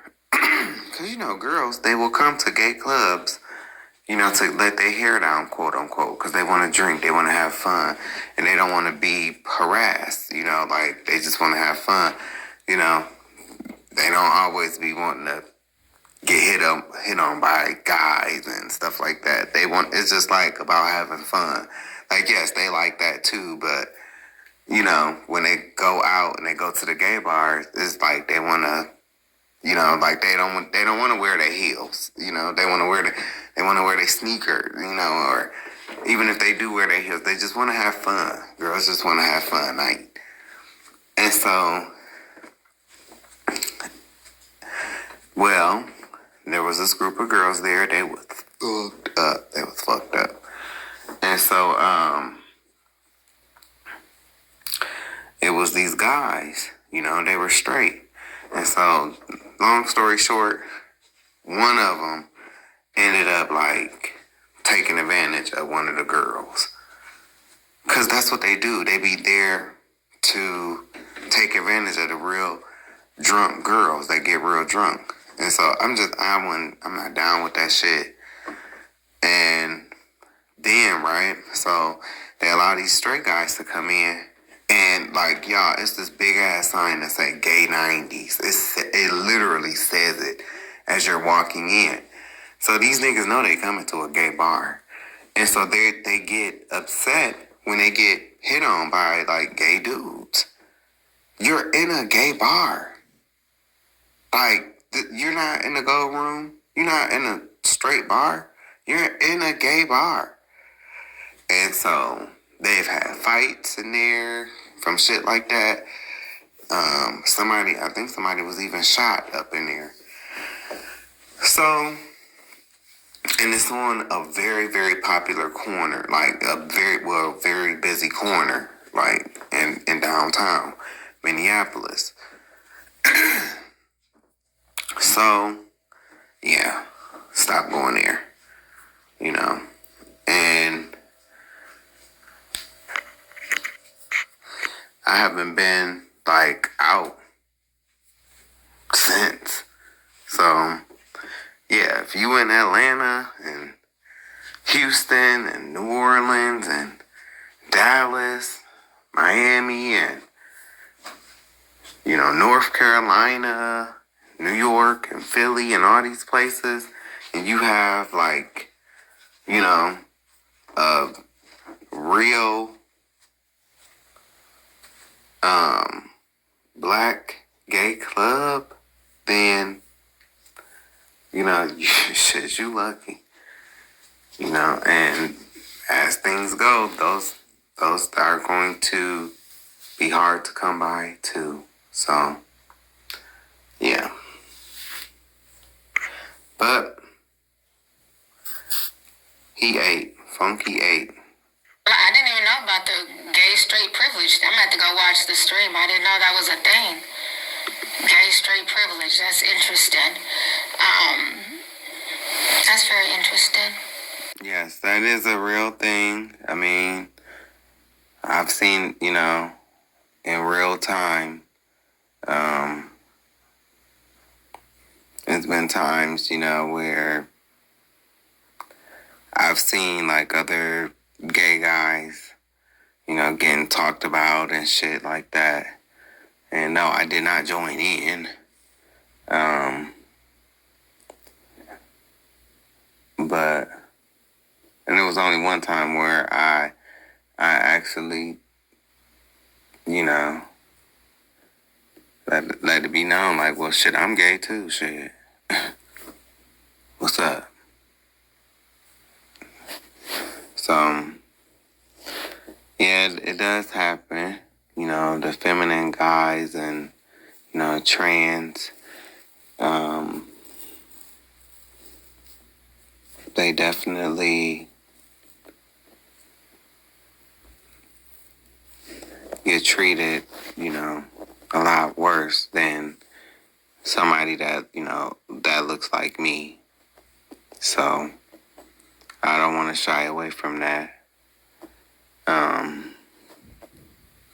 Because they do go through it. They get teased, they get bullied at higher rates than somebody like me, So I do recognize that.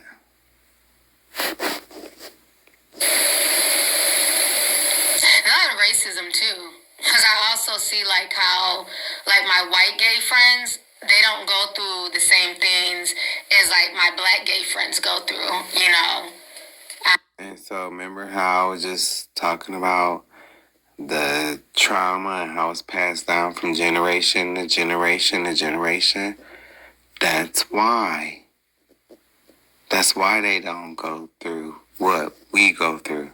That's why, because their ancestors was the ones passing on the trauma to us.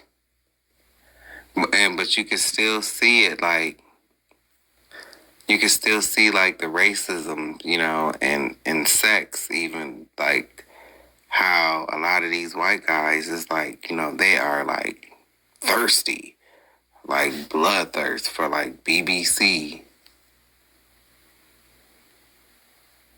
That stems from somewhere.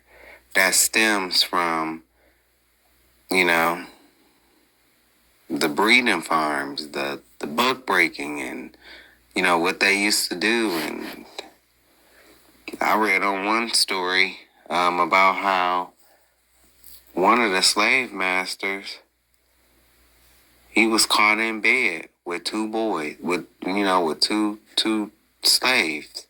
They caught him.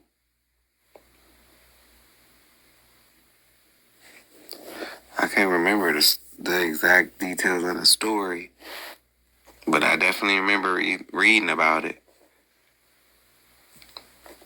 But yeah, I think EJ pissed a lot of people off with that, and I never understood that too. The whole I don't like being around other gays, and I get it. Sometimes we know the gay community can be messy. Some people can be mean and stuff like that. But it comes off like when black people say, I don't like being around other blacks, or when we say like a lot of derogatory things towards our own community, or like somebody like the other guy said, when dark skinned people like I don't date other dark skinned people, but then that person is black as hell, but they don't like dark skinned women. So it's giving that. It's giving that. This happened back in 2023. This was another trans person, and White. the name was Audrey Hale. Now, look right here, misinformation and bias. This is what I want to point out. In the aftermath of both the Minneapolis and Nashville shootings, right-wing commentators and politicians used the shooter's gender identity to spread misinformation and reinforce negative stereotypes about the transgender community. I'm not lying.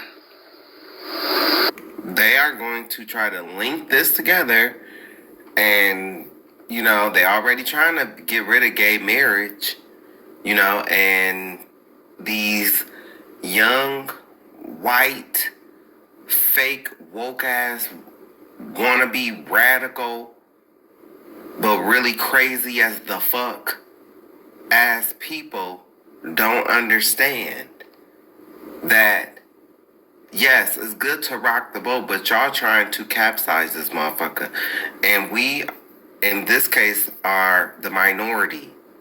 It's only 2% of men that's that's homosexual. I believe out of black and white. It's only like 2%. Trans and TQI, that's 1% of the population. You're 1%. You're like an ant trying to topple over an elephant. What you think is going to happen? These people are going to use the behaviors of these Mayo, radical, fake woke, fake radical, people. They're going to use their behaviors to punish the LGBTQIA. And guess who's going to be tied to that? The black people. Because you got a lot of y'all dumbasses in the black LGBT. You be wanting to defend these people. Even though they will not defend you. But you want to run to their rescue. I'm not lying. Shooter was 28 years old and a former student at Covenant School, a small Presbyterian church elementary school in Nashville. Audrey Hale, now identified by police as the person who shot through a locked door to get into the school about 10:30 this morning. A 5-officer team went straight to the gunfire on the second floor here at Covenant School and killed the intruder, who was armed with an AR-style rifle, an assault-style pistol, and a handgun. At least 2 of them legally obtained, according to authorities. Even though it appears to have been a rapid police response, 3 adults and 3 children were killed before officers could end the incident. The children, a pair of 9-year-olds and 1 child turning 9, and among the adults, a janitor, a substitute teacher, and the head of the school, 60-year-old Catherine Kuntz. See, let me tell you something. May this lady rest in peace. May the victims of this place rest in peace. But let me tell y'all something.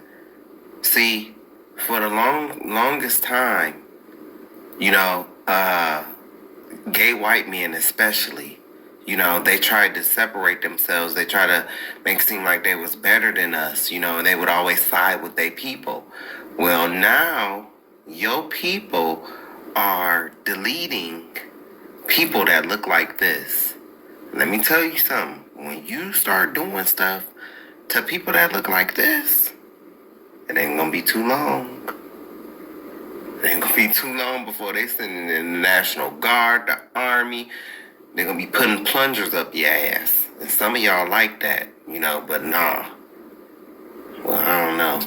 Let me not even go there, because some of y'all like that shit. That's what I usually say to straight people. But, in this case, we'll strike that from the record. Just go ahead and skip it. But seriously, no. When you start doing stuff to this type of person that look like this on my screen, baby, you better get ready. Okay? And this lady was a teacher. Y'all don't know what y'all asking for. Y'all have gotten that part of the LGBTQIA. I told y'all this was nothing but a hijacking. It was nothing but a hijacking, and the movement was hijacked by these Cody bitches and these people that's doing this stuff. Okay? Police say they found a horrific crime scene. We know and believe that entry was gained through shooting through one of the doors, is how they actually got into the school. But as today's shooting in Nashville, Tennessee demonstrates, there is more work to be done. The fact that this is a daily occurrence in America is unconscionable. In Washington, this latest school mass shooting... By who though? You know what, Savage? That's a good question. Who? You know me, I love to ask, who? Who is that? And even right here, see this motherfucker, you reading from your little paper, but you're trying to deflect. The people that keep doing this stuff, the people that keep shooting up stuff, the people that they look like you. They don't look like me. They look like you. Could be your grandkids. I love this guy.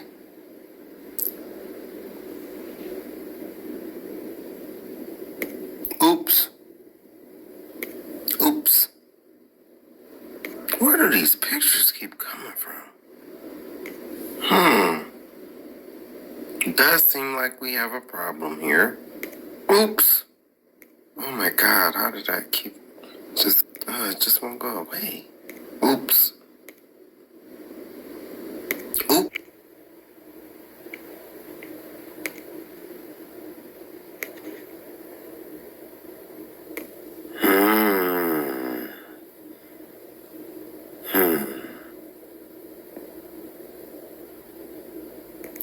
Here we go. This is the picture that I was looking for. Y'all, I'll never forget when I first shared this picture, they deleted my post, and I got put on when we used to talk about Facebook jail. Yeah, I got put in Facebook jail for 30 days for this picture.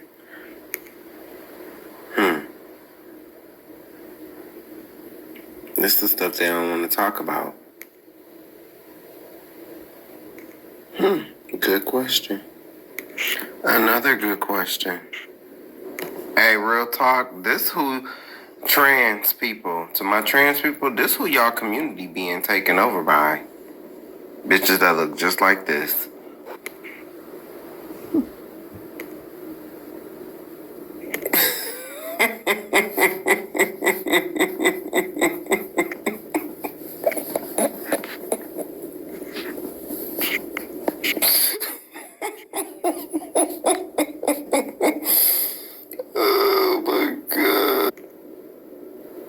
Because these are puppets. These people pull the strings of the puppets that I just showed you. These people. These people at the bottom pull the strings. These people at the bottom, right? This is a damn good question. 'Cause they're not the people who left out of Egypt with Moses.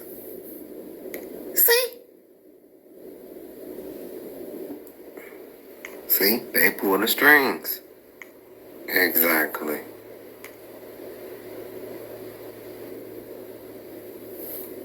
You ain't gonna learn this in school. They don't want you to go past 1619. Damn sure don't want you to go to 70 AD. This their history.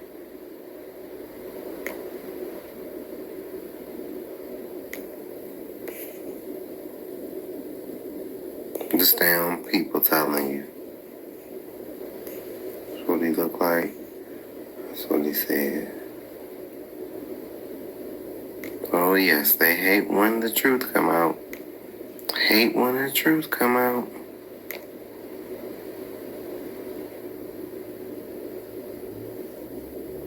Receipts. Truth. These are not the people who left out of Egypt with Moses. Those people was black. Today's shooting in Nashville, Tennessee demonstrates there is more work to be done. The fact that this is a daily occurrence in America is unconscionable. In Washington, this latest school mass shooting By who, though? to the Senate By floor. who? Illinois Senator Dick Durbin. We need to pass more reform to keep guns out of dangerous hands and to keep our children safe. With the shooter, 28-year-old Audrey Hale, dead, tonight investigators Another white converge on the bitch. home where the graphic artist lived. They have found... Look. I don't understand.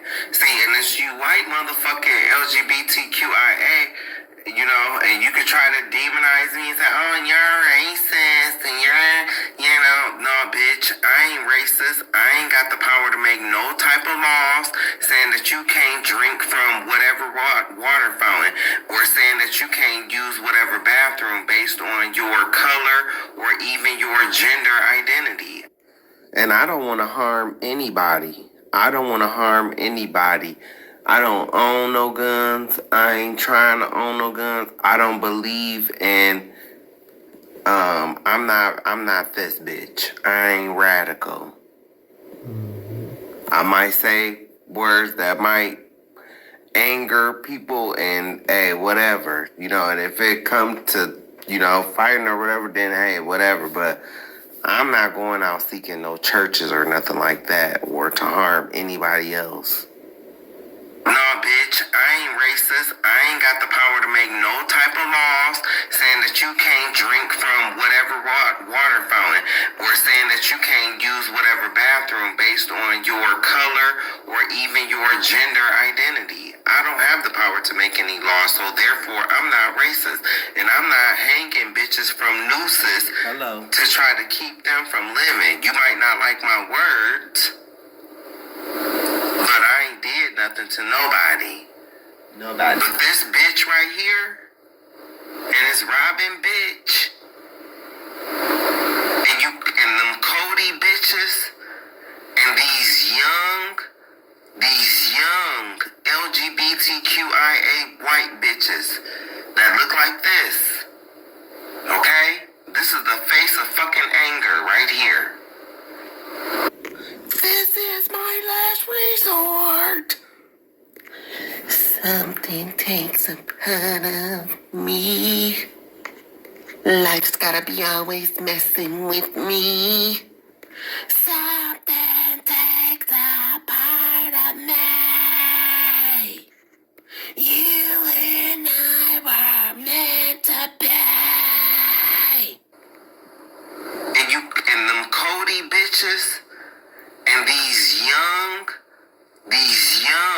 LGBTQIA white bitches that look like this. Okay? This is the face of fucking anger right here. You oughta know. That look just like this bitch.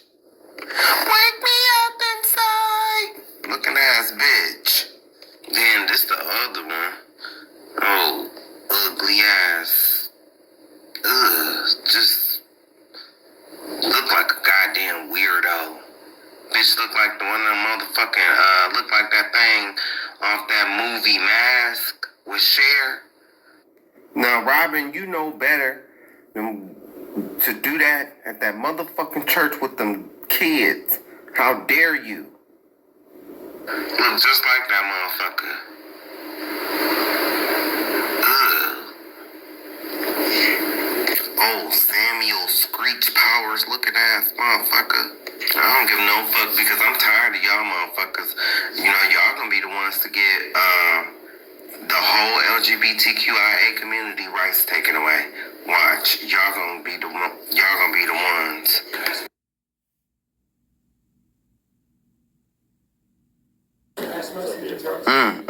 They're gonna try to demonize the trans community for this. So but it's always them white trans. It's always them white trans. You guys can hear me in the control room still. The If we can white back up and show LGBTQIA the sound attached when the shooter is talking. Are you black able to do ones that? just trying to live our lives. They gonna look crazy motherfucker.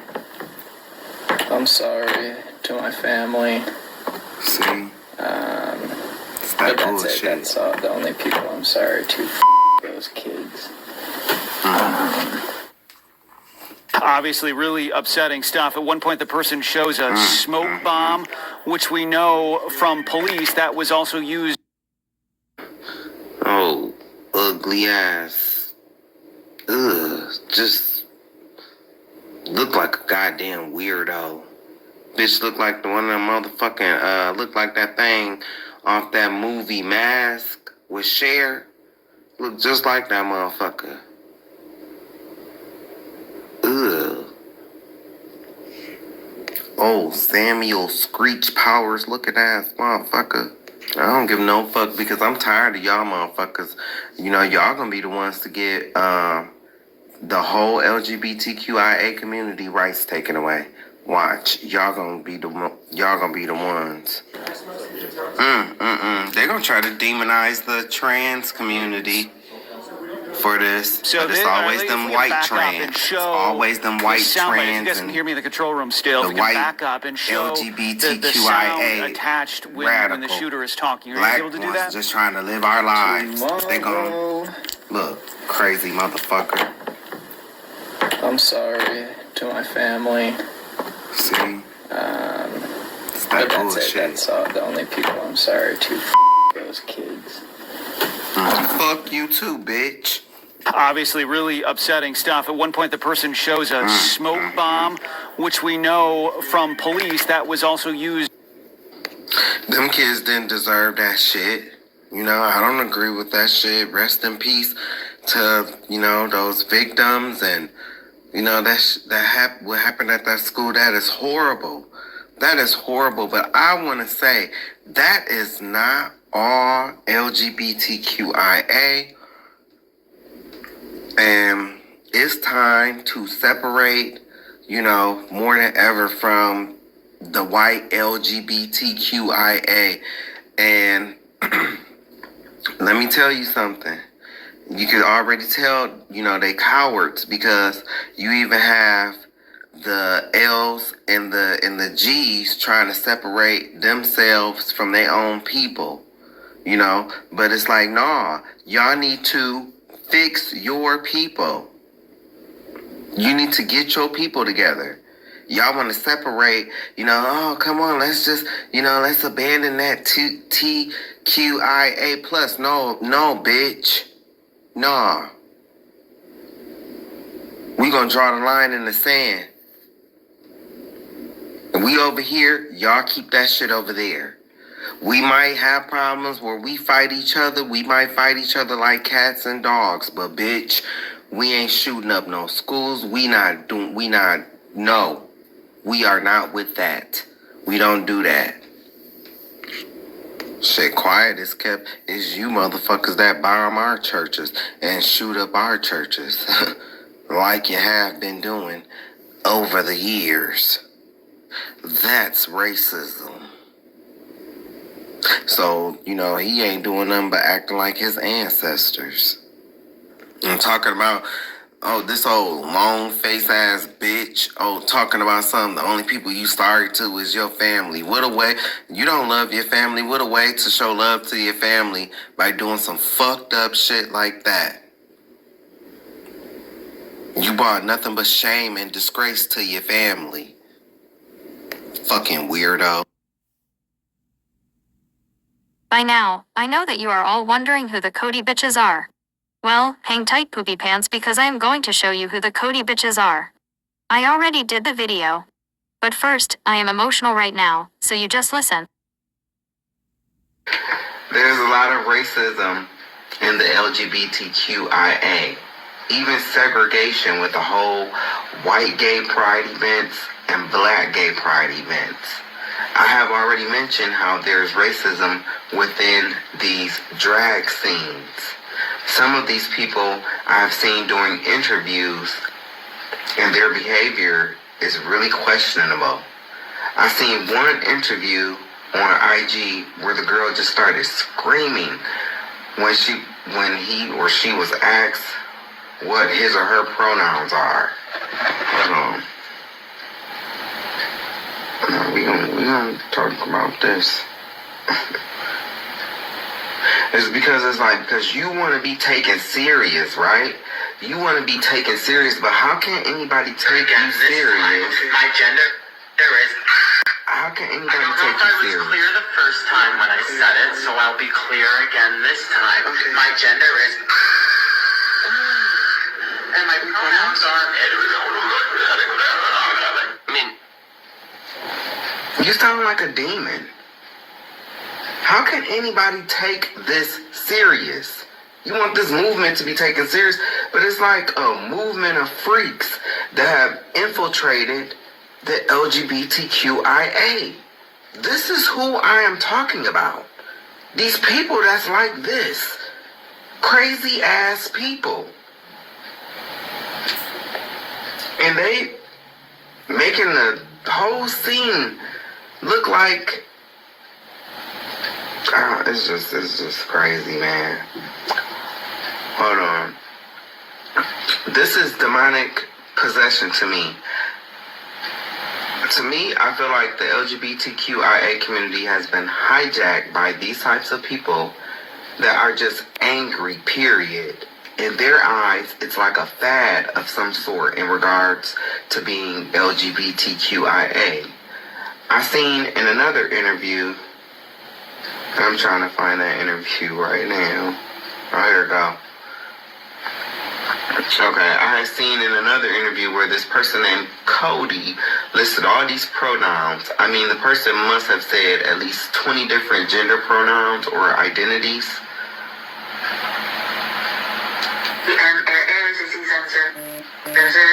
Cody pronouns or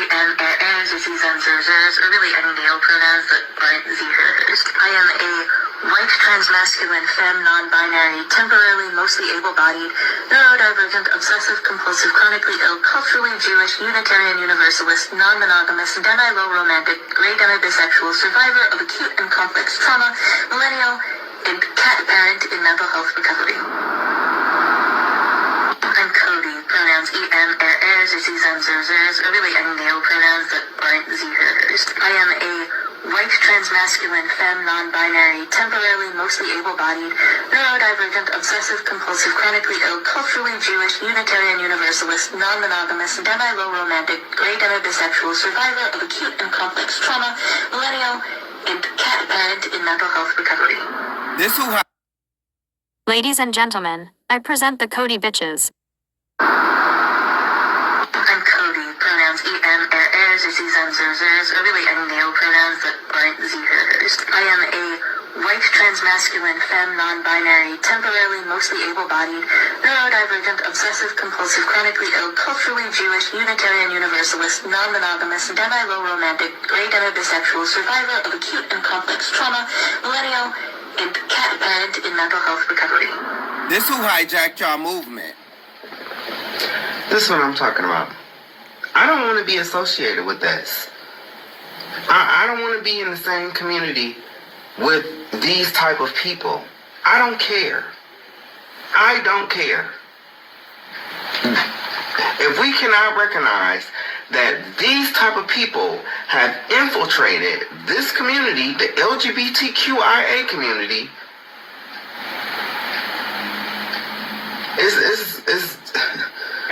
What the hell is a white trans masculine femme? How are you masculine and femme at the same damn time? Demi-low romantic? Or gray demi-bisexual? It was the cat parent and mental health recovery that took me out. All these terms are just confusion trying to explain confusion. Like I said, I will respect people's pronouns in regards to calling trans women / men she and he, but all this other foolishness can miss me. I don't feel all trans women are against women, but I am also not going to act like it doesn't exist either. I have seen and personally been around some trans women who do feel like they are better than women for whatever reason. I don't think it is fair that transgender women are allowed to compete against real women in sports. That is wrong, and I don't support that. I do think